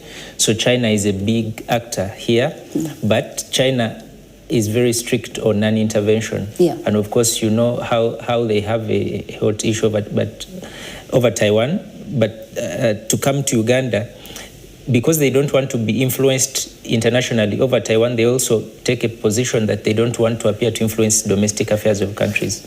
So when you are Uganda, you have leeway when you're dealing with China to take action domestically without intervention from a major trade partner or even a major contributor to your development process through infrastructure projects which China funds under the Belt and Roads Initiative. Then you also have Uganda for security, relying highly on Russia, buying weapons and all that. And Russia is also largely a non-actor in terms of influencing, except for a few countries in the Sahel where it has military interests.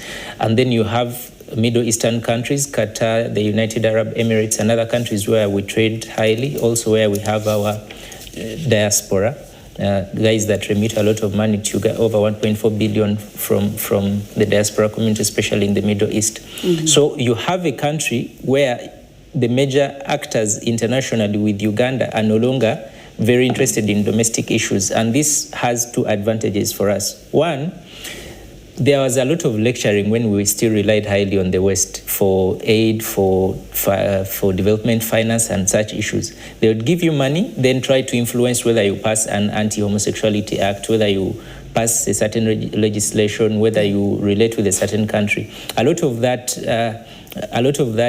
lecturing is now reducing because they no longer have a lot of influence over us, because we are not trading a lot with them, we are not buying a lot of weapons and all that from them. Then for Bobi Wine, I think the advantage we have now is that domestically we've had a lot of polarization, because opposition politicians here used to have the protection of the West and claim they cannot negotiate with government because America will put out a statement in their defense, or the European Union will threaten to intervene. There will be the invocation of the right to protect and such things.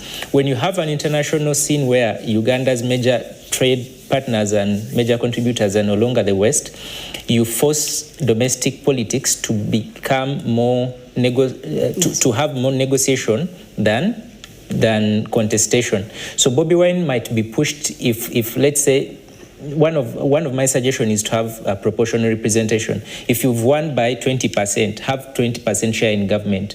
So if Museveni is appointing cabinet, let him appoint cabinet according to how many members of parliament he has. So you will have a shared government, and that will reduce polarization. But to have that, you need to have Bobi Wine or any opposition leader here to be able to come to negotiate without saying America will come and intervene on my behalf for such things. All right, Mr. Nanda Kizito Seriwaji, a lawyer and also senior research fellow at the Development Watch Center, speaking to us on all aspects of foreign policy and having the elections in mind. What impact will they have on our foreign policy? That involves, of course, diplomats, development organizations, the donors, of course, included in that, and the international media as well. We are currently in a blackout, but what is the international media actually reporting? Will it affect our soft power or our political standing, social standing, and economic standing across the region? Well, it remains to be seen, and we wait. And of course, we'll continue to update you on that as events continue to unfold in regards to foreign policy, but economy-wise, social-wise, politically, and as we've heard much earlier, there's a lot happening in that regard already, following even after the 2021 general election. And it does actually bring us to the very end of this afternoon session. We've tackled various aspects, the foreign policy, looking at also members of parliament across the region and the various polling stations that have seen violence. But our team is on ground, and there will be the ears and our eyes, and we hope to update you continuously throughout the next couple of hours. In a few minutes, my colleague Shamim Naigaga is going to be coming to us live at the National Tally Center with the fourth announcement from the Electoral Commission. We do hope to know what the latest statistics reveal about the performance of the presidential candidates, who are 8 this year. Well, that brings us to the end, and we do hope to see you very soon, but do keep it to NTV. The Luganda team will be taking over shortly and updating you on pretty much everything happening. Remember to be part of politics, because if you don't take part in politics, unfortunately, politics will take interest in you. Thank you and good evening.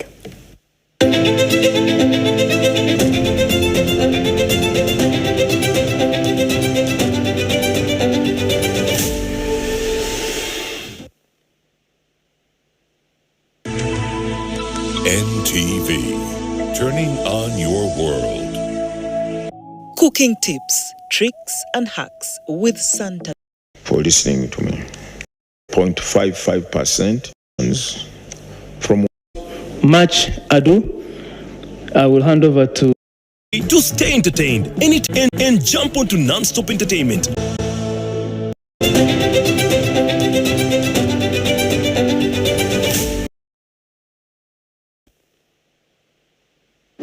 And all Ugandans that are following these developments here at the National Tally Center for the presidential elections of 2026. You are all welcome to this evening session at which the Commission is going to inform you about the developments so far in the presidential elections. And without much ado, I will hand over to the chairperson of the Electoral Commission, Justice Byabakama Morgan Simon, to convene us and lead us in this session this evening. Lord Chair, over to you.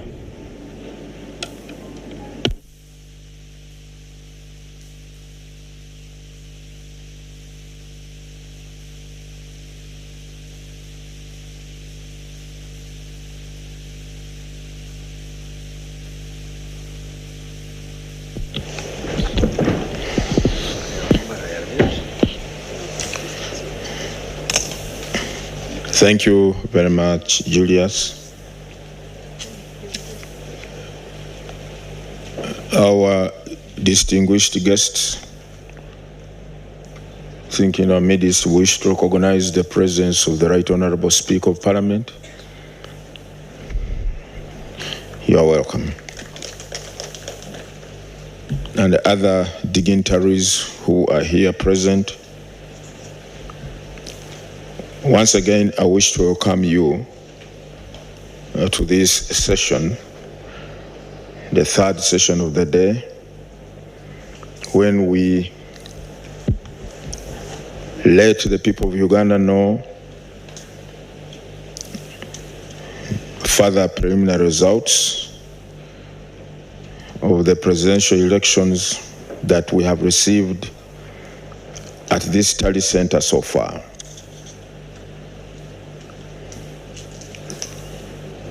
The total number of registered voters, 21,649,67. That is 067. Total number of polling stations, 50,739. The total number of polling stations from which the results have been received so far, 35,491, which represents 69.95% of the total number of polling stations. At this hour, the performance of the presidential candidates is as follows. Bulira Frank Kavinga, 35,315 votes, representing 0.44% of the valid votes cast for the candidates. Kasvante Robert, 24,564, representing 0.31% of valid votes cast for candidates. Kyagulanyi Sentam Robert, 1,709,474, representing 21.33% of valid votes cast. Mabirizi Joseph, 16,813 votes, representing 0.21% of the valid votes cast.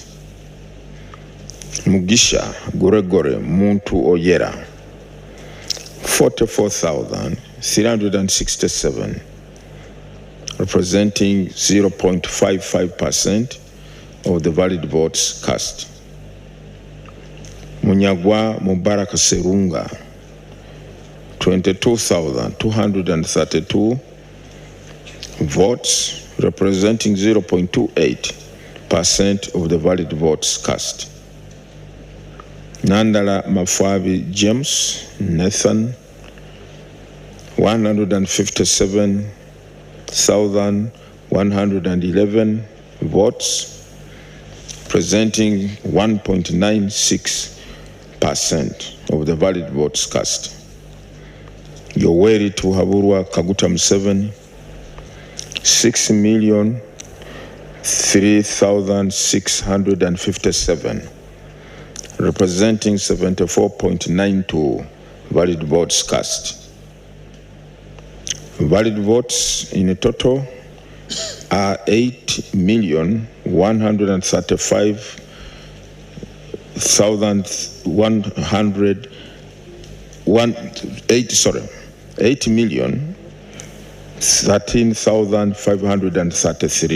8,013,533. That is the total number of valid votes for all the candidates.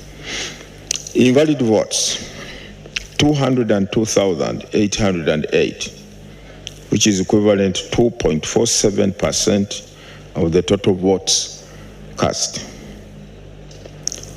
Total votes altogether, 8,216,341, representing 37.95% of the registered voters. Spoiled votes, 27,740. That is the position that we have as of this hour and minute. And the next briefing will be at 10 o'clock. The next briefing or update of the results will be at 10 o'clock. I thank you for listening to me.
Thank you very much, Lord Chairperson and Deputy Chairperson. Of its ingredients. It is what gives difference between a good meal and a great meal. The more you can be driven in your cooking by ingredients as opposed to recipes, the better. Recipes are great. We all use them. Keep that up. However, let the ingredients drive your cooking instead of the recipes. The best dishes start with the best ingredients.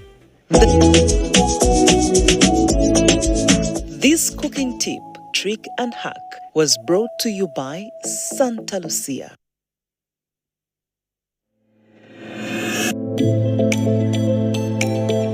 I want to be an engineer. I want to be a chef. I want to be a mechanic.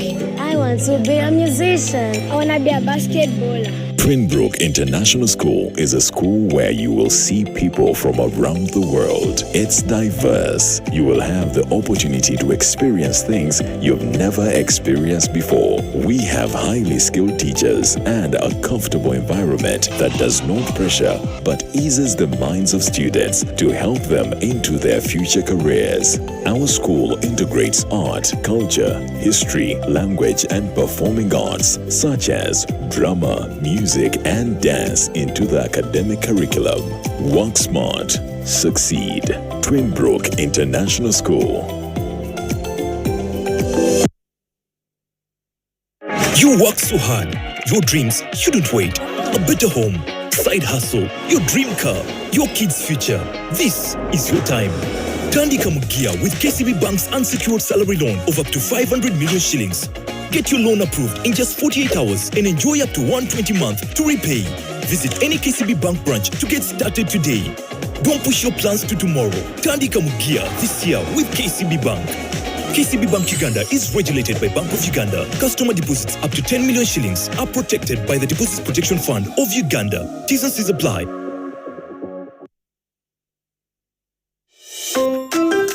Welcome to Cordland International Schools, a school where all children discover their brilliance through the Cambridge curriculum.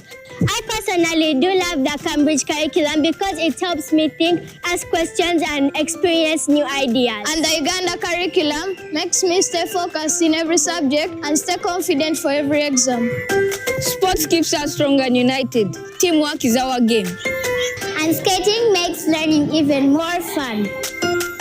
At Cordland, learning bakery gives us skills for real life. And I can even sell hair. Who knew that school could be this cool? With caring teachers, ayavuganyizza mu kalulu kano omunaana ku kifo ekyobukulembeze bw'eggwanga bwakoze eddakiika ntono nnyo omulamuzi Simon Byabakama ssentebe w'akakiiko kano ak'ebyokulonda ng'ali wamu ne bakamishona be bafulumizza results endala ez'omulundi ogwokuna nga ziraga nga zino zijjiddwa mu bifo bya polling stations eziwera emitwalo 355,491 nga bye bitundu 69 n'obutundutundu 95 ku buli 100 era ng'okusinziira ku bino ebituweereddwa omulamuzi Simon Byabakama buliira aina obululu emitwalo 3,315 nga bwe butundutundu 44 ku buli 100 Kasibante aina obululu emitwalo 2,405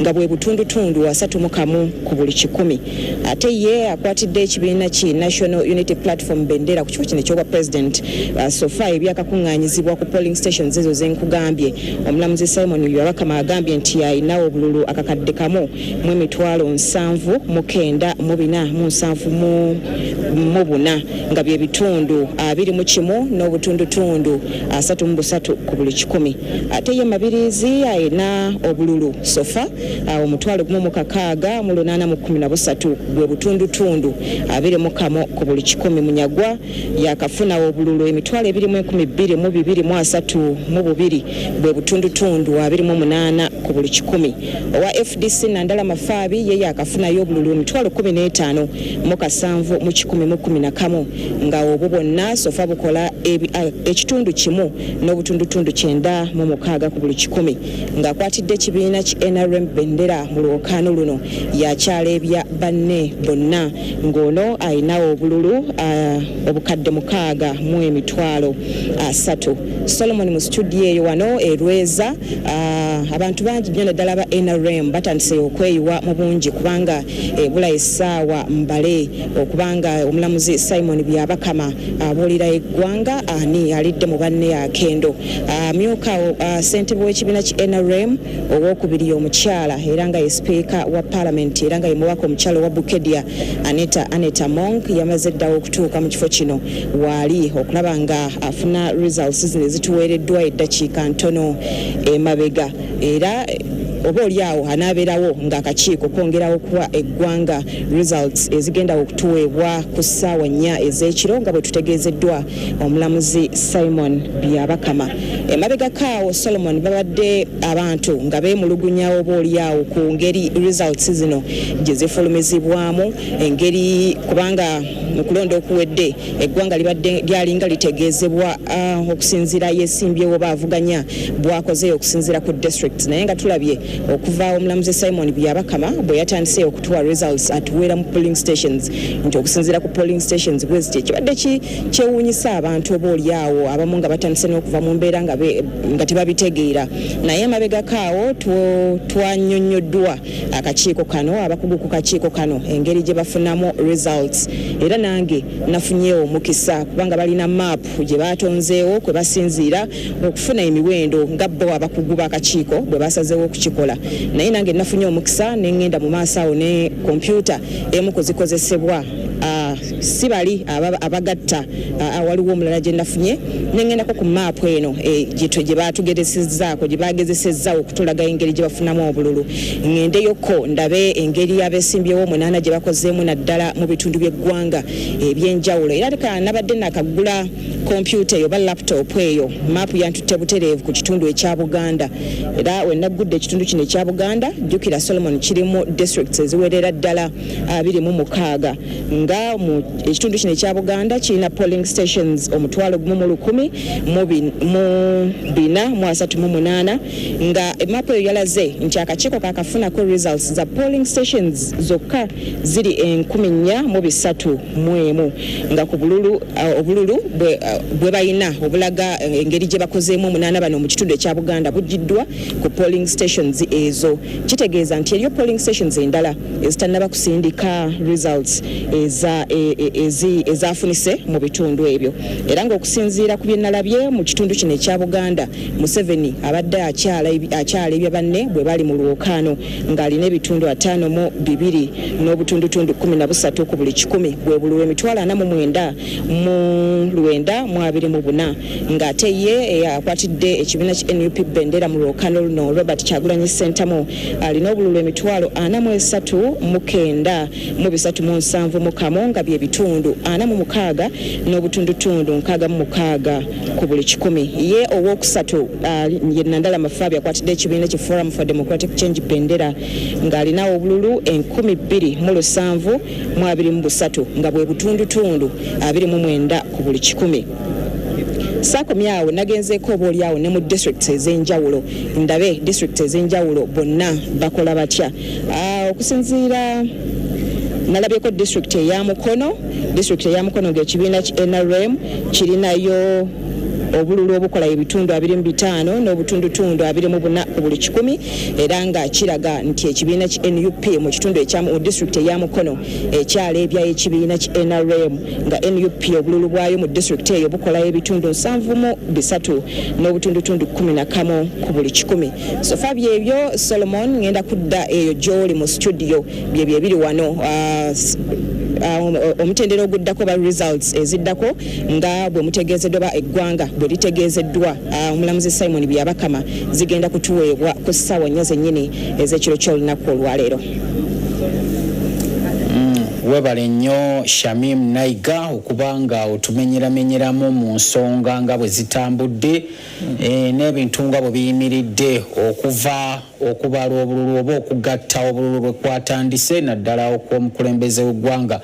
Naffe gye tuli eno ebyababaka ba paalamenti bitambula wano nawali waliwo bye tufunye bye tujja okubanga tuwa abantu osanga bina kye bigattako eyo kubalabi kuba nkimanyi bangi kuva ku makya mulindiridde mwagala okumanya ababaka bammwe bakoze batya tuzze tubikuwe. Nze Solomon Kaweesa ndi ne munnange Sandra Nakiwala abantu balamuseeko tulabe bwe tutandika. mwebale nnyo okwekumira ku NTV Uganda. Eno ye Uganda esalawo 226 tuze nate okutuusaako ebiise mu lunaku abantu nga baze bawangula ani gwe bajjeeyo ani azze omupya ani akomyewo byonna bigenda maaso. Waliwo ababaka babamu betufunyeeko abawangudde bebalangiridde tugenda kuba tubakutuusaako ate n'abalala bakyajja n'embeera nga bweyimiridde mu bitundu ebyenjawulo byetuze okutuusaako olunaku olwaliro nga wetulindirira ate okulangirirawo ku lunaku olw'enkya ku ebyo ebyomukulembeze w'eggwanga. Ndowooza bwe tujjidde ku mpewo waliwo okulangirira okubadde kati kamu North eyo batugambye nti Dennis Sekabira ow'ekibiina ki NUP alangiriddwa. Ndowooza Busiro East babadde balangiridde Emmanuel Matovu Magola oyo naye independent atuweeyo abalala awo be balangiridde nga waliwo omulala Betty Ethonalima naye akomyewo obubaka omukyala owakiso Muwadanku Nyingi naye bamulangiridde. Katulabe Ivan Cheyune oyo munywanyi waffe wano tukola naye ekya Nakasongola county akiridde kizaamu amaanyi ndaba waneeno Nyasiyo Modini oyo abadde independent naye atutte ekya Elgon county mu district y'e Bulambuli. Gerald Nangoli wa NRM Elgon county North agitutte. Emmanuel Bira Wepukulu wa NRM Bulambuli county agitutte. Sarah Wekomba wa NRM atutte ekyombako omukyalo wa Bulambuli. Mazaidi Kemisi FDC Arua Central agiridde. Hassan Caps Fungaro musajja wa FDC Obongi county agitutte. Harriet Joyo ekyombako omukyala wa Obongi akyeddiza. Waliwo ababaka abalala abakyaliyo ng'ogyekaabo. Busiro North Moses Mayanja alabisenga ekifo akyeddiza.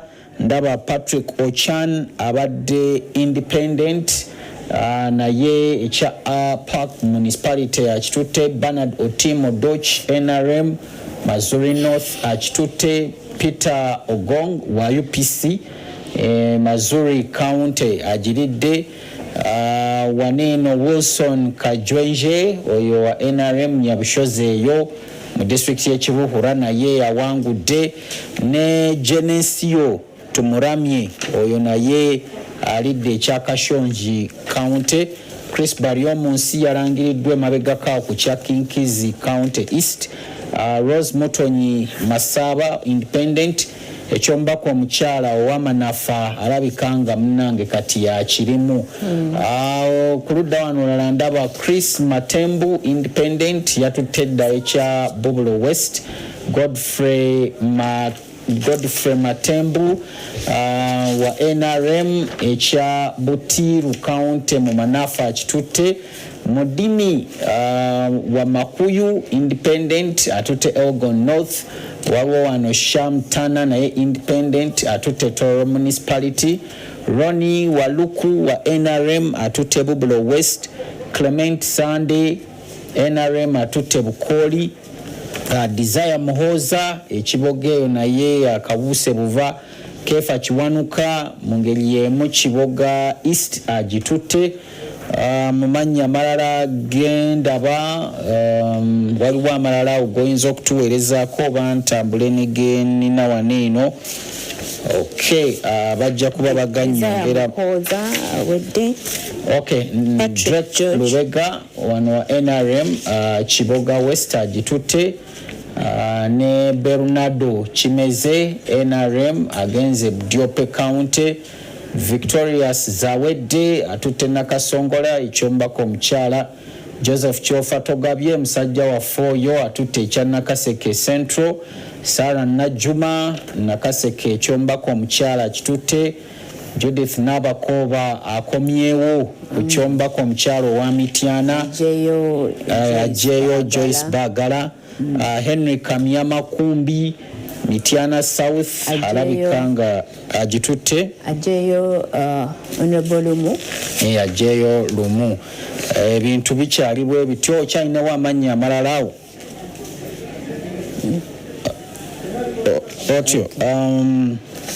ebyo tujja kuba twongera okwongera amannya malala kuba nkyagayina manje Kalungwe eyo ndaba waneeno Aisha Sekindi bantu bangi tujja kuba tukuwa amannya nga n'okuyitawo gayitawo naawe osobole okubeera nga obiggwennyalwe ekibuga kyo we tuyingiridde wano nga kabaka ak'omukulembeze w'eggwanga Shamim Nayiga asobodde okubeera nga akuzingira ebikalimu nga mwami Yoweri Museveni akyaleebya banne ebitundu akyali ku 74 n'obutundutundu 92 nga akyaddiridwa mu Nanup Robert Kyagulanyi n'ebitundu 21 n'obutundutundu 33. Akakiiko k'ebyokulonda kajja kuba katwongera ebintu ebirala bingi bye katuwa bye tujja okuba nga tukutuusaako nga tetukuwa byaffe nti twerooleza ffekka. Kakati bwe tubadde tujja ku mpewo bingi ebibadde bitiŋŋana eyo wabaddewo ko engeri y'obuvuyo mu bitundu ebitali bimu okuva olunaku lw'eggulo naye nga poliisi yasobodde okuba nga beegatta wamu n'amagye bwe kyetaagisiza ne basobola okuba nga bakkakkanya embeera eyo. Kino kibadde kiva ku bintu bingi okusinziira nga bw'onooba obiraba mu maaso eyo.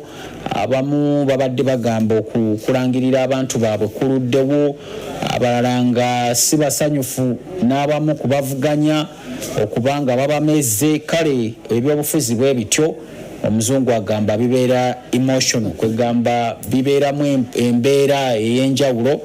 Omuntu asobola okwennyika n'atalowooza bulungi n'akola ensobi oba oli awo. Olunaku olw'enkyandooza olunaggwerako tujja kuba tutegedde ku bantu 8,135,907 abaasunsulwa akakiiko k'ebyokulonda okuvuganyiza ebifo 4,4,5,5 okuzuula ku babaka ba paalamenti n'omukulembeze w'eggwanga bo bayimiridde batya. Tujja kuba tutegedde abayingira paalamenti ng'ate olwo tulindirira abalala ab'ebitundu ebiddako.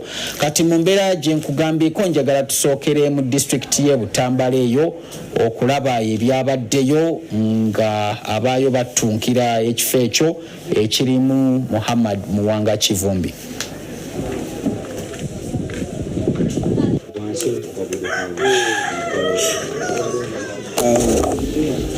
Batiddewo abantu 10 ababattira munda mu nnyumba nga tebalina ku luguudo, babatidde munda mu nnyumba. I think badde banoonya nze bwe bamaze buleme okugula ne bajja bagezeeko bagule luno balufuba amasasi n'endowooza bwe lweggudde ate ne bakitegeera nti bamaze okutta abantu wawona bwabadde emirambo abantu 10 nga bamaze okubatta. Asaso lyayise ono gonna musaayi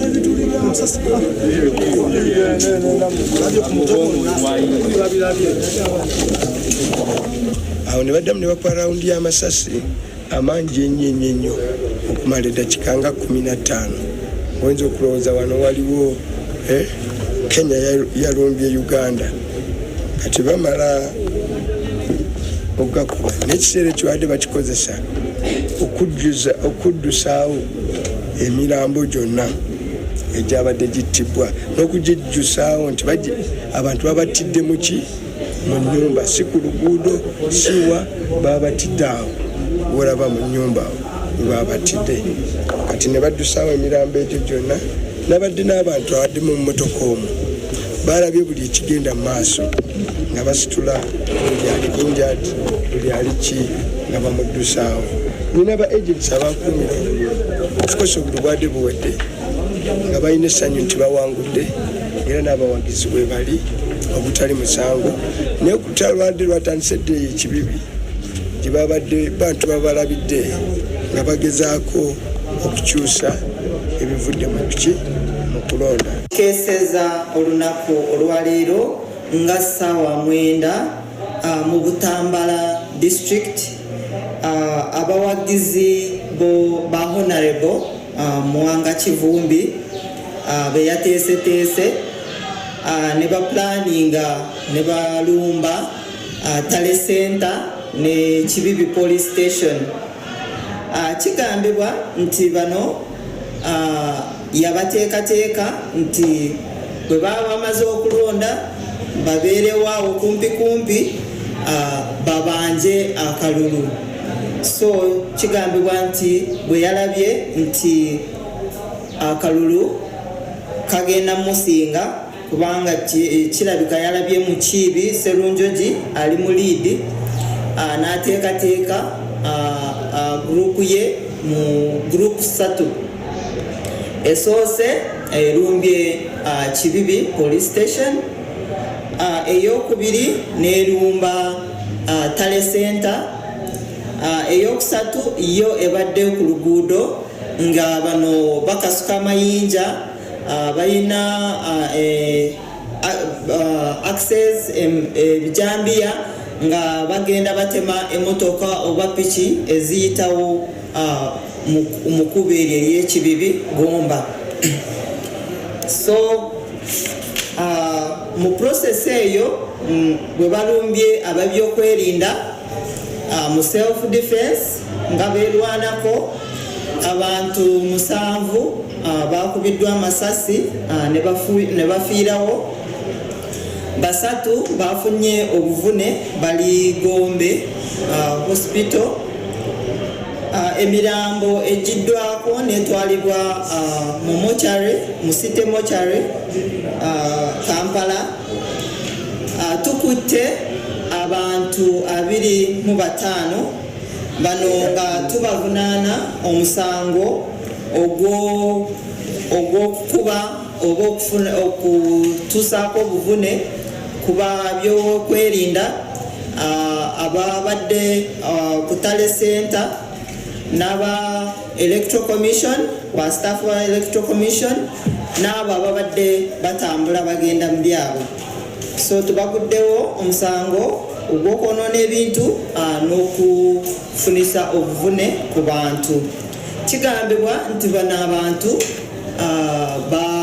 bavudde mu bifo bya Nansana, babaleese kuva mu bifo bya Nansana ne mu Kampala. Sawa mwenda nga batuuse wane omwenda nga we bagambye sawa mwenda mutubulokize kuba eritwala obululu koze sawa mwenda motoka kyabadde etwala obululu babadde babujja sayidi bakuba obudde nga twakomye okulonda ku sawa 11 omwenda we baleeta obululu bagwambusa eri basooke bafunemu amawulire mutubulokize kkubo erigenda ku disitulikiti okwambusayo obululu erigenda ku disitulikiti. Twadde tukuŋŋaanye wano nga tulindira obuwagizi bwaffe. Abaserikale basoose tukuba mu tiya gas wangeemu tudduka then tukumbeera ne bangedda mu nteeko ezaweze essaawa 2 bannaffe ne twagala okwambuka ku kitebe ne batugaana, naye abawagizi ba sayidi endala bwe bazze tebaagala okwambuka bo ne babakkiriza. Abavubuka baffe ne bagezaako okwambuka n'abagamba babaganye mu nkomero. Twakomera ne tutuula wano zabadde ziwera ssaawa 4 abaserikale ne bongera okukuba tiya gas n'okukuba amasasi mu bbaazi era ne tusaasaana. Bagezezzaako okukuba amasasi emirundi egiwerako naye nga bwe tudduka nga bwe tukola kino tukomawo.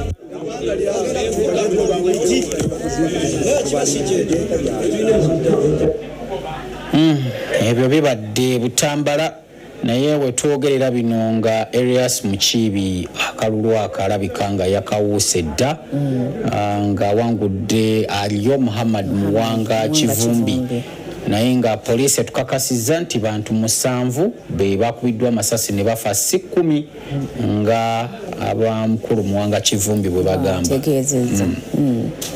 Ate kakati mu Kampala era nawo tuyiseemu okulaba ebyokwerinda nga bwe bisiibye nga bwe byabadde mu kiro kwegamba tukuŋŋaanyiza ebiwera byonna ebitusiigira ekifaananyi Kampala nga bwasiibye wekikwata ku byokwerinda.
Edward Wambiro muzi wa taxi wana ku Minneapolis.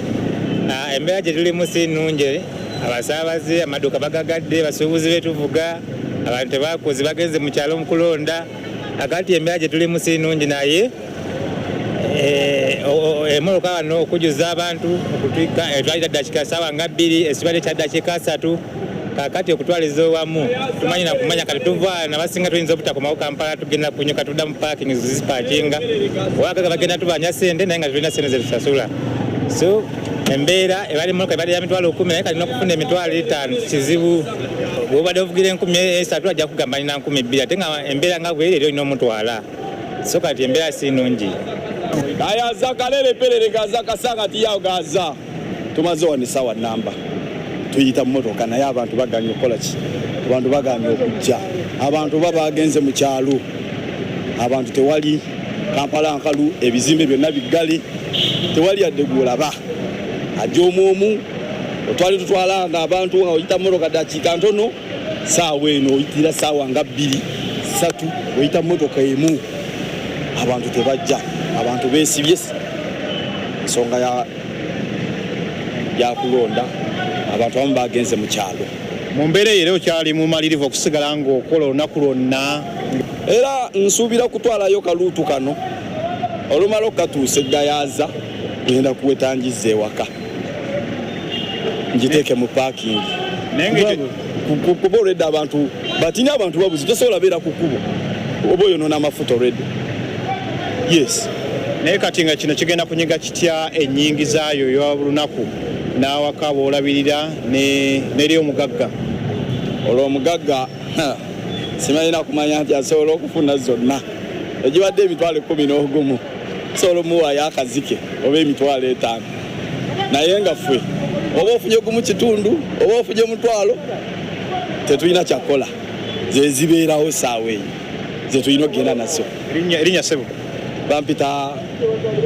bampita muwonge isima katwa bodaboda batuwulire bo embeera ku luguudo bakikoze batya mu ntambula y'ebidduka abasaabaze mwe mubalaba muyinza okuba abataxi bo bakaaba naye muyinza okuba nga mufuna mukuse boyi muganda wange kugamba amazima agaliwo gennyini embeera weetuuse tumanyi tugenda okulya tumanyi tunadda abantu kukubo tebaliiwo ne bomusanga ayagala kuwa 2000 kuva wano mpaka Kawanda muganda wange mbeera ya bunkenke naye nga mwalonze okulonda twalonze omukulembeze waffe alinnya gwani Masiko Ivan ogendako olunaku lwonna bwogenda tuuka ekiseera ogambe nti anoonyeza abasaabaze babuze kampaakinge era bwe babula tobana kyakula oba bakudda bbeeyi tonasala ku bbeeyi tolina okujja nga bakaba naga mwana badde nkigwa ntwalirawo 13,500 kankwe 2 gana nkusinziira ku mbeera eriwo osobola gana musaabaze zakwazi ogenda nazo kuba ekisooka tekuba jjaamu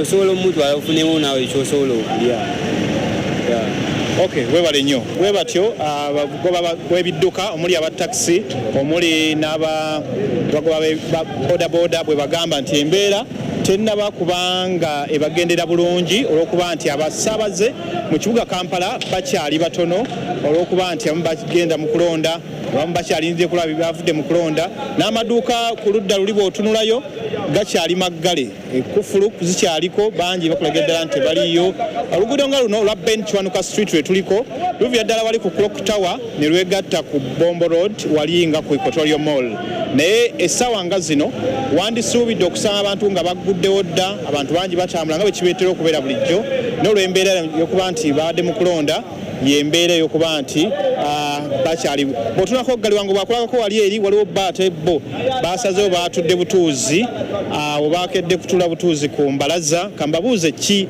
ekyabasazeewo baleeta mu kibuga ate ne basalawo okutuula butuuzi tebagguddeewo batakisi bamaduuka lwaki tebagguddeewo banga ddala basuubuzi nga batudde butuuzi wano abakulu mwasuse muti abakulu muli ku NTV twebuuza muli mu kibuga muli basuubuzi muli basaabaze muli bataxi ki ekigenda mu maaso mwasaze okujja mu Kampala twaze mu Kampala tuli basuubuzi naye kyalwese mu Kampala tusobola kusiibayo wakanaku ze baatuwadde za holidde sobola kusiibira naku ngalo mu kubanga oba otudde kabalaza omukazi agamba va kabalaza kayenkole ki simuule kyekyatuleseewa e Kampala abantu binamu za kameeza era n'ensonga nkulu nezere za kamezo no bana zo kubanga osobola kubala ntozina mwate nobeere waka ulingere wo ino okujja mu kibuga obeeko kyoyiya mpola mpola obutasobola kwoyera waka ati nabe edduuka likyalire gule musubira kugulawo sanga mmeka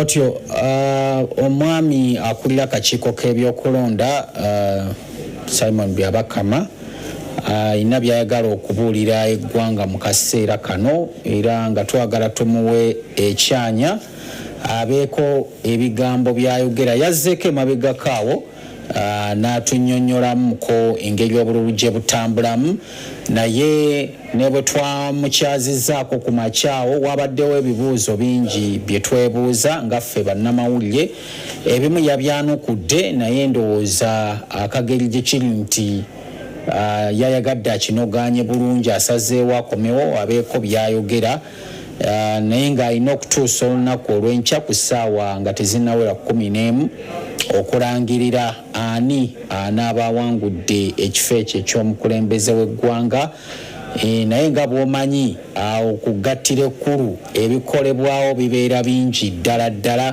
era kizibu nnyo okuba nga twewala embeera ng'eno ey'okuba nti ajjamu n'abaako kyayogera kati katuwulirize byagamba.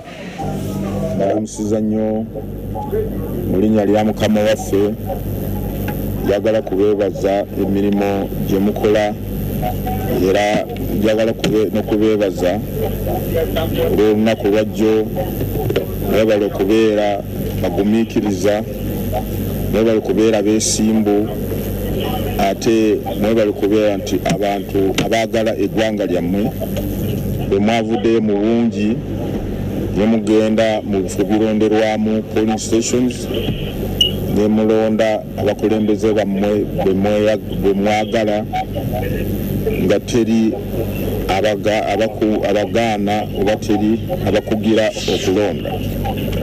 Tuli wano Luweza Lubowa egamba tuli wano ku National Tally Center wetukunganyiza kuwaba president ebitundu bitali mu by'eggwanga ne tulyoka nutegeeza abannayuganda biki bitufunye na abakandidates bonna ngeri gye bayimiriddemu bwe balina betwogerera kati olunaku nga 16 omwezi olubereberye twakafunako biraga nti okusooka obungi bw'abalonzi abalonzi bali mu lukalu lw'abalonzi buli obukadde 21 n'emitwalo 64,967 abalonzi abali ku lukalu lw'abalonzi oba National Voters Register. Polling stations jo abantu bwe bagenze okulonda abakulembeze baabwe zabadde emitwalo 5,739. Wetwogerera kati results ezitwakafunako zivudde mu polling stations mitwalo 3,15,491 mitwalo 3,15,491 ezo zo results ezo zo polling stations zitwakafuna results mu polling stations ezo. Now aba candidates nga bwe bayimiridde kati Bulira Frank Kabinga aina emitwalo 3,5,315 mitwalo 3,5,315 ayo ogerageranya mu tikitiki buli 0.4 ku 100 z'obululu obuli valid oba obulamu obwabaliddwa. Kasibante Robert ayina obululu emitwalo 2,4,564 emitwalo 2,4,564 nga mu percentage oba ku 100 buno buli butiki 0.31 0.3 ku kikumi.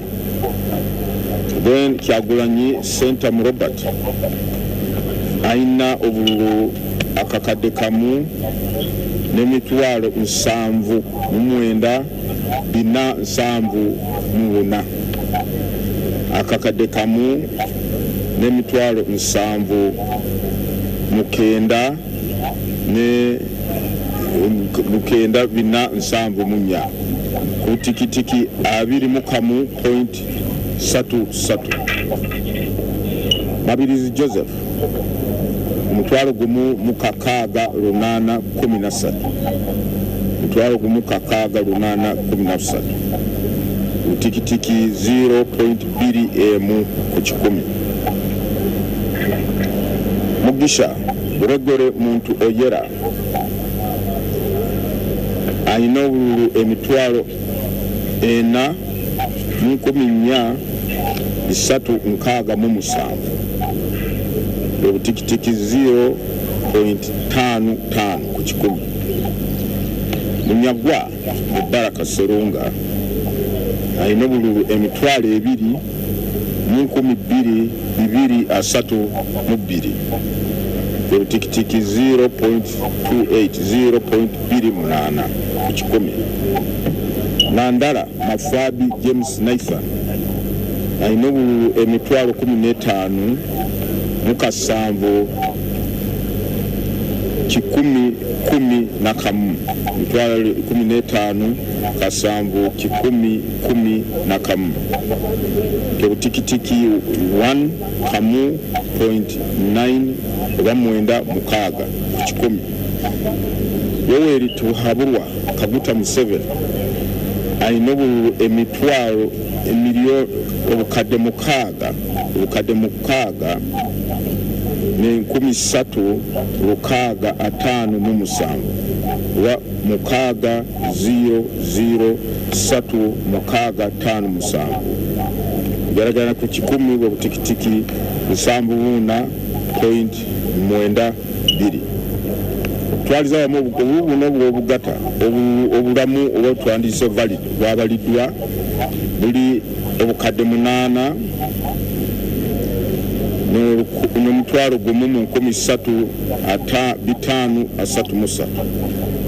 Invalid votes obubufu b'emitwalo 20,808 obulu bwonna obubaliddwa okutwalira wamu obufu obulwadde bufu n'obulamu buli emitwalo obukadde 8 n'emitwalo 21,641. Obululu bwayonoondeddwa spoiled votes buli mitwalo 2,774 mitwalo 2,774. Basebe ne bannyabo ebyo twakafunako ebiwudde mu kulonda kwa president. Ku ssaawa 4 tujja kuba twongera obategeeza ebiki ate birabye tufunye nga tubigatta ku bino bitufunye olwedde twongere okufuna ekifaananyi ebintu nga bwe biyimiridde. Ffe n'akakiiko twewaddeyo tujja kuba tutegeeza Bannayuganda ebivudde mu kulonda kwa president essaawa yonna okutuuka bwe tunaamaliriza bwe tunaatuukira ddala ku ssaawa eyo esembayo okutegeeza eggwanga ani president addako w'eggwanga lyaffe Uganda. Mwebale nnyo, mwebalire ddala.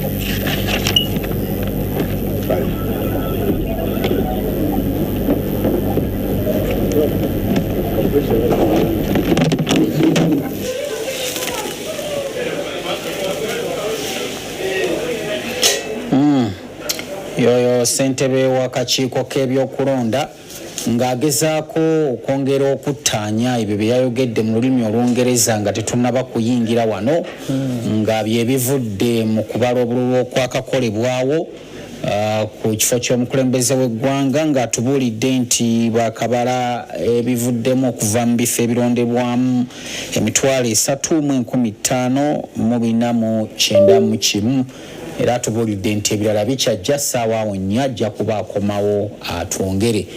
Kakati ndowooza katugende mu maaso n'enteekateeka yaffe nga twagala okwongera okutunuulira ebyokwerinda era twayogeddeko n'omwogezi w'ekitongole kya poliisi n'abaako byatubuulira ku bigenze mu maaso olwaleero n'olunaku lw'eggulo. Mpiseko mu kibuga ndabye banno nga batambula ku nnyiriri ez'enjawulo, bali ku pikipiki, bali ku kabangali, balawuna ekibuga, naye ku bitundu ebyenjawulo tuwulira waliyo obutali butebenkevu. Ripooti yammwe eraga ki ekiseera kano? Embeera ya security simbi nga era temubulamu obwo obutonotono, naye nga olunaku olw'eggulo terwatambudde bubi paka olw'eggulo ssaawa z'okubala awo we twatandise okufuna effujjo mu bantu abamu nga mu bifo nga Kawempe mwabaddemu bavubuka saizi abavubuka bakutte ebipayipu ebiri ku kkubo ne bablocking oluguudo ne badduka ne babulawo.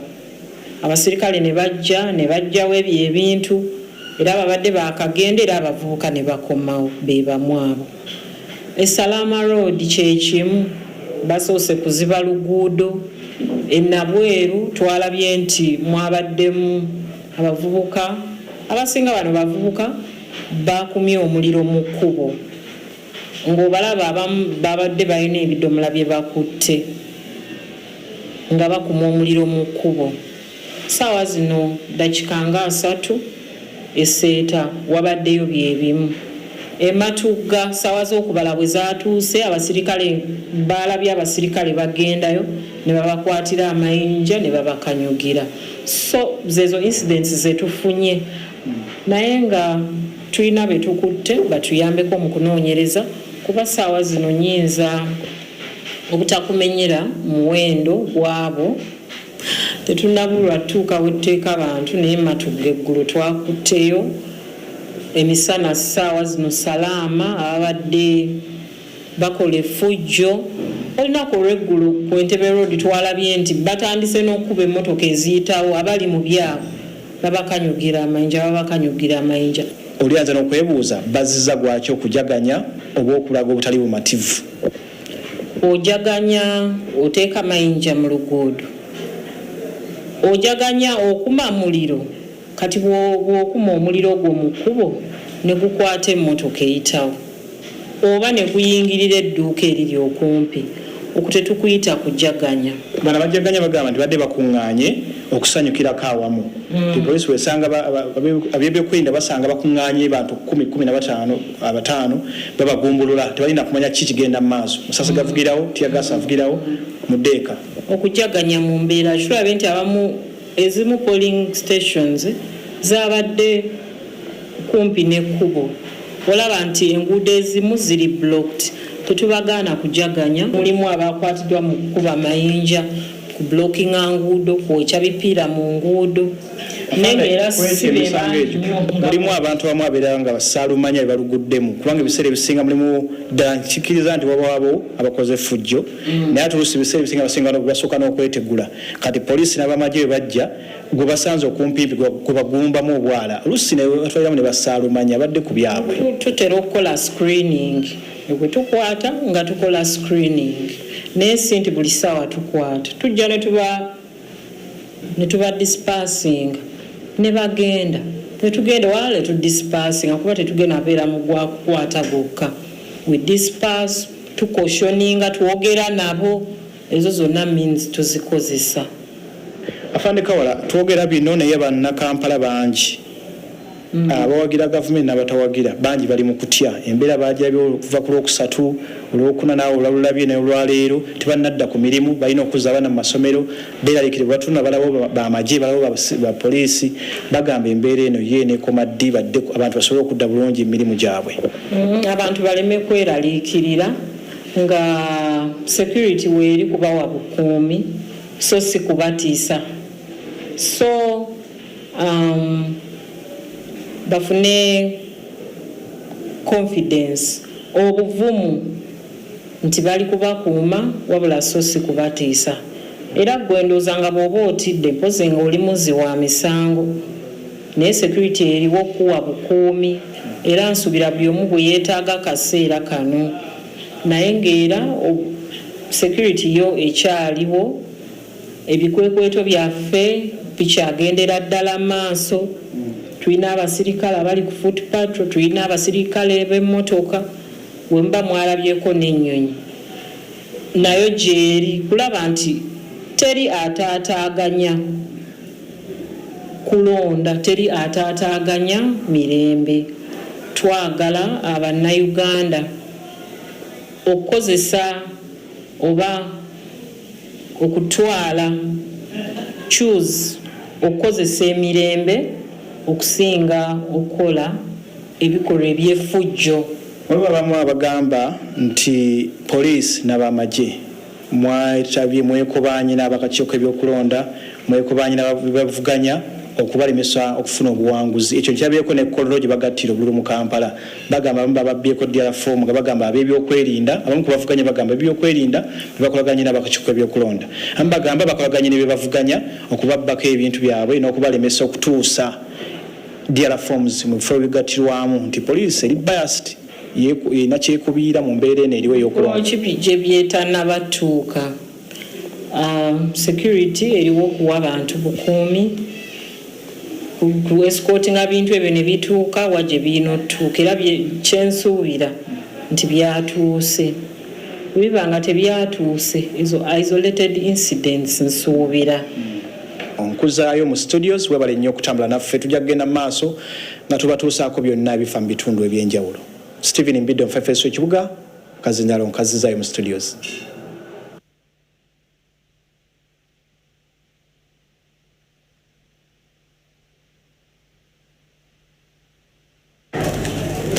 Poliisi bwetyo bwekakasa nti bw'oba toli muzzi wa misango lwaki obeera otya poliisi oba bebyokwerinda baliwo okukuwa bukuumi so si okukwata oba kukutiisatiisa. Kakati twagala okulaba ate ebadde ku ggattiro mu Kampala Central twayiseeyoko emisana ne tulaba ebigenda mu maaso era twagala tubibalage mulabe ekibaddeyo oluuyi olwo bakyagenda maaso n'okugattagatta badde tebannaba kulangira naye katulabe ebibaddeyo emisana.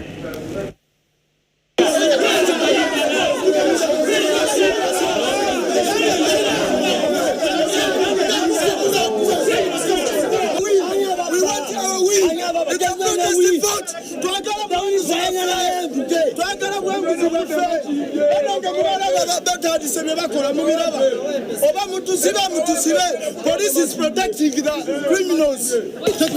They are taking me.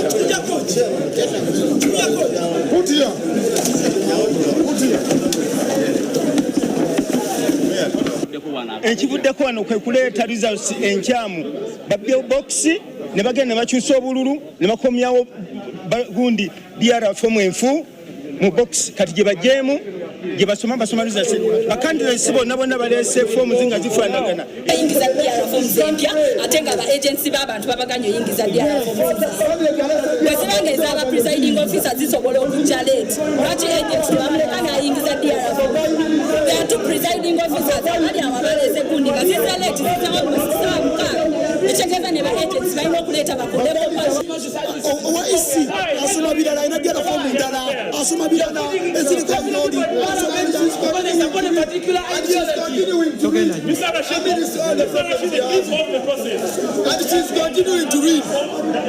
We are here to talk. We shall address these issues.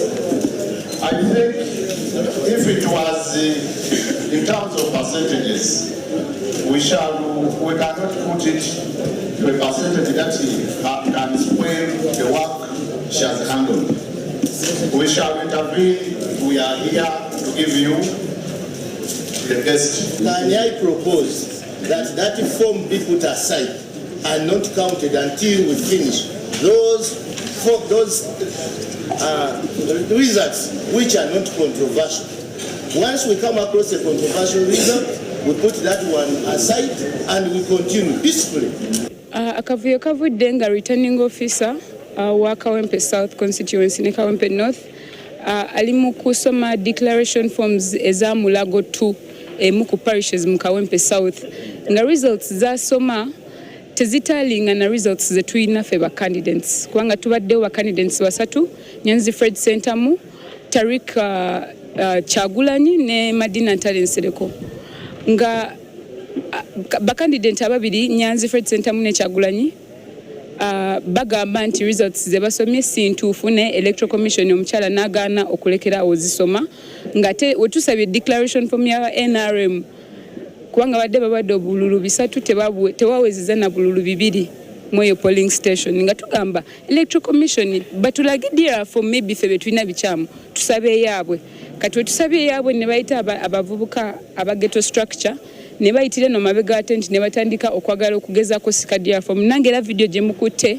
mbadde ngezaako kutaasa dia form ezimu era ezimu bazitutte era ezimu baziyuzizaako ebitundu naye tugezizaako nga bwe tusobola otaasaako ezimu naye nga intentions egemanyi ebadde yakugezaako ku DR form so that evidence waffe gwe tulina okwedefendinga ku byabwe bye balina abula abatudde mu tenti abageto structure Madina bazze nabo batutte mu tenti basise DR form ezimu ku bantu baffe era bali mulanga results ezitali ntuufu tusaba bannayo batukole tutya tusanze abayayi abakuba buli muntu yenayena abadde wa NUP era kye bakoze abo instructions nga babadde nazo bagobye abantu baffe ku polling stations era bwogenda mu Kisenyi 1 mawa asobodde ogenda abamawulire mubaleba abavubuka abo ababaddeyo bajenti baffe badde batuukayo bwe bati ne bakuba ne babagoba ku polling stations zonna awo ne batikinga obululu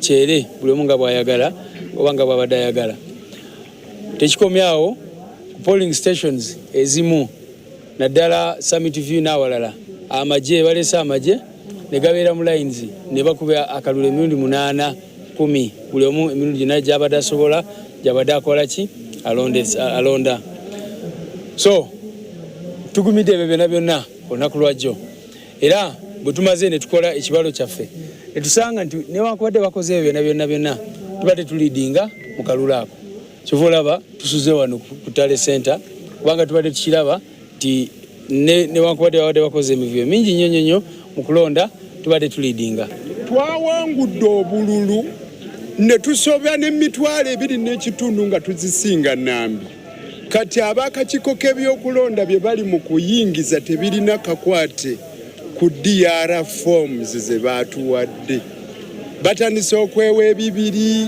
ebawa eze bataafunye haji ngezezaako ku raising objection omukyala tampuliriza gwe bayita Nasuna Rehema ate so wa Kawempe so mukama we munoonya wano returning officer wa Kampala talabika bwe tu raising objection tebawuliriza so byebye biriwo essaawa eno okulanga kuwulira Rehema Nasuna returning officer byalangirira si bye bituufu ebiri ku DR forms tusaba namma bamawulire mutwale obuvunaanyizibwa okutusaba DR forms ze zavudde mu bantu mutandiko ziyisaamu amaaso tugenda ziteeka wonna mu nsi yonna ku mitimbagano yadde kati batandise zitujjako naye zimu ze twaddusizza tugenda zibalaga mulabe okulonda bwe kabadde mu Kawempe n'ebitundu byonna so ebisomebwa kati abantu si balonze refer to the declaration form.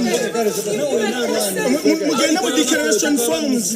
Bana tusome declaration forms. Tusome declaration forms. Taking criminals. They are criminals. They are using false results. You are supposed to protect the embeera simbi kuba ebyagala okubeera nti tufuna results ze tugenda okulangirira abo abanaaba bayiseemu tubirina naye tulina okuba nti mutuwa obudde okweteekateeka kuba kati tetugobagayingiza reserves tulina kuyingiza reserves nga bwe tuzifunye tulina okureceivinga ne tusortinga okusortinga oluusi kiba kyagala tusortinge pa parish tulina parish ezimu nga zina polling station ziyita mu 7 ziyita mu 8 kati woba osortinga parish eyo onoogiwa obudde n'obantu okunganya reserves ezo zonna naye embeera esuubiza tuli kugezaako nnyo tubeere nti tubuulira abantu ebinaaba bivudde mu kulonda. Embeera bwetyo bwesiibye ku ggattiro eryomu kibuga Kampala akalulu okalabye Solomon. Birabye ebintu ebitambudde ndabyewo n'amaziga awo akalulu bwe katyo kaba kaluma ng'olabira ddala omuntu alina engeri gy'akuyita kulitalaba akukwata mu liiso.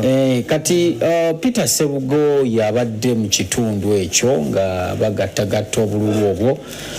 Twagala twegatteko ku lukomo lwa ssimu ayongere otutangaazamu n'okutubuulira kiki ekiriwo kati. Sebugo mpulira bulungi? Weewaawo nsaba otutembeetera ensonga nga bwe zitambula ebuuyi eyo. Mpozi essaawa zino wenjogera ndi ku kisaawe e Kololo nga wano wewali eggattiro ly'ebyo byonna ebiva mu kulonda ababaka abakola amagombolola 5 ag'ekibuga Kampala ko n'obwo obw'omukulembeze w'eggwanga era obwakubiddwa mu magombolola gano mu kibuga Kampala. Ekisaawe kino bw'oba okimanyi bulungi essaawa zino mwateereddwamu tenti eziwerako nga buli gombolola erina tenti eyaayo nga mulimu tenti eya eggombolola ya Kampala Central oba amasekati ga Kampala, tulinamu tenti eya Nakawa, tulinamu tenti eya Makindye, tulinamu tenti eya Lubaga, kosa tenti ey'Ekawempe. Era nga muno mwe mugattibwa ebyo ebyababaka abakiikirira amagombolola gano era kosa n'ebyomubaka omukyala akiikirira ekibuga Kampala. Essaawa zino wenjogerera Solomon mpozi n'abatulaba